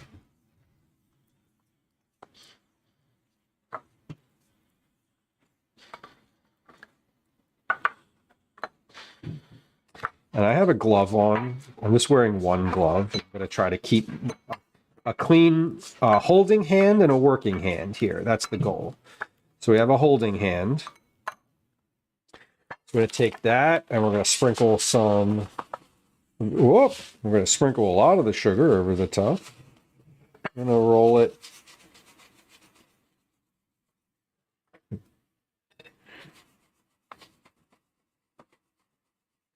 I feel like I'm wasting less than if I just poured all the sugar on the plate when I do it like this. The next one I'll roll a little bit and then we'll sprinkle. Okay, so I'm going to add a little bit of my shiny sparkly sugar.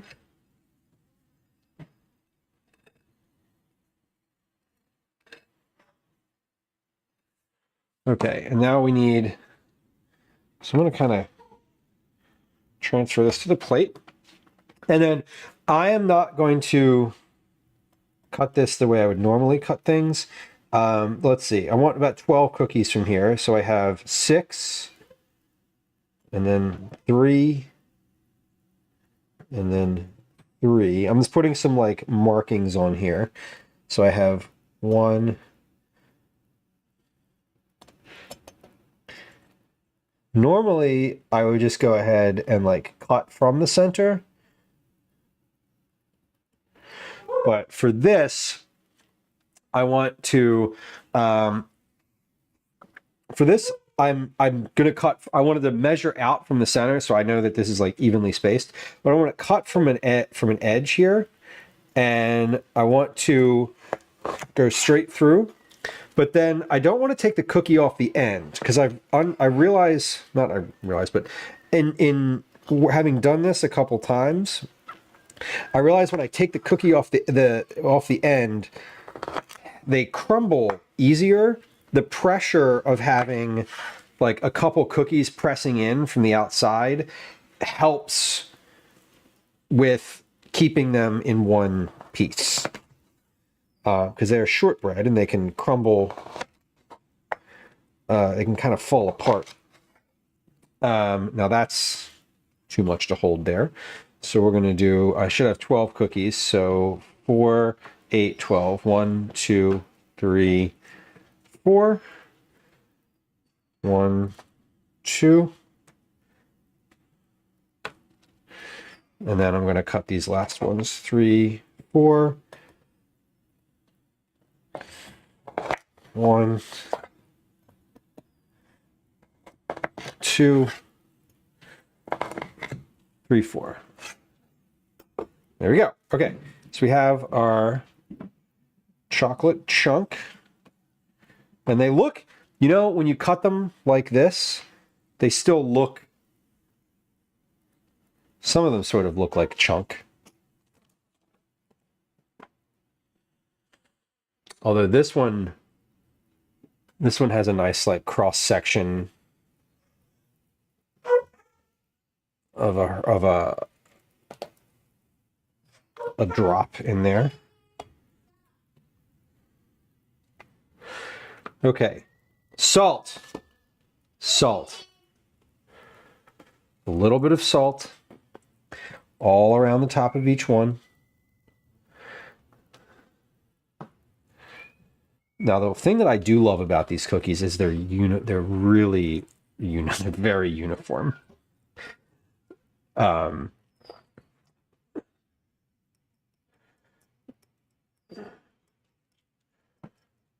too much salt is also not great. So some of these, let's kind of, I'm going to spread this out too. You don't really want the salt in the center, just piled in the center. Spreading it to the edge is ideal. Okay, these are just about ready. And I'm kind of tapping the salt just a little bit. I'm not like pressing it. But this is where we're at. Here's the cookies pre-oven. You can see the outside. The outside is covered in sugar. The top is salted. And they're looking all right. Bake until the edges are just beginning to brown, 12 to 15 minutes. Let cool slightly before eating them. Doesn't say anything about rotating the tray. Doesn't say anything about rotating the tray. So let's pop those into the oven. We'll set a timer for 12 minutes. And we'll start. And now let's get my next tray ready to go. These cookies work really well when you have sort of like an assembly line process. Like if I wanted to cook all of these right now, it would be really, really straightforward and easy. The work here, the most work for these is making them into these, turning them into the rolls. So it's why when I know I'm going to make these, I don't just make one batch. I like making multiple batches, because the other part of these is you can freeze these. I have frozen these for up to a year. The recipe says you can freeze them for a month. That is true. You can freeze them for just a month if you want. I have pulled these out of the freezer before after definitely a year, and they were fine. They were a little dry, but they were fine, generally speaking. Okay. Next round. Again, just egg wash. Egg wash up the outside. Turn this one over. Now I put them in the deep freezer, not in like the upstairs freezer where the temperature sort of varies because it gets left open sometimes because I move things in and out of it. Whatever. The basement freezer, the chest freezer, like stuff that's in there when it's frozen, it stays frozen. So, caveat, I would probably not store these in my upstairs freezer for a year. Also, I didn't mean to store them for a year. I didn't realize they were in there. I was cleaning out the freezer and I was like, oh, there's a log of cookies in here. Let's bake them. And then I had to think about when they were from, because I didn't date them. All right. Adding all of our sugar. Nicely sugared around the outside with 2 different types of sugar. I'm going to kind of press this in a little bit. Okay. And then we have, let's do our scoring. So there's 6 per side. 3, 1, 2, 3, 4, 2, 3, 3, 1, 2, 3, 1, 2, 3. Okay, we're scored. All right, we're gonna do just straight through cut here. Now, when I say that I do these, when I hold these, this is what I'm talking about. Would you egg and salt? No, Mike, definitely not. So the egg and salt, that part comes right before you cook, no matter what. Okay, so instead of taking this piece off and like laying it to the side and then cutting, I'm using it to hold this other piece on, and it sort of holds it together. Because the shortbread can fall apart. So I'm sort of pressing in from this side and cutting in a one sort of smooth motion. I'm going to take these off the edge here. Yeah, Mike, the egg and sugar is right before baking, sort of no matter when you bake.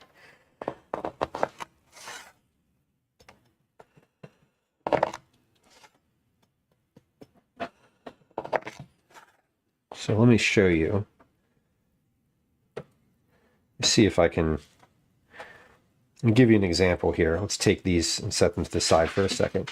So if I cut this just as it is, sort of without holding anything, this one might not be a good example. I don't know. These might be, yeah. But this one, see how this started to fall? This one started to fall apart at the bottom, like a piece sort of flaked off of there. If I was holding that together, it would have just stayed stuck on there and not gotten left on the cutting board. So that's what I mean when I say I cut them like this, because it holds those little flaky pieces on just long enough for them to stay stuck.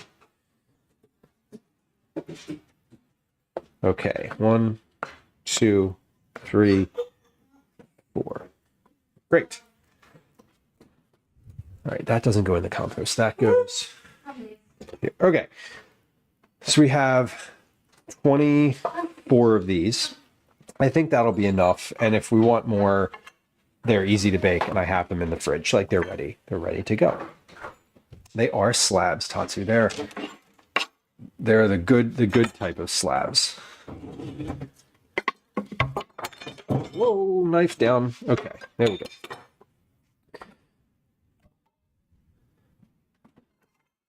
I've got 6 minutes to go with the ones that are in the oven. So we're moving along. These are pretty quick to process. I could fit salt. I could fit more of these on a tray. Pretty sure. Like they don't really spread hardly at all. I could probably fit one batch of these on one of the larger full-size sheet pans. These that I'm using are half sheet pans. These are the standard sort of like kitchen size sheet pans that most people would be using. The full-size ones are the ones I usually use for Cookie Club.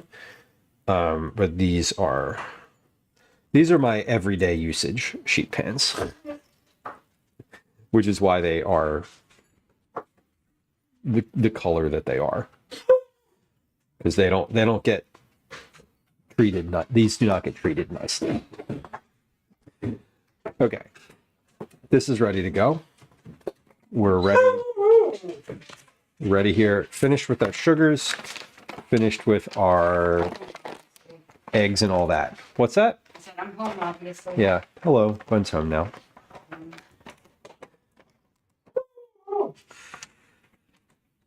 You okay? Yeah. You look like you've been shot at. I mean, not literally, but Another day at the office. another day in the mines. Yeah. Well, I have some cookies about to come out of the oven that you might like. Yeah. About to come out I in have to take a shower. in 4 minutes. Well, here, what time are you leaving? 6, 5, 40. There's at 7. There's a At 7. Attorney. We don't like political. in this group I'm in. That's it's a 6 that I want to listen to. So You have a call with an attorney at 6 p.m. Group chat that you're in. Do I need to be worried? She didn't say yes. She didn't say no immediately. it's Philadelphia landlords. Oh, or okay. Whatever. Oh, Whatever. they know we're- Yeah. Okay, cool. Well, these cookies will be out of the oven in 4 minutes and ready to eat in 10 minutes from now. And at any point past that in time, you're welcome to have as many as you want because I'm making them for you. Yeah. Wow. You can have my shower. And all that. Okay. Well, enjoy. Alrighty. Well, let's clean up the counter a little bit. While we're waiting for these to cycle through the oven, I got 3 minutes left. Now I have 3 minutes left until I'm going to check them. They might have 3 minutes more past that. I don't know because I'm not sure. But let's see. Can I see in here? Yes, they're starting to look good. They're sizzling on the outside in some spots. They're the exact same size and shape that they were. a few minutes when I put them in the oven, which is to be expected. They're shortbread. They don't change very much. We're going to clear off the counter. When I pull these out of the oven, I'm going to do my prep for the next phase here. No, when I pull these out of the oven, we're going to take a 3-minute break while I clean up in the sink, because we're between dishes here. I want to have I want to clear out the sink before I start making dinner. So I didn't do anything with that. No. In the interim, let's clear up the counter a little bit. This I need for, whoop, nope, leave that back there. These go over here because I'm gonna need them in a moment. Timer is counting. Okay. Wipe the sugar, flour, all the little stuff off the counter here, and then we'll wipe clean. Let me get out my drying, or not drying, the wire racks.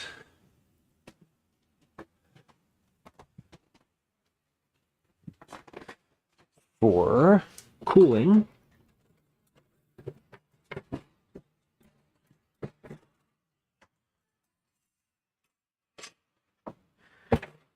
These should be ready.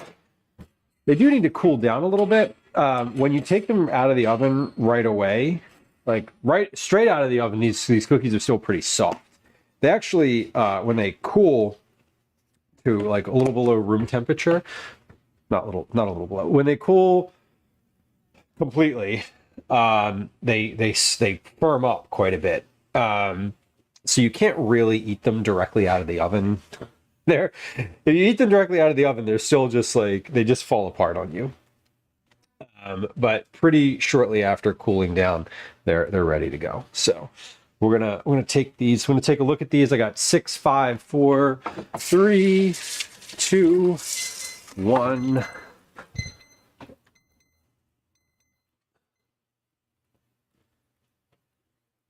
Okay, stop.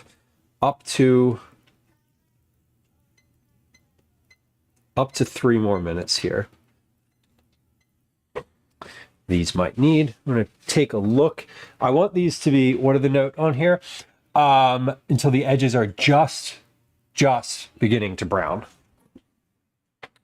I would say the edges of these are just beginning to brown.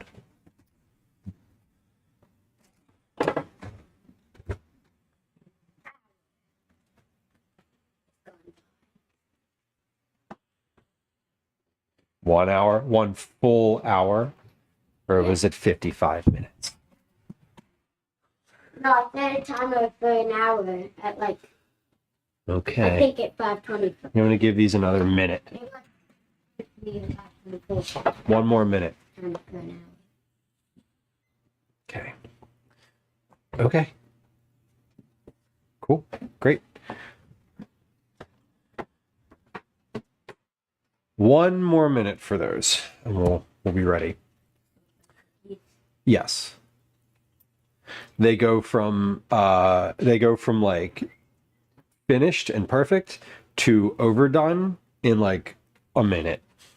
So they are a little touchy at the end, but really that's Smells good. really that's not a bad thing.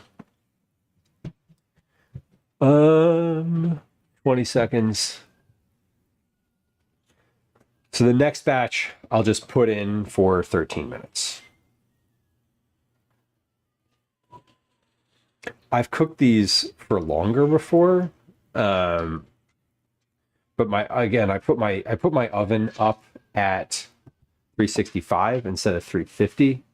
So they're about there. These are edges beginning to brown. Yep. Just. Okay, let's get this batch in.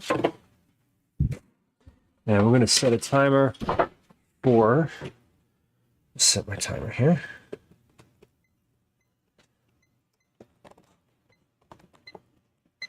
Okay, timer is set, and we are ready to go. Take a look at these. Here's something fun. They look basically exactly like they did when I put them in the oven. They're just slightly browner. That's it. They're slightly browner. But they look good. They're very uniform. The edges are just beginning to brown. They are a little soft, but they're going to be harder. They'll firm up as they cool down. So we'll let those cool. Ready to go. I put the next batch in. I set a timer for 14 minutes instead of 13. So I feel like I opened. I don't know. I feel like as I looked at these when I came out of the oven, the edges aren't as brown as I think maybe they should be. But I'm gonna let these cool. I think they'll be fine. They'll be fine, sort of, no matter what. They're pure butter. There's, they're basically pure butter and sugar, so I'm not really worried too much about it. Okay, here's what we're going to do now. I'm going to take a quick break. I'm going to do the dishes in the sink. I'm going to put a game of words on stream up and run a 3-minute ad on Twitch. If you don't like ads, there's a link to YouTube in the chat. You can go subscribe there. We're live on YouTube on both the horizontal and the vertical streams, and there are no ads on YouTube because the channel's not monetized yet. So I would love it if you would click that link and subscribe on YouTube anyway, even if we're not, even if you don't really care about whether you see an ad or not. Anyway, we're going to play a game of words on stream. The game of words on stream is going to be on this screen here. Words is a word puzzle game, much like Scrabble. You see the words at the top, you see the letters at the top, you type words that you can make with those letters in chat, and they get put on the board, and we win as a team, or we don't. We don't lose, we just don't win. Anyway, words is also a great way to get your first time chat out of the way. If you're new to stream and you're not really sure what to say, and you don't really want to say hi, and you just want to say something to get it out of the way, great time to do it. I'm also going to switch out my microphone right now because I'm at 5 hours exactly, and I'm aware that my microphone dies at the 5-hour mark. So we're working with a fully fresh microphone now. I'm also going to plug this one in. We're going to run a game of words, and we'll be back in about 3 minutes. I'm going to do the dishes in the sink during that time. Again, please go subscribe on YouTube. There's a link to that in chat if you don't want to listen to the Twitch ads. Otherwise, we'll be back in just a few moments. I believe cashew is a word.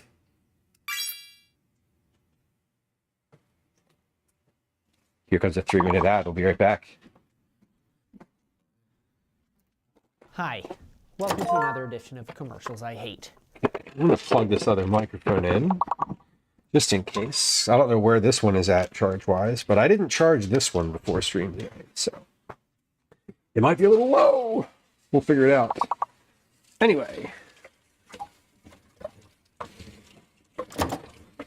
let's load up the dishwasher with what we can, and then we'll load up the dish pan with the rest, and maybe get through some of those. Maybe get through all of those. That'd be kind of amazing. But not expected. Okay.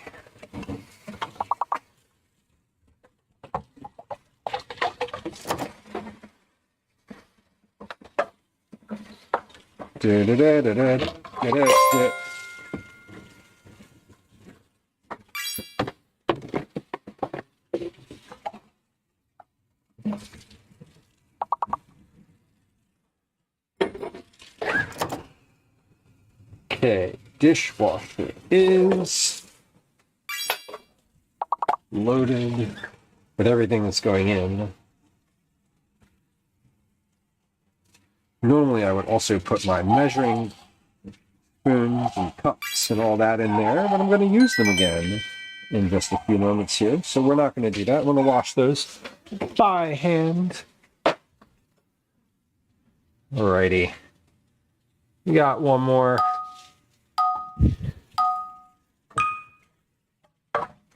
We got one more. Where is my sponge? There's my sponge.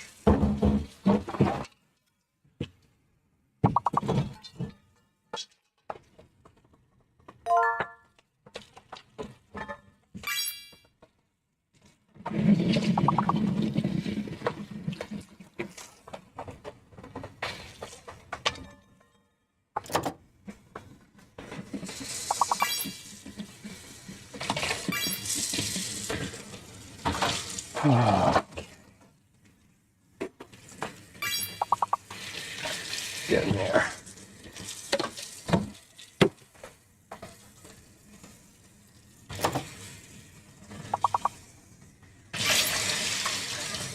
I can just finish these dishes before the end. It'd be amazing.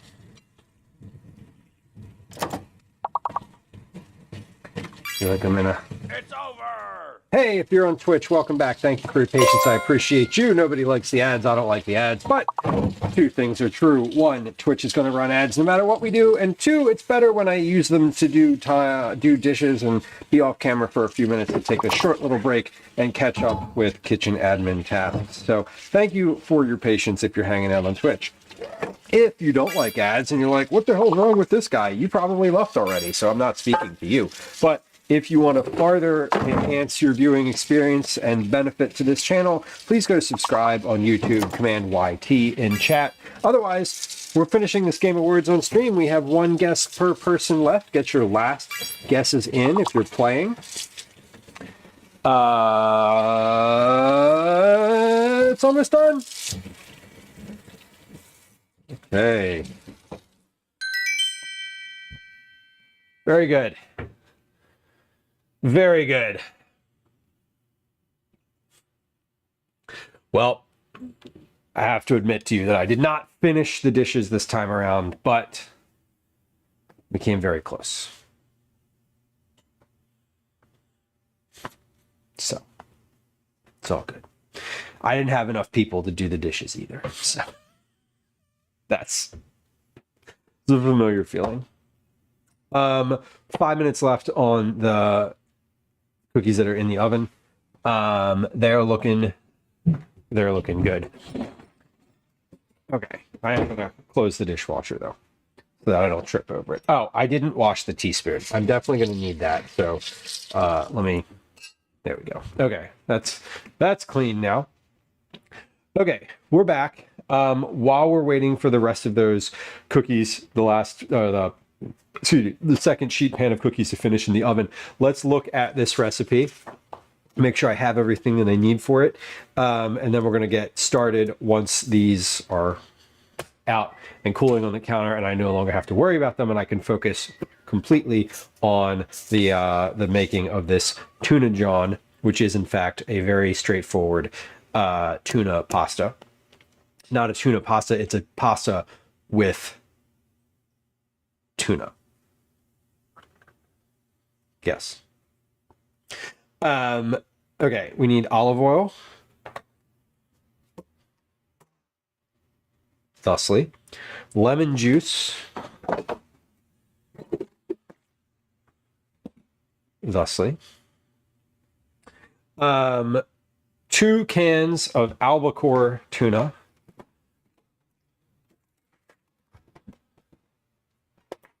Drained, it says, but we'll get to that in a moment. 6 medium cloves of garlic, minced. You can also use the garlic press or microplane. I'm just gonna put that down. I'm gonna use the microplane. DJ Harley, I think your guesses are coming in late. Very late. I think you might be behind on the feed, perhaps. I would refresh your browser because you might have like a rather long delay from the broadcast to the what you're seeing. Okay. Dried dill, kosher salt. Where did my salt go? There it is. Okay. Salt, pepper, 1 pound of boxed spaghetti, 1.5 cups of fresh parsley, chopped. Put the cayenne pepper away because we're done with that. So we're good. We're good to go. Before I start, I'm gonna wait. We're gonna wait 2.5 minutes for those cookies in the oven because when I start prepping, I want to start my timer because I want to make sure I understand like how long it takes to prep things. Cooking is real easy to figure out because it's like you prep. Or because you cook and it's like, well, 5 minutes done, 10 minutes done. Text, welcome in. Happy Tuesday. It's good to see you. Set a large first direction here though. Actually, no, we're just going to wait. We're literally going to wait. I'm going to wait for 2 minutes because I want to get these other cookies out of the oven. That's what I want to wait for. How are these looking? They're definitely looking like cookies.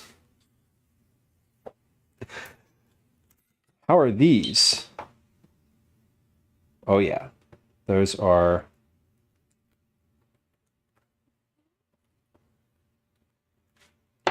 slightly solid.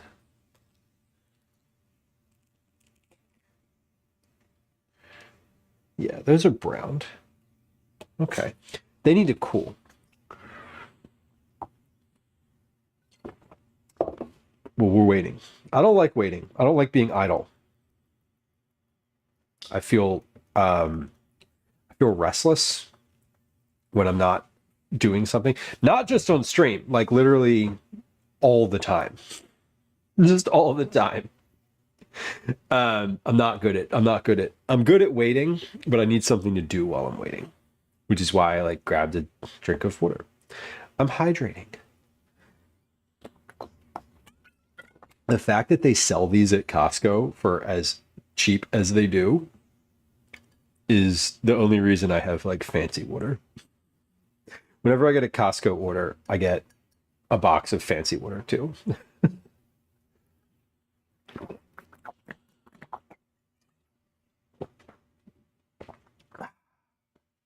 It's so refreshing. Don't drink this when you're working out, though. Not good. It's great. It hydrates you, but then you get all belchy. I know this from direct recent experience. Okay. Timer just went off. I'm going to check these. Yeah, these are just starting to get browned around the foot so they can come out. Are they? Yeah. See, it's hard because the sugar is also brown.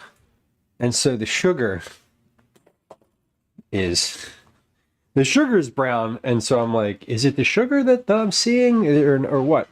Let's try. I want to try one of these from this tray. Yeah, this tray is fine and fine. This tray is cooled enough. Now, the other reason these might not be brown around the feet is because I did not use parchment paper. So it heats a little differently when they're not on parchment.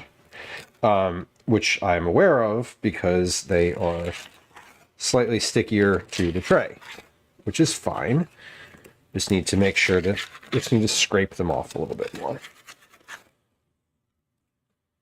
Some of them are.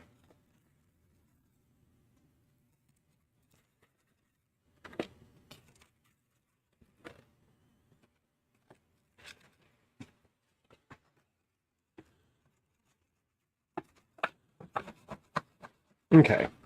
Now, I think I would recommend, I if I'm kind of in retrospect, I don't think I've ever made these on the silicone mats before, and I think I probably would moving forward. Anyway, this is what these cookies look like. Ooh, that one tray is hot. Let's not mess with it. This is what they look like when they're completely finished. Whoa, what did I just change? Oh, hold on. Let's not do that. There we go. Hold on. Hold on. I have to zoom out because I got to see. No, that's, see, I changed the white balance instead of the zoom. Too cold. Too.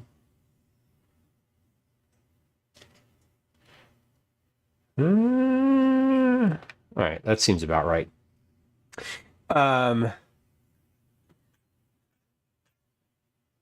This looks good. Did you use the mixer? I did.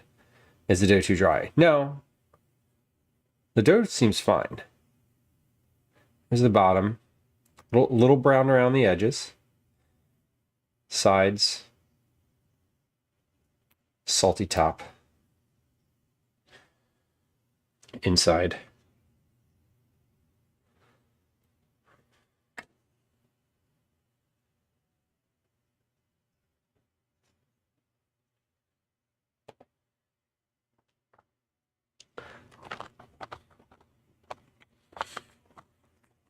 Oh my.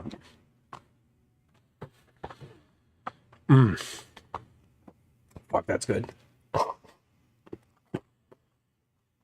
These could have cooked for like a minute longer. They're just slightly soft from the inside, which is fine. They could have cooked for longer. Should they? No. The second batch I did cook for a minute longer. What does the egg wash do? The egg wash, it does help with browning. The browning around the outside. But it also, in this case, makes the sugar stick. So you wash them with the egg, and then you roll them in sugar. So it's really, primarily, I would say, in this situation, the egg wash is for the sugar. It does brown though. Oh my God.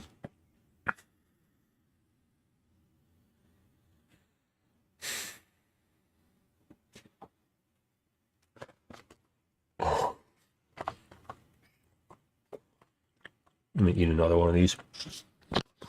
Which are really good. We went to the cookie thing, not this past weekend, but the weekend before.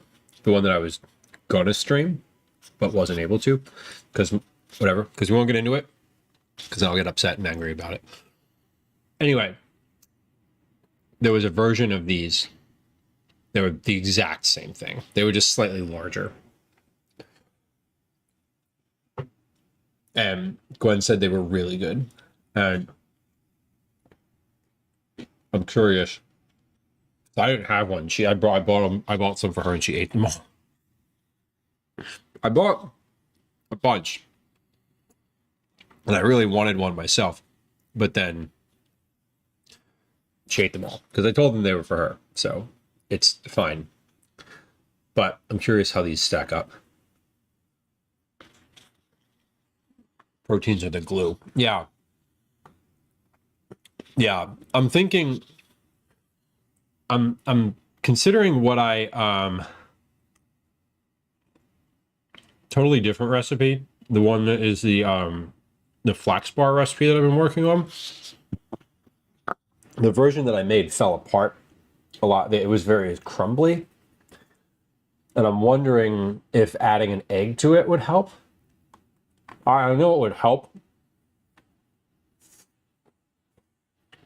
but I'm wondering if there's other solutions to it. I need to workshop it. I have on my list of things to do to text my friend Megan and be like, hey, can you give me some advice on this?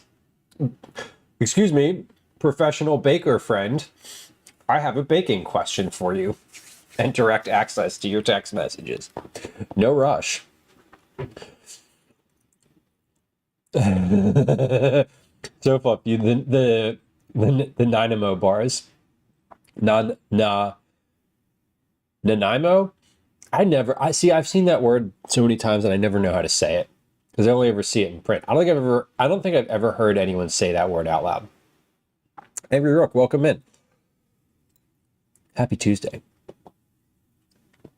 We are catching up. Nanaimo. So way number 1, Nanaimo. Way number 2, Nanaimo. Way number 3, Nanaimo.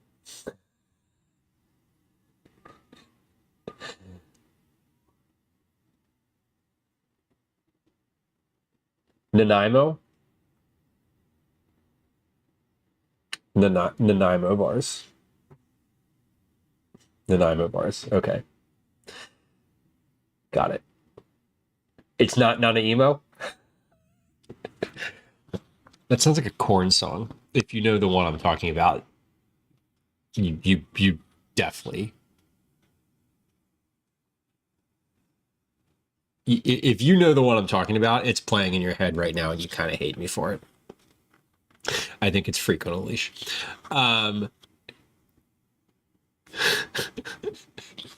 Search continues. Will I remember this later? No, I will not.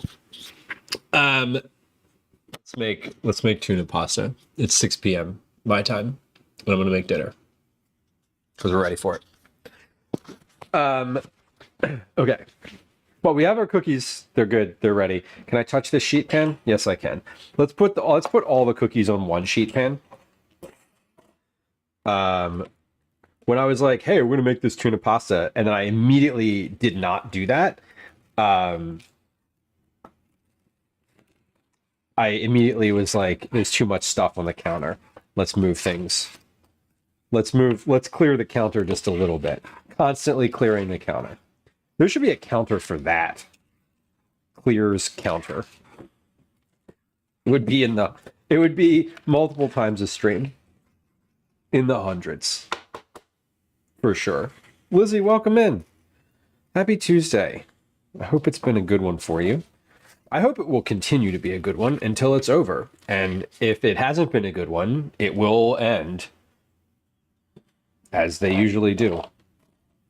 The days do usually end. So, the chocolate chunk shortbread cookies. So good. And easy to bake too. I love, my favorite thing about these is they're so easy to portion and put on a tray because they literally don't spread at all.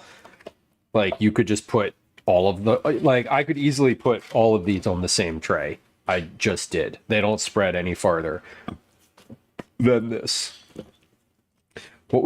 Stop it. Did y'all see what I was about to do? I was about to organize them on the tray and see what the breakdown of like X by X would be. Don't need to do that. Not necessary. What I do need to do is make this tuna pasta. That's the next goal.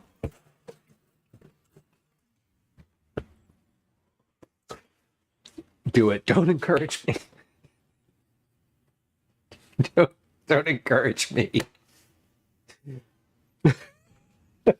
I do want to know though. Like I want to know.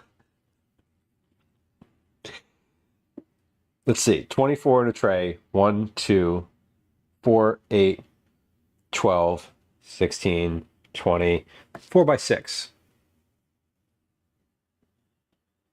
Yeah, 4 by 6. 4 by 6. I can do math. Okay. Oh, we had a cat. I saw a cat enter the room. Where did it go? We got one. Ah. Cat. Got a cat on stream.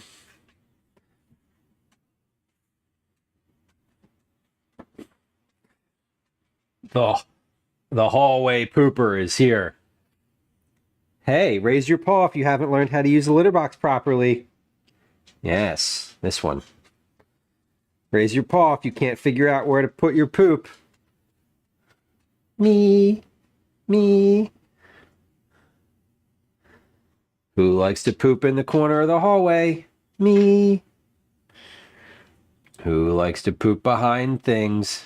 Me. Who doesn't know how to use the litter box? Me. Who's a cute baby anyway?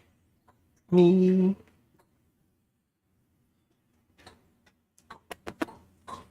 See, I don't mind kissing his paws because I know that they're not touching the litter.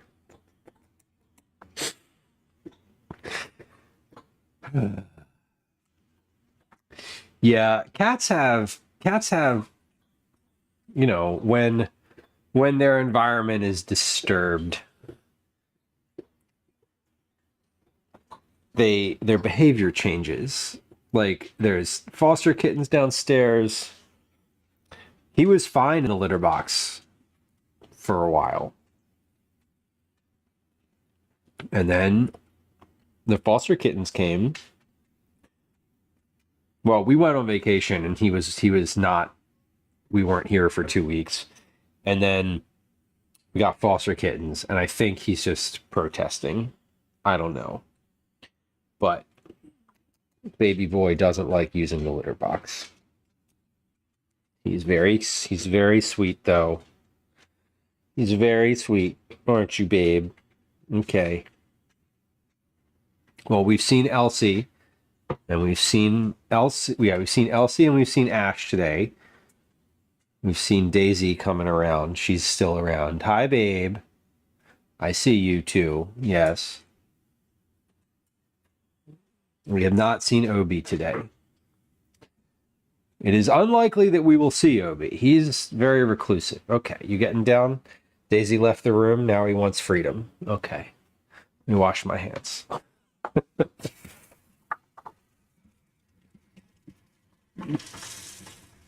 Obi is a proximal cat. It is how I have been referring to him. And when I say that, what I mean is that he likes to be near you.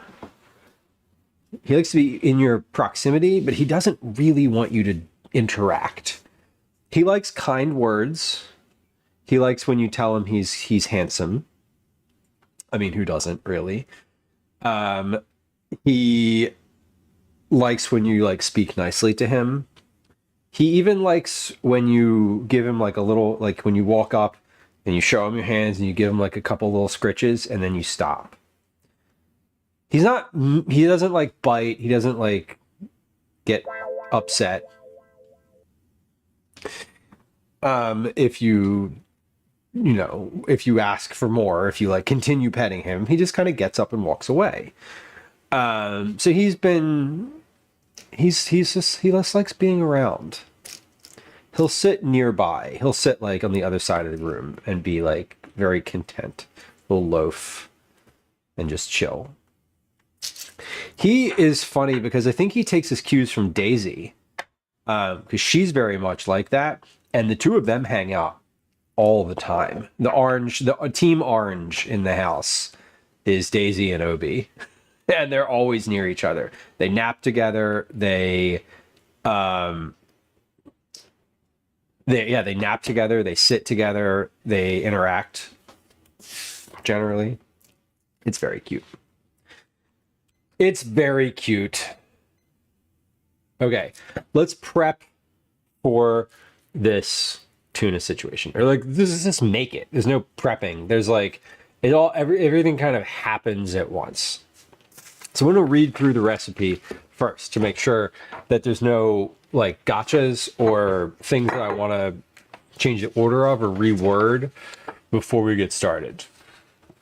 3 steps, 3 easy steps. Prep the sauce. We didn't update the menu. It is not right. It is not right. Hold on. We got it. See, I am gonna 5.5 hours. Well, it's only been a couple. What did we make today? Cauliflower soup.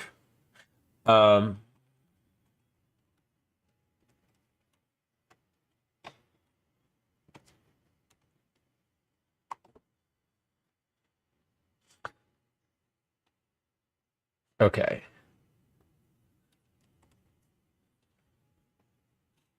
Okay. Menu.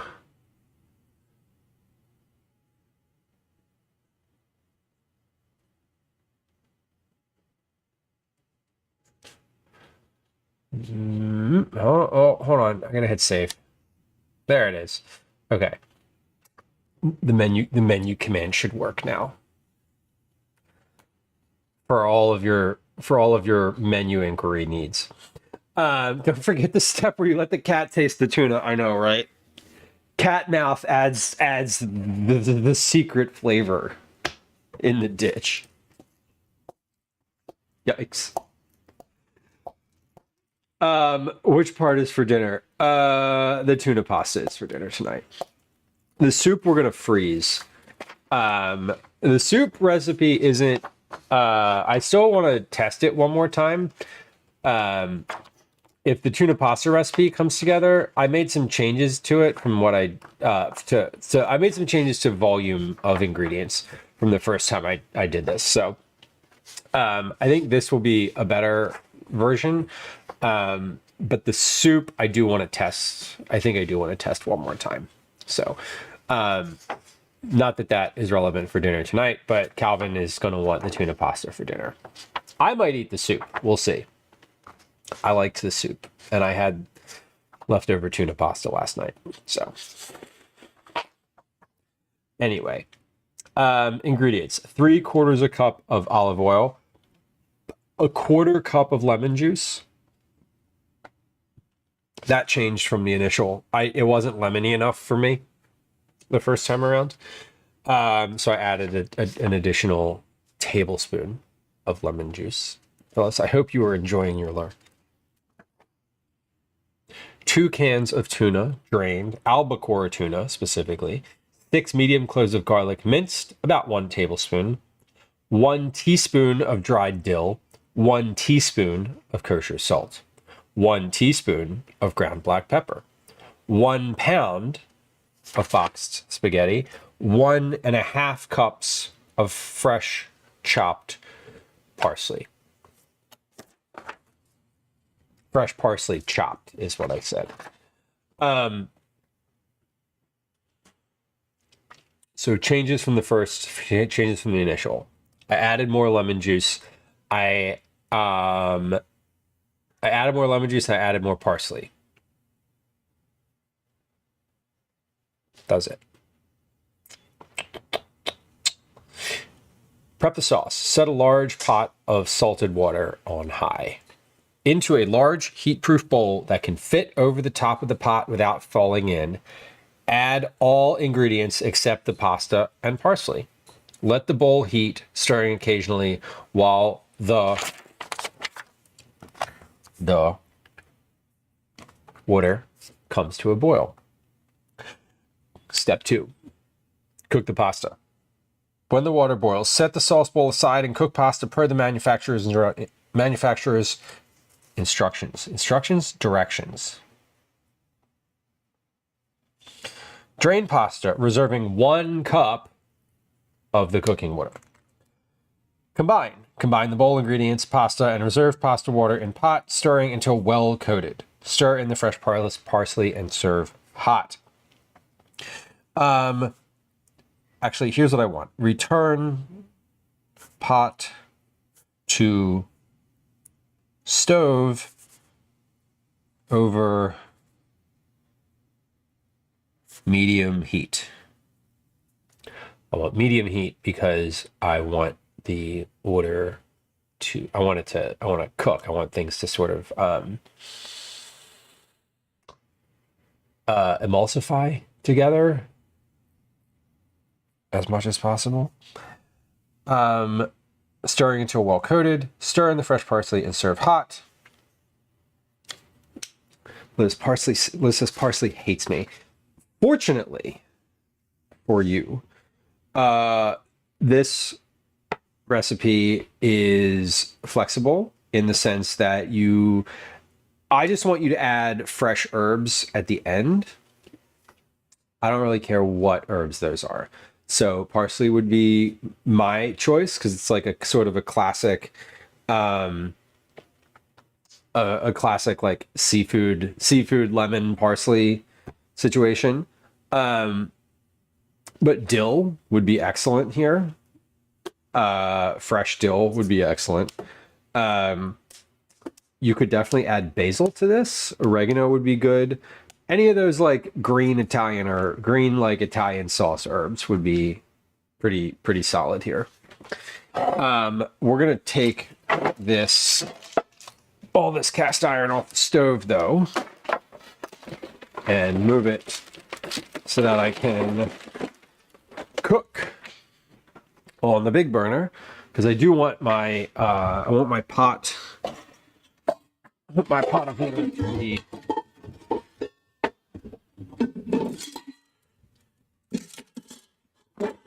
I want this to boil quickly. Okay.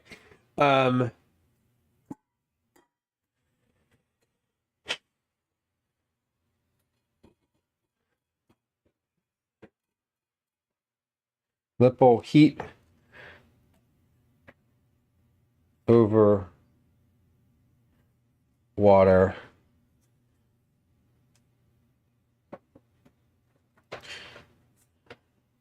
So I want the bowl to be able to fit over the pot without falling in or touching the water. The water.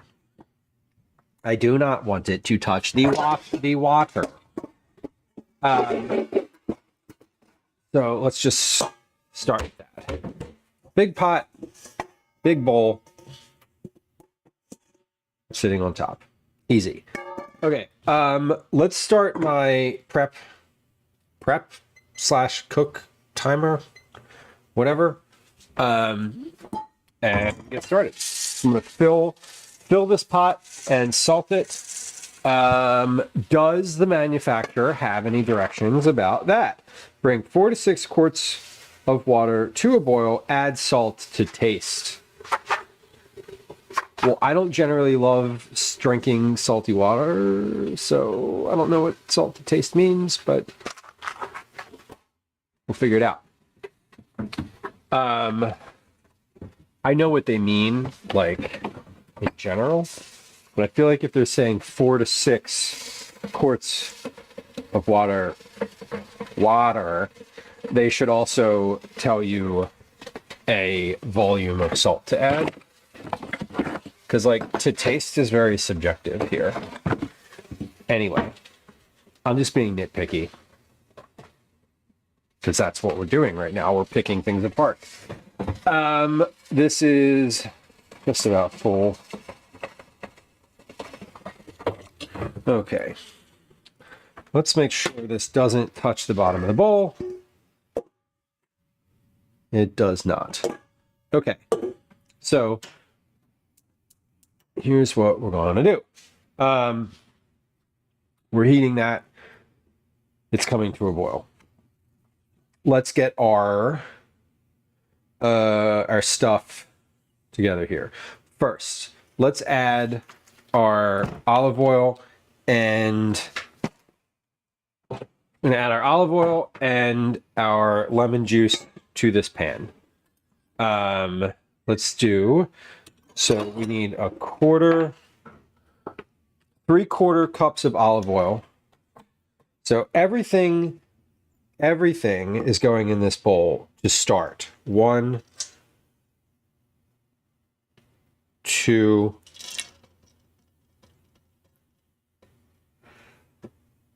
3/4 cups of olive oil, plus like a little extra because I didn't fill those completely and some of those didn't. Yeah, whatever. Because a little extra, obviously. 1/4 cup of lemon juice. Now this is from concentrate with added ingredients. So I probably should note that that's what I'm using. Bellis, you're almost there. Almost to the melting point. Just in time for it to drop overnight, right?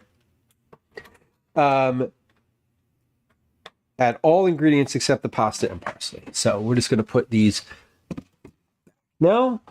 So we have our garlic, olive oil, lemon juice, two cans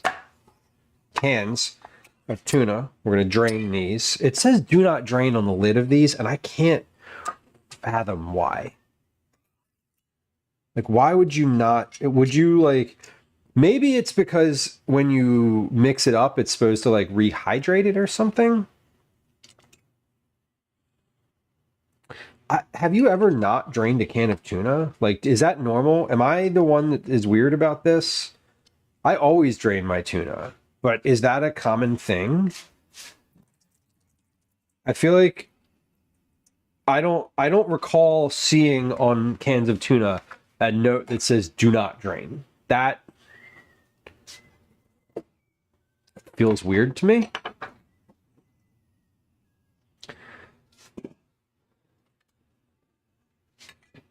If it's in olive oil, then no. I mean, this is in...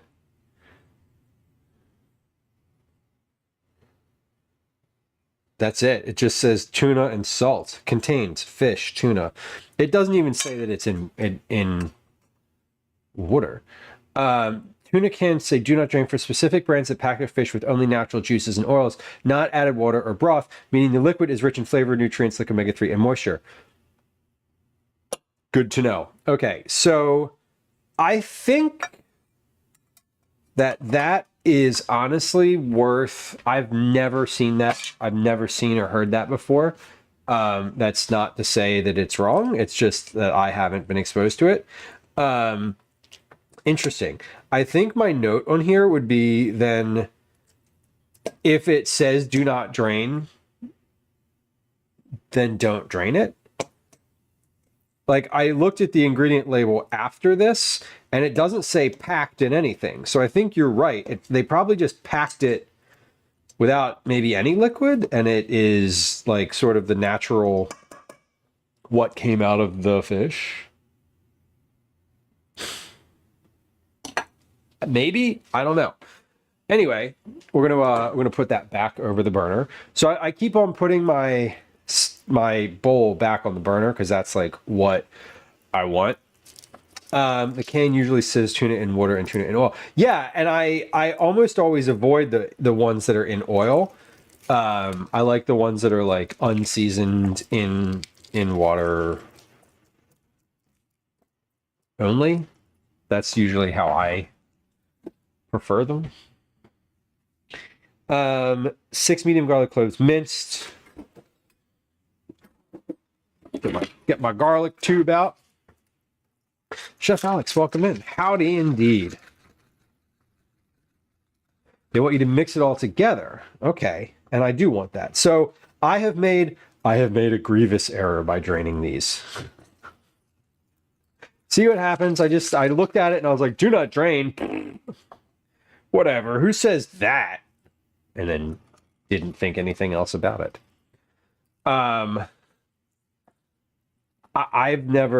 Yeah. This is also like, I don't know, maybe it's fancier tuna.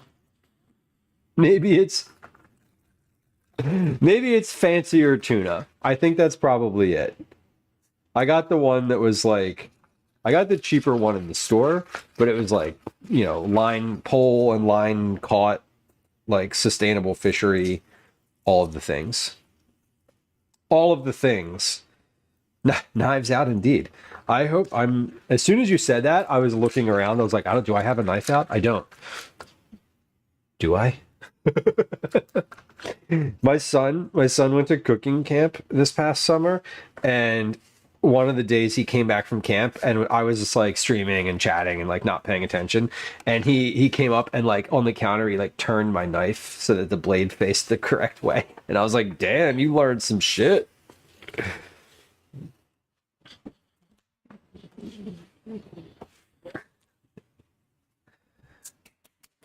Which I thought was pretty funny. Okay, so I'm just gonna leave the ends on here because I'm gonna microplane these, and then like when I get to the bottom when my fingers are like, ow, don't hurt me, I'm just gonna like take the nub and be done with it. It's a real problematic fish fishing wise, and I always try to buy the like, specifically with tuna, I try to buy the more ecologically friendly variant of tuna, whatever that might be. Now there's some, to be fair, and to be fair to my wallet, there are some brands that are prohibitively expensive that seem like they are better ecology wise.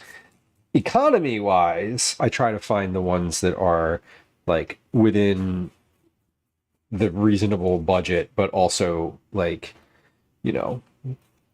not like the top of the line fanciest possible tuna I can find. Hey bot, thank you for the note. I should note, because I haven't yet today, that follows are silent if you follow the stream. There's no alerts, there's no sounds, there's no chat messages, and I will not acknowledge you until you say hi in chat first. I am a big fan of lurking, and I appreciate lurkers who like to hang out here. And if you're the type of person who doesn't like to be perceived, especially when you follow a new to you streamer or new channel, that is me. I won't follow anyone new until I know exactly what happens when someone follows, because I do not want to be subject to bells and whistles and interrogation. Anyway, follows are silent. If you're lurking here and you're not following currently, please feel free to hit the follow button, and you will just follow. There's nothing will happen. And if you want to continue to lurk, go ahead and do that. Just a little housekeeping note.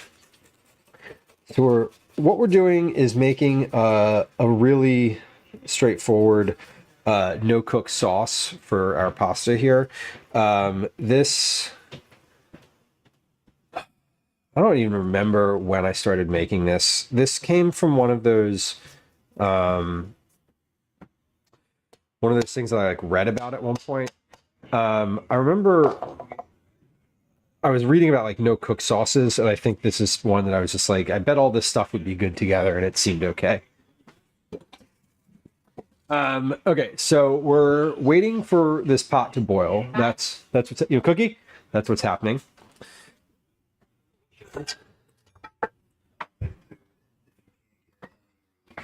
Go ahead. Yeah.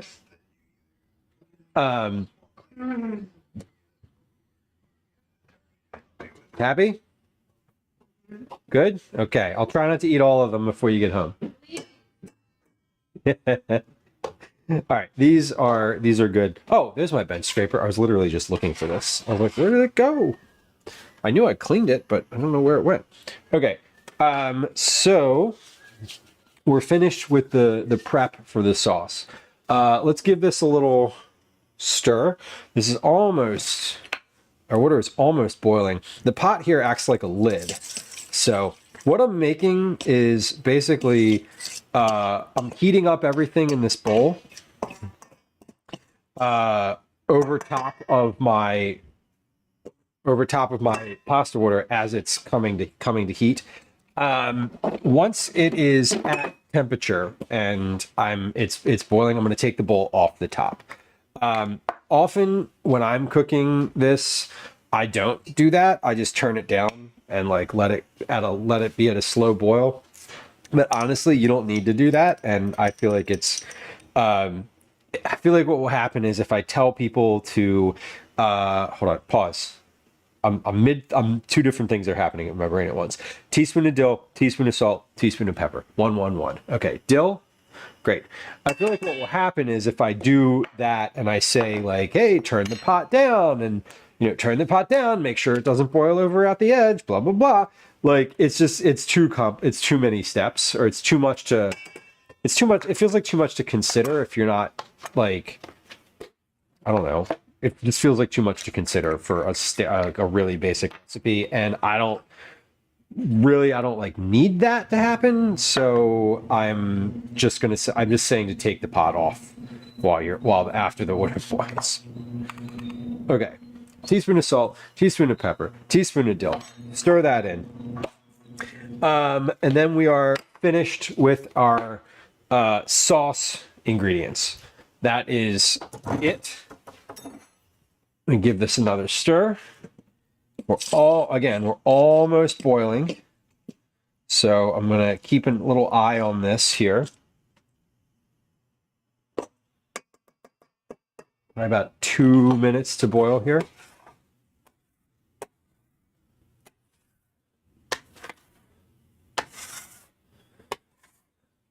Man, fellas, that's wild about the lactic acid. Like, I know that they process them pretty quickly. They're also big. You can't really the tuna are huge. Lactic goes out and it gets cut and thrown out as quickly as possible. Wild. I've seen one of my favorite genres of YouTube video is like fish butchery.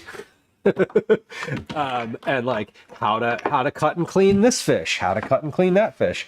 And the tuna is always been kind of incredible to me. The one thing that I have been fascinated with is the ikejime killing, where they basically so the fish doesn't asphyxiate. They kill it like immediately, and it's supposed to be a lot better both for the fish for not feeling like it's drowning, for lack of a better term, and it causes a lot less stress overall, which ostensibly makes the meat better for like what you're saying. Okay, washing my hands before I cut this parsley. I forget. I was watching a video about it like sometime in the past year or two. Recently. Anytime I say recently, I really just mean like recent memory, which is quite a long time. Okay. Oh, paper towels are on the floor. What is down there? What is that? What is that? Okay, let's put this parsley in. We got a cup and a half. We got a cup and a half here. You can teach stuff too. Teaching things is fun. I've had various stages of life where I was responsible for teaching things, and I always enjoy it. I don't think I'd ever want to be an actual teacher, but I do enjoy giving instruction. It's that only child in me. I just like hearing the sound of my own voice telling other people what to do. All right, we're gonna cut this parsley up.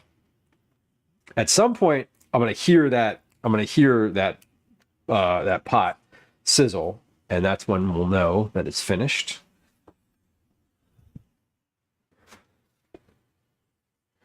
I'm gonna hear the burner because it overboils around the outside. Or I'll catch it right at the moment it boils, but it's more likely that it's gonna boil over underneath that bowl. Okay. So I'm gonna cut about a cup and a half of parsley. And what do we got there? About a half a cup. So double what I just did. So let's get that. This is fresh parsley.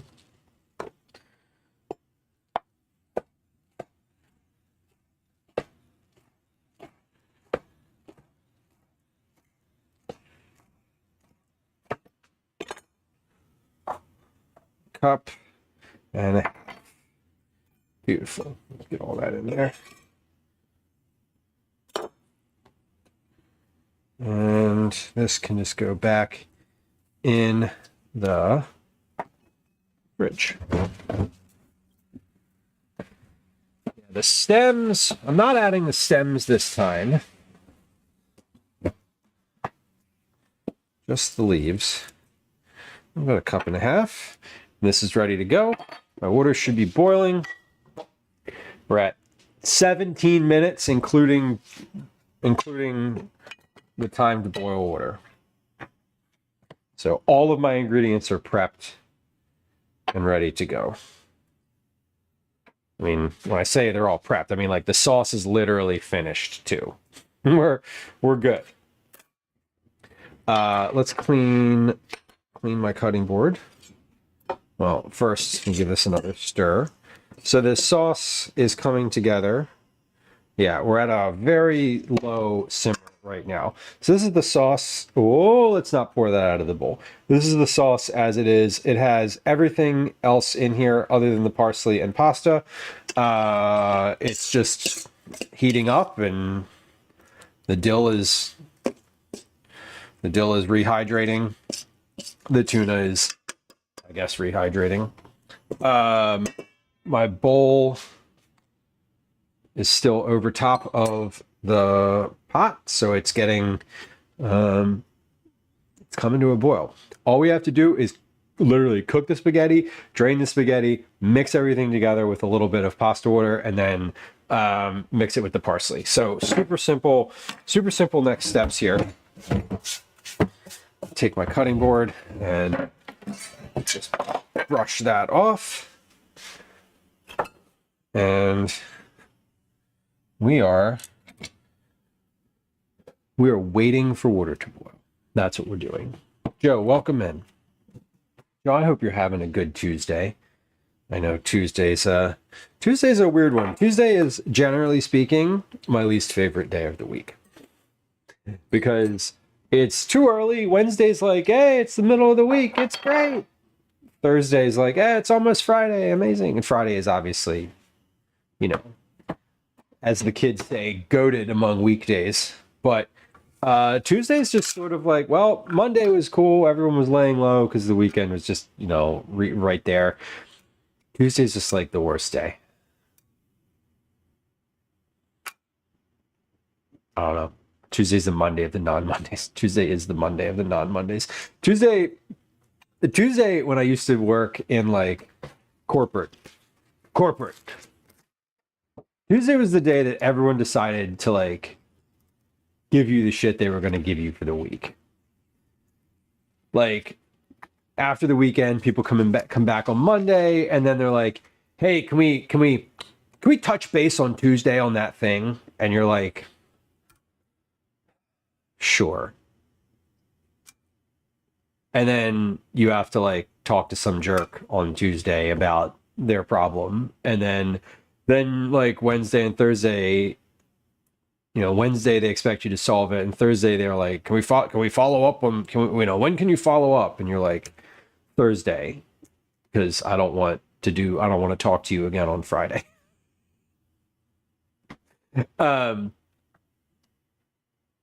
Yeah. It's just the day that everybody starts needing things. But fortunately for this time of year, if you are in any sort of like corporate job that is tied to like Slack or email, we're firmly in the like, can we get back to that after the holiday feedback? Which is the best. Which is definitely the best. I used to work in a job where the holiday was just like go. It was like, you know, a race. The finish line was December 23rd. Because that's the last day that you can order. December 23rd at like noon. So it's the last day you can order overnight shipping and still get it before Christmas. So I still have a lot of like, about the holiday. But that's okay. We don't do that anymore. Now I'm just about it for all the other reasons, all the normal reasons. Quite literally waiting for water to boil. to cook pasta. So the timing of this recipe is really the timing is really as long as it takes a pot of water to boil. I could have put less in there and it probably would be boiling already. But I like to fill the pot all the way. I'm one of those folks that like fills the pot all the way up to the top instead of just like a little bit on the bottom. Most tuna is now considered sustainable, Bellis. I didn't know that. That's actually a nice thing to know.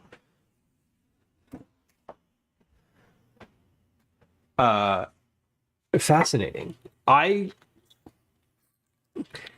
It's always wild to me. Like, I remember I'm 41 and I remember being a kid and like, I mean, I don't know if they still do this, if they still talk about like the critically endangered species and all in school. And it's wild because there's like species that have come off the endangered list now.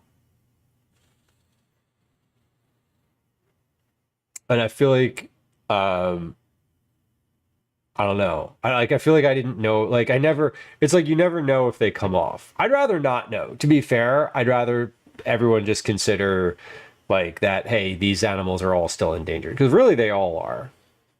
We all are, including humans.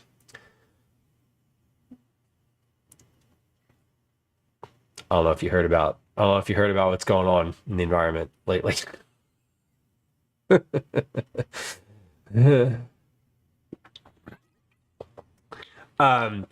Bella says I used to eat a tuna sandwich every day for lunch through the majority of elementary and middle, and I used to really like tuna sandwiches. Kind of funny. I don't hate it, but I don't need it much and eat it much anymore. I've always been sort of mid on tuna. I never really loved it. I love tuna. My favorite tuna fish sandwich, I guess. I also, when I was a kid, I used to call tuna salad what I would call now tuna salad. Like that to me was always just tuna fish. I didn't know what to call it. I didn't know to call it anything different. My favorite tuna salad has apples in it, and I feel like I never got that unless I made it myself. I like it a little bit sweeter, sort of like chicken salad. Like my favorite chicken salad has grapes. Grapes and tuna don't really do well together. Tuna needs a little bit of like the sour element to it, which is where you usually get like pickles. Yeah, exactly. Pickles or onions. But I feel like an apple has just enough. It's like the balance of sweetness and tart is like really satisfying to me. Okay. We're waiting. Okay, this is about to boil. We're about to tip in. Yeah, an apple, mayonnaise, even like a little pickle relish or something. I love it with like an apple, mayonnaise, maybe like a little bit of celery, but like really finely chopped celery, not like huge chunks. I don't like huge chunks of celery in anything. Soup, salads, none of it. The only time I like huge chunks of celery is when I'm eating it as a whole celery stick. Whole celery stick or nothing. That's my preferred methodology for celery. Okay. Pasta is in at 26 minutes. Let's start a timer for, how long does it say to cook? 10 minutes. Okay. So really, you really need to start. This recipe is basically like, if you can boil It is as long as it takes to boil water and cook a pot of pasta is how long this takes, because you're not cooking the sauce. There's no time to cook the sauce. It all just goes on top. And I guess I should probably stir it in, huh? Yeah, get down there. Get down there below the water line.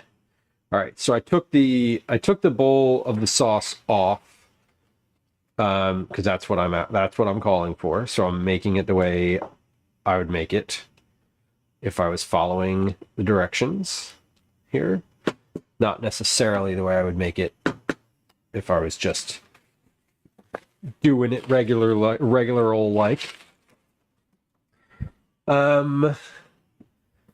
Great. So we're almost there. I'm hungry. Y'all, I ate those 2 cookies and now I'm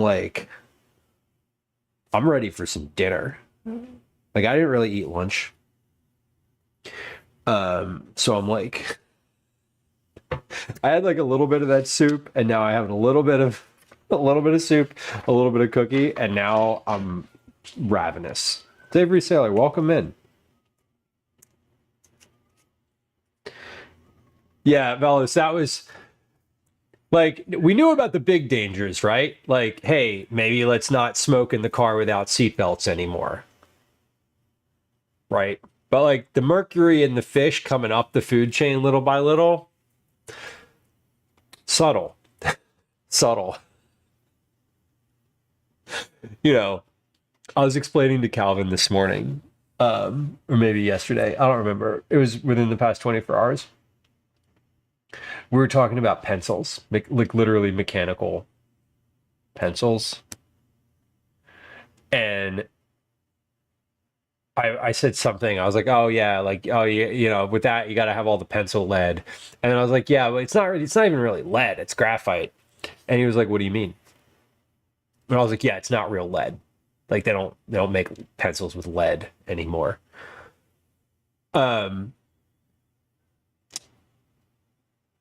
And he was like, well, that's what we call it. And I was like, right. But like, we don't use real lead in pencils because it poisons you and makes you die. And so we don't do that anymore. But it's still called lead. And he was like, oh, wow, really? I'm like, yes. It's one of those things where I'm like, when we're talking about like English and language and words, it's like,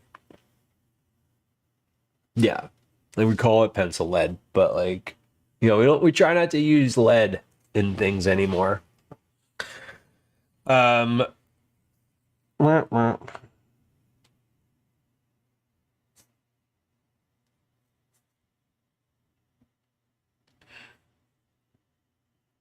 Okay, I'm just making some notes.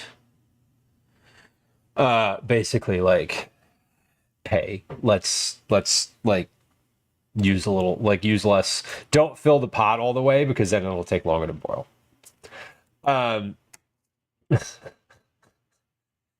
Savory Sailor says 80s parents didn't buckle their kids in the back seat, but it's not as if it mattered much because they couldn't see you through the cigarette smoke anyhow. Right? Yeah, it's so funny. It's so funny that like that was a fight that people had. Like, we want to be able to not wear a seatbelt. I'm like, okay. Why? What? Like, are you really gonna die on this hill? Is this like, this is the one? This is the fight you're trying to pick? I remember growing up, you could smoke in Friendlies, and there was in Denny's, and there was like a section in the back with, that wasn't even like, it wasn't even separated. It was just like one of the sections you could smoke in, and it was like the whole place just reeked of cigarette smoke. But you're like, do you want to sit in the non-smoking section? And you're like, kind of, but that's outside. Like, the whole place is kind of the smoking section, right? Like, whatever. My God. Zach, hello. Beth, welcome. Becca Brownie, hello. Lizzie, welcome in. Jamie, hello. Welcome in. Venomous Calshot, nice to see you. Mouthful of turkey squirt. Hello. Well, welcome. Cyber said I spent a lot of my youth in tobacco haze at Waffle House. Destroying Angel, hello. Ashley, welcome in. Y'all who just joined us. What's the most unhinged place that you used to be able to smoke cigarettes back before that wasn't really a thing anymore? They used to allow smoking everywhere. Hospitals, airplanes. I was on the most recent airplane I was on. They were like, this is a no smoking flight. And I was like, no shit. Yup. Becca says the hospital. Oh my God. Right? The doctor's like, you're fine. It's probably okay. Grace, the classroom between classes. Right. You finish it. You're a senior in high school. You're 18. Actually, was it even 18? When did the age change? Restaurants. Yeah. Like I remember that. Like I was saying, the Denny's, the literal Denny's. It was like, dude, the smoking section's over there, and you're like, the whole place just smells like smoke.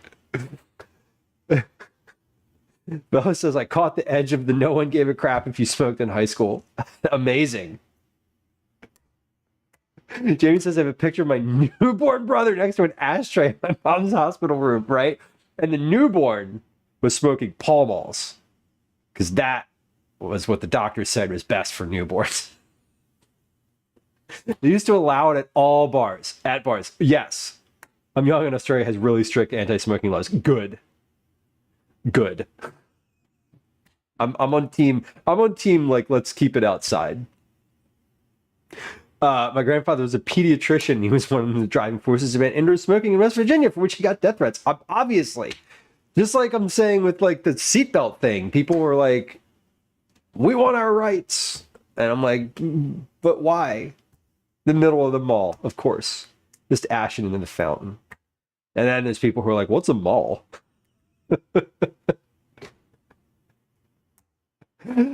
Oh my God, fellas, I know. The youth. Mrs. H says, I used to own a pub in the UK and gave it up with the smoking ban. Yeah, there's still some places. I live in Philadelphia. For those of y'all who are new to the stream. I live in Philadelphia, and I think there's one, maybe two bars in the city that you can still smoke in. Zoopy Gus says, my dad used to smoke at McDonald's. They gave the babies Pall Malls, right? Well, that was only because they were sponsored. Actually, you can't even do it outside of a building on the street where I live. You have to be 5 meters from a building entrance. 5 meters for the American audience here is roughly 15 feet. I think it's a little bit more actually. I sat on my grandma's lap in the driver's seat. Amazing. That is kind of amazing. I worked at a Perkins when there was still a smoking section. Perkins is basically Denny's, right? Denny's, like Bickford's, all that type of like Friendlies, the sort of like slightly upscale diner experience, if I'm correct. You went to a restaurant, the first thing I would ask you is, you like to sit and smoke, and you're not, right? Yes. The weird aluminum ashtrays at fast food places usually have the logo of the place. Yeah, basically a Denny's. Yes. Becca says, I'm in Utah, not many people here smoke. Anyway, so I'm not sure how much of a difference the band made. Fair. I hear that Utah is a little reserved on the like the generalized consumption of anything, including like tobacco and alcohol. Cracker Barrel. I remember when I went to college, what you could smoke in certain parts of the student union, and they had paper ashtrays that were just like in a stack on the table, and they were just like just filled. Everything was filled. The whole place smelled like cigarettes. You could smoke in the coffee shop on campus that I worked at. It was like the one place you could smoke was in the coffee shop on campus, and like it was unhinged. This guy's sitting here smoking next to me. It's bad for my health. Give me my 15th beer. Totally. Totally. Yeah, I feel like bars should be able to apply for at least a variance for it. And like, you know, if you, whatever.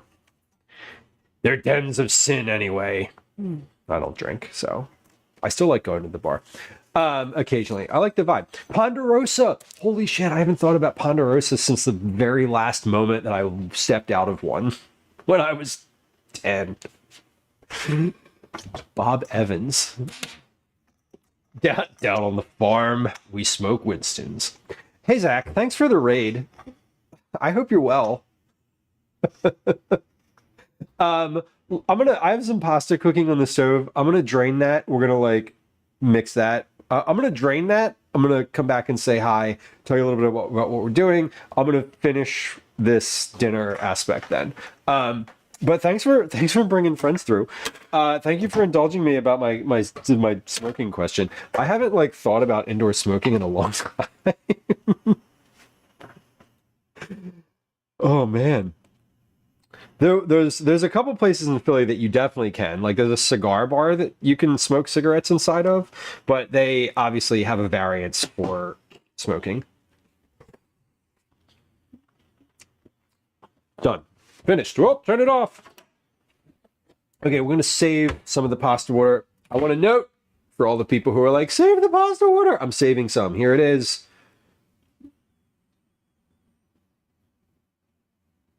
Here it is. I'm saving it. Okay, let's drain this in the sink. This is your friendly reminder to save a cup of your pasta water. Yes. That is a very friendly reminder, actually. Now that I hear it, it is quite friendly. Okay, we're going to drain the pasta. Now, pasta is drained. Friends who just joined us from Zach's stream, thank you. I appreciate it. If you were hanging out here, Zach is a lovely friend of stream, a human who I've met in real life and is as genuinely kind and funny and filled with delicious snark in real life as they come across on stream. So a good follow. I hope you all had a good time over there today. And if you were hanging out here, please go follow Zach. There's a link in chat. It should take you to a link tree. Go follow on YouTube or subscribe. What's the word? Like and subscribe on the YouTube. That's the one that makes the money. Anyway, friends who joined us from Zach's stream, welcome in. I hope that you are well. I hope you had a good time. My name's Lou. I'm a home cook. I'm a recipe developer. I do some recipe testing. I'm a parent. That's where the dad part comes from. I live in Philadelphia. My pronouns are he, they. I'm very happy for y'all to hang out here. Stream is generally all about cooking. We're pretty chatty. We do a lot of recipe development. We do weeknight dinners. We do some baking. We do trip prep and projects, specific projects. We make cookies at least once a month. Sometimes we do get out in the real world. We do IRL stuff in and around Philadelphia, occasionally outside of the city as well. We're very, generally the community here is enthusiastic about the culinary world. There's a little bit of innuendo here. There's a little bit of like, you know, weirdness sometimes. We're kind of weird. We're mostly kind. Definitely a little bit spicy. And it is a safe space to lurk. I should note that follows are silent. If you are the type who likes to lurk, but you're not sure about following new channels, follows are silent. There's no sounds, there's no alerts, there's no chat messages. Nothing happens if you hit the follow button. I won't say hi to you. Please feel free to hit the follow button and enjoy your lurk until you feel like chatting. Whenever that is, today, Thursday, next Tuesday, never, all of that is fine. Anyway, as we get back to cooking dinner, I want to say thanks for coming through and I appreciate you. Have I heard of a butter candle? No, I haven't. Mrs. H, thank you. I appreciate you. Thank you for the lurk. Catalina, you're cooking duck large. Oh, that felt weird coming out of my mouth.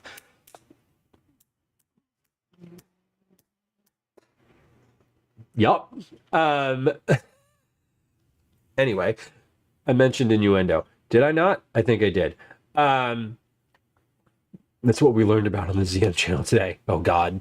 Was it informative? Was it informative? We're finishing a recipe today. I have cooked the pasta. I am now going to return the pot to the stove over medium heat. Let's come over to the stove real quick. Look, not only do we have this camera and this camera, hello, but we also have one on the stove. There it is. Oh no, we have a little sketty still in here. Come here, boy. Yeah, okay. Return the pot to the stove over medium heat. Combine the bowl ingredients, pasta, and reserved pasta water in the pot. Okay, so reserved bowl ingredients include all of this lovely goodness. What's in this bowl, you ask? Well, let me tell you. Olive oil, lemon juice, albacore tuna, garlic, dried dill, kosher salt, ground black pepper. Sheesh. All this is going into the pot. This is our sauce. I am going to actually I'm actually going to take a spatula. Where's my spatula? Where is it? There it is. I'm going to take a spatula and get all of this out of here because it's all worth going in the bowl. Now, if I wanted to, I guess I could put the pasta water in here and have that help like rinse things out, but like, I don't want to do that. That's fine. Okay, so that's ready to go. We're going to add that plus our pasta, which I drained as you saw moments ago. And we're going to add 1 cup of the reserved pasta water. Here, that is on the counter over here. I'm going to take a cup and add that into the pan. And we're going to cook that on medium heat, which is, on my stove, a 3.5 out of 7. And, whoa, we're getting some splashes. We're going to stir this until everything is kind of incorporated. And it looks saucy. But basically, I want this... I'm going to turn this to high. I'm going to turn this to high, and I want this water down. I want this to boil down in the bottom. So we have some... oh God, you can see the compost bucket. Yikes. We don't want that. It's all like gross vegetable stuff on the floor. It's not gross, it's compost, but like unappetizing. Anyway, I'm going to kind of bring this... I hear some sizzling on this side. Ah, yes, we're sizzling. Okay, so that's good. All right, we're going to stir this in until it's pretty well incorporated. We have a lot of olive oil in here, and so the pasta water is salty, and it's going to help that oil stick. That's the goal. Stick to the noodles. So you can see as I pull the noodles to the side, there's a little less liquid now. It's heating and starting to stick. Still looking pretty good, a little less. But eventually this all comes together. I may need to add less water to this, which is fine. There we go. Now look, as it comes back in slowly. Now there's a lot of oil in here too, so it's a mix of oil which is not going to boil off, and then water which will. So if your tomorrow morning is going to be negative 32, I want to note for all of y'all who are perhaps new here, that's negative 32 Celsius. That is intolerably cold. That is an intolerably cold temperature. Okay, this is, look at that. Very little, that's just oil, mostly oil coming back in now. I think this recipe has too much oil in it. We're gonna change the amount of oil in here because when I reheated it from the leftovers from last time, it was also a little bit. It was a little bit more oil than I wanted there to be in the leftovers. So there we go. Look at that. Look at where did all the liquid go? All of that is just oil. Okay, this is good. This is good to go. Let's come on back over to the counter here, and we're going to add our... Whoa, hold on. We're going to add our parsley. Parsley. Then we're going to take a picture. We're going to try it. Okay. Reserving... let's say 3/4 cup of the cooking water, because that was too much. I had to cook too much water out of here. I shouldn't have to have cooked it that long. When you add too much of the pasta water at the end, sometimes it's fine. You can just continue cooking it until it like is gone. But then you run the risk of also overcooking your pasta. So I also want to change this to maybe 2/3 of a cup of olive oil instead of 3/4 of a cup. So like just a little bit less. Because it seems like there's a little bit too much in here. A white Christmas mix. That sounds potentially fun if you're prepared and ready for it. And if you're not, it sounds annoying. I'd be annoyed because I live in the city and I would just be like, oh, it's nice out, but the snow is grimy and awful. Okay, so last step here is mixing in the parsley. And you could mix this in to your individual bowls, but I like just putting it all in the dish and mixing it all together. Because I like when it's kind of in each bite and I don't have to do any extra work. Okay, great. So, this is our final dish. Looks like that in the pot. Pretty good. Let's get this in a bowl. Where's my big fork? I'm like blind to it. I can't see. There it is. Ah, stop it. It's on its side. Move you out of the way. Okay. Yesterday, Calvin was like, I saw in this YouTube video that this like YouTuber chef like plated the pasta and it looked really nice. And I was like, they just used a big fork. And he was like, yeah, but it looked like this. And I was like, they just used a big fork. He was like, but it was in a twist. And I was like, they used a big fork.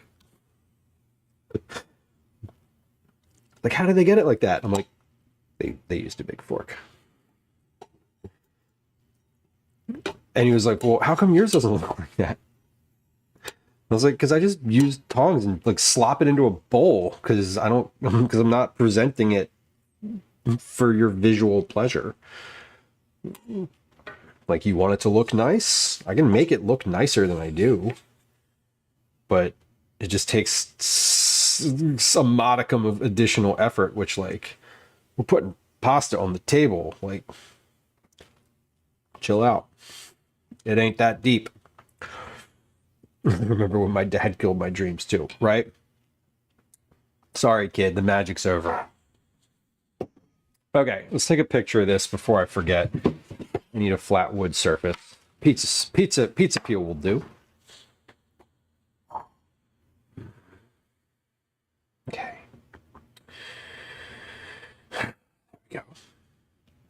Wipe your lens. This is your casual. This is your casual but consistent reminder that when you take a photo with your camera, wipe your lens off because your fingers have touched it. But Lou, I don't think they did. Yes, they did. Your fingers touched it more recently than you think. And if someone else asks you to take their photo, wipe their lens too. And that is how you will be enshrined as having taken a better photo of them than anyone else. Because you took the very simple step of literally wiping their lens for them.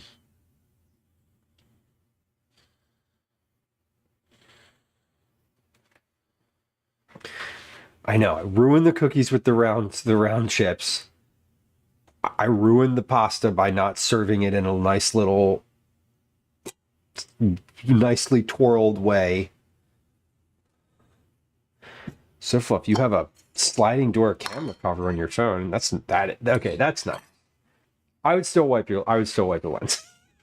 I would still wipe the lens because I bet I would smudge it as I opened it. But I can appreciate that it helps keep the lens from scratching,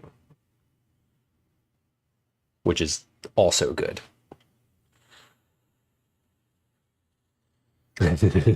Daily when I keep up my snap streaks. Oh my God. Anytime I get a streak on anything on the internet, I intentionally stop it because otherwise the dopamine just claws its way into my brain and I have to keep going. Here's what dinner tonight is.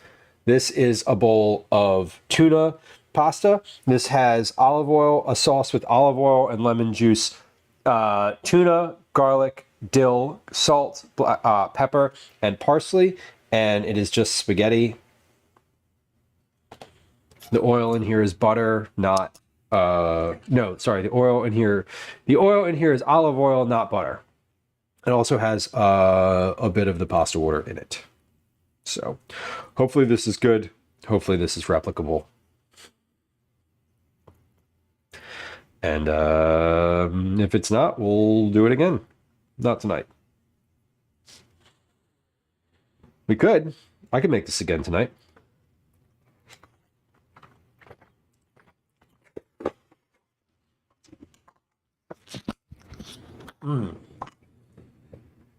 Yeah, that additional lemon juice in here, so much nicer. So much nicer. I think the key for this one is the cook at the end. Because if you don't cook all of this together, if you don't heat it and stir it,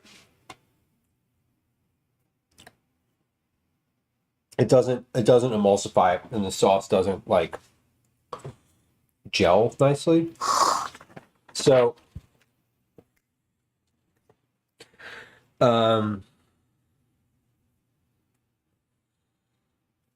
medium high heat, stirring to a well coated and thickened. Okay, so what I want you to do at the end of this is stir it until the pasta is well coated and the sauce has thickened.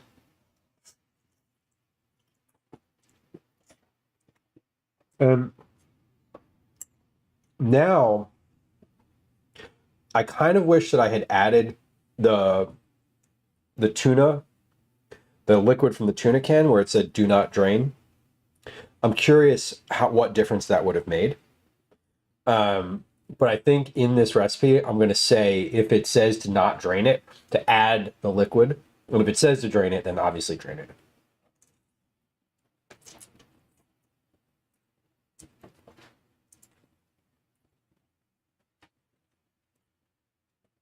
A can of tuna in your macaroni and cheese is a thing that I didn't know I loved until the first time I had it.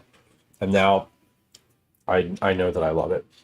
This is quite good. It's not super tuna heavy. It's not like a tuna noodle casserole because it's not it's not dairy. There's no dairy. There's no dairy in here.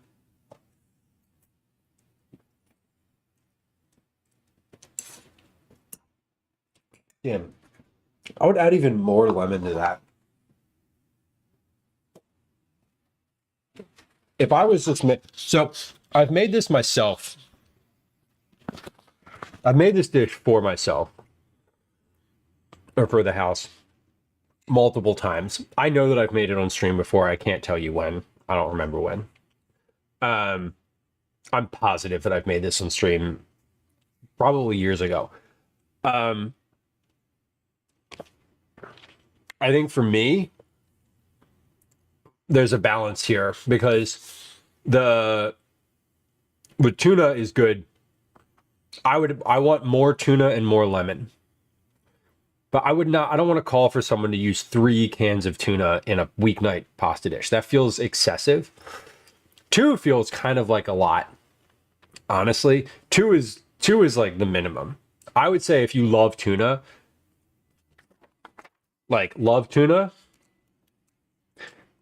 add more.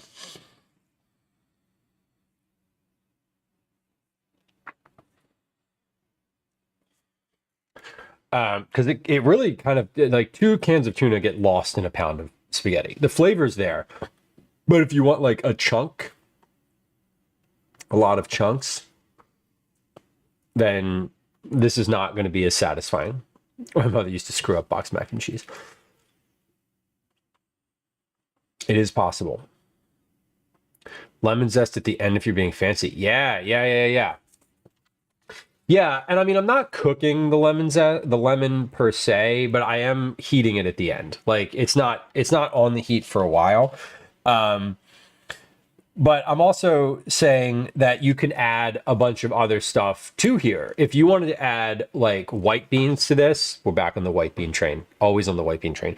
If you wanted to add white beans to this, like add them in with the sauce, that would be really good. Like additional protein.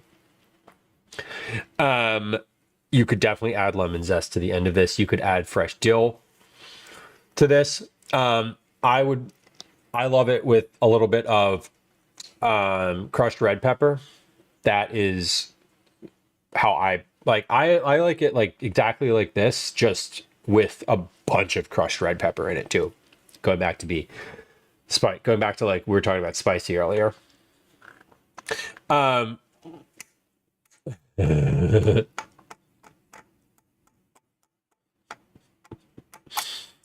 Elbow-shaped pasta brings back bad food memories. It's wild how food works like that for folks. Her idea of boxed mac and cheese was cook the hell out of the pasta, add the powdered cheese, add the butter, stir and stuff. She didn't realize we didn't care that she was supposed to add the milk. Oh God, yeah. Gwen always makes boxed mac and cheese, and she doesn't measure anything. And I'm like, how? This is too chaotic for me. It's too chaotic. Like she adds all the stuff, just doesn't measure it. It always turns out fine. It's good. It's really, as long as you put all the ingredients in and like stir it, it's palatable. What you're talking about is literally a missing ingredient and a key one. You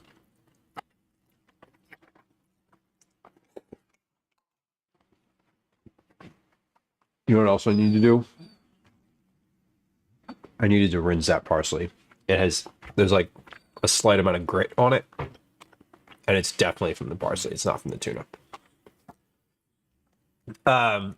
If she had to milk, it would have been tolerable. Right, it would have been ingredient complete. We did good today. I feel happy about where we're at. I have a good next step, kind of good notes for both of these recipes. I feel great about their state, the state of them as they are. Out of the pasta order instead. That works too. The starch is probably helpful in that. Basically overcooked elbow macaroni, goulash, spaghetti sauce, ground beef. Oh my God. I know, right? Gwen's mom makes this pasta dish that to this day, every time she makes it, and I'm at their house, I eat the hell out of it, but I could not tell you what is in it. there's like kidney beans in it. There's like canned tomatoes, multiple types of pasta. It's like, I have no idea what's in it, but every time she makes it and I'm at their house, I eat like a trough of it. Anyway, I think that's why she likes me, because I just eat whatever food is in the fridge. She's like, whenever I'm up there, she's like, well, just go ahead and like look around in the fridge if you want something. And I'm like, done. I got this. And I just go in and like take everything out of their fridge. Make myself leftovers. If someone ever says to me, like, you can just go ahead and like look through the fridge, 100% I will. Like, I will take them at their word if they say go ahead and look through the fridge. If you're ever at my house and I tell you to go look through the fridge, you go right on ahead and do it. I definitely want you to. Okay. We did a lot today.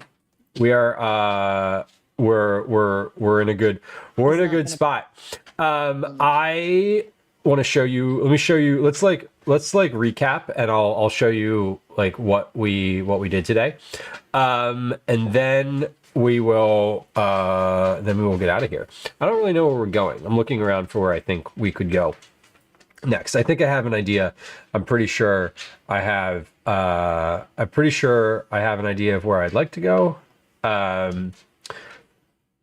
Someone who I'm okay.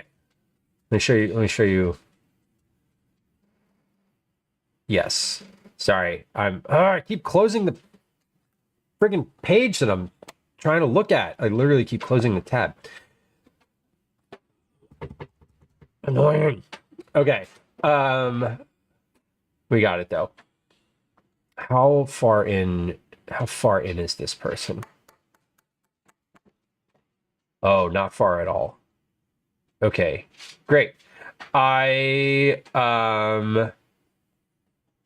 think I know where I'd like to go. Well, let me show you what we did first today.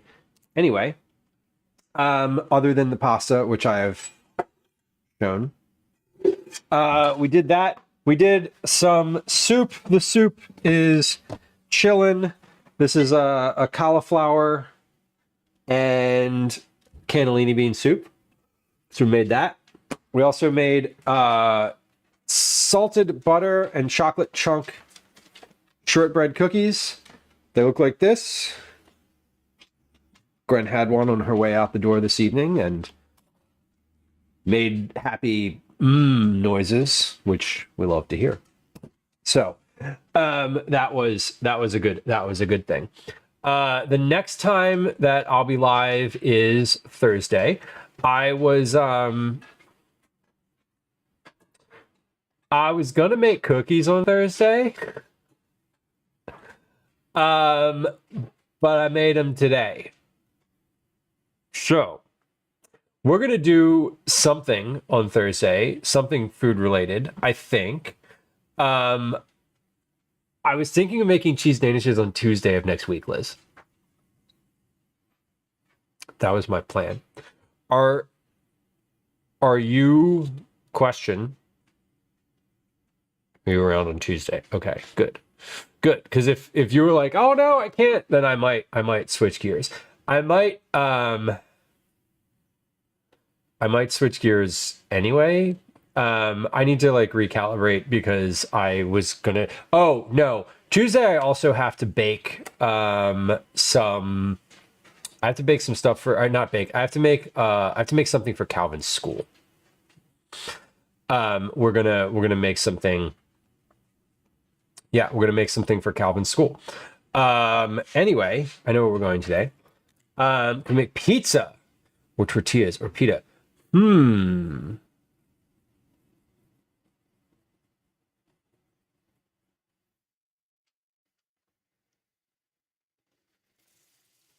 Tortillas might be an option. Tacos on Thursday might be an option. Let's see. Hold on. Yeah, because I need some Thursday.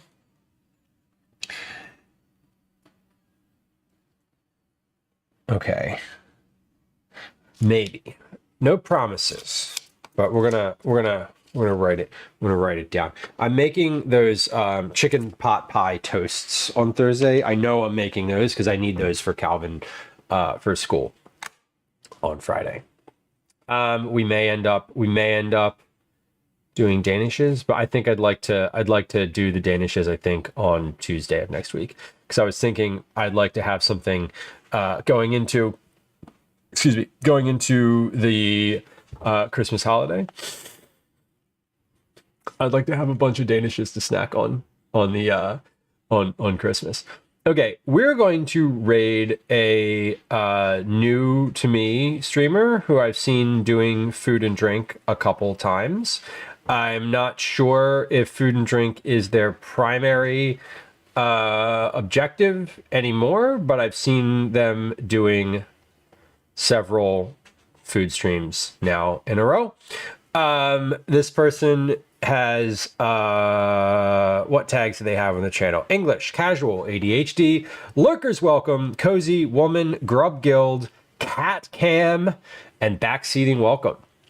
All good tags.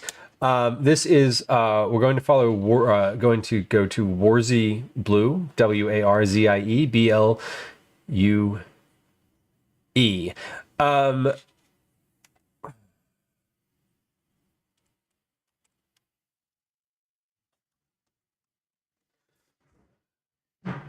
Is there a way in which lurkers aren't welcome?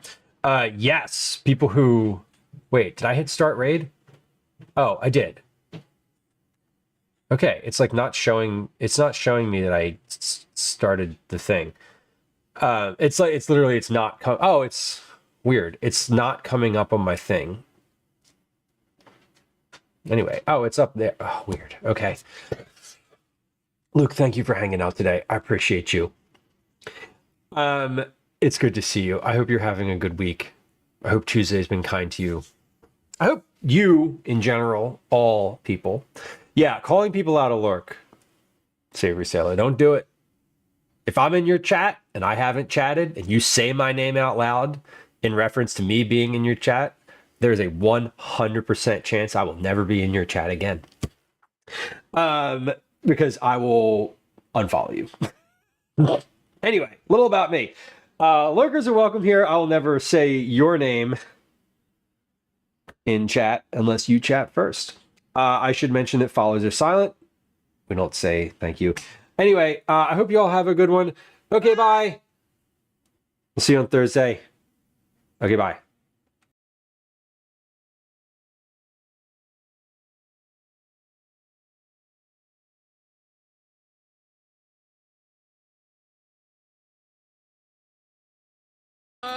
Eat it, Dads! Oh my god!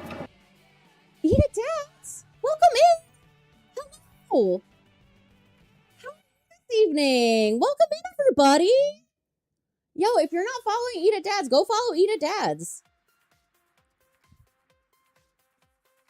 Go follow Eat It Dads. Hell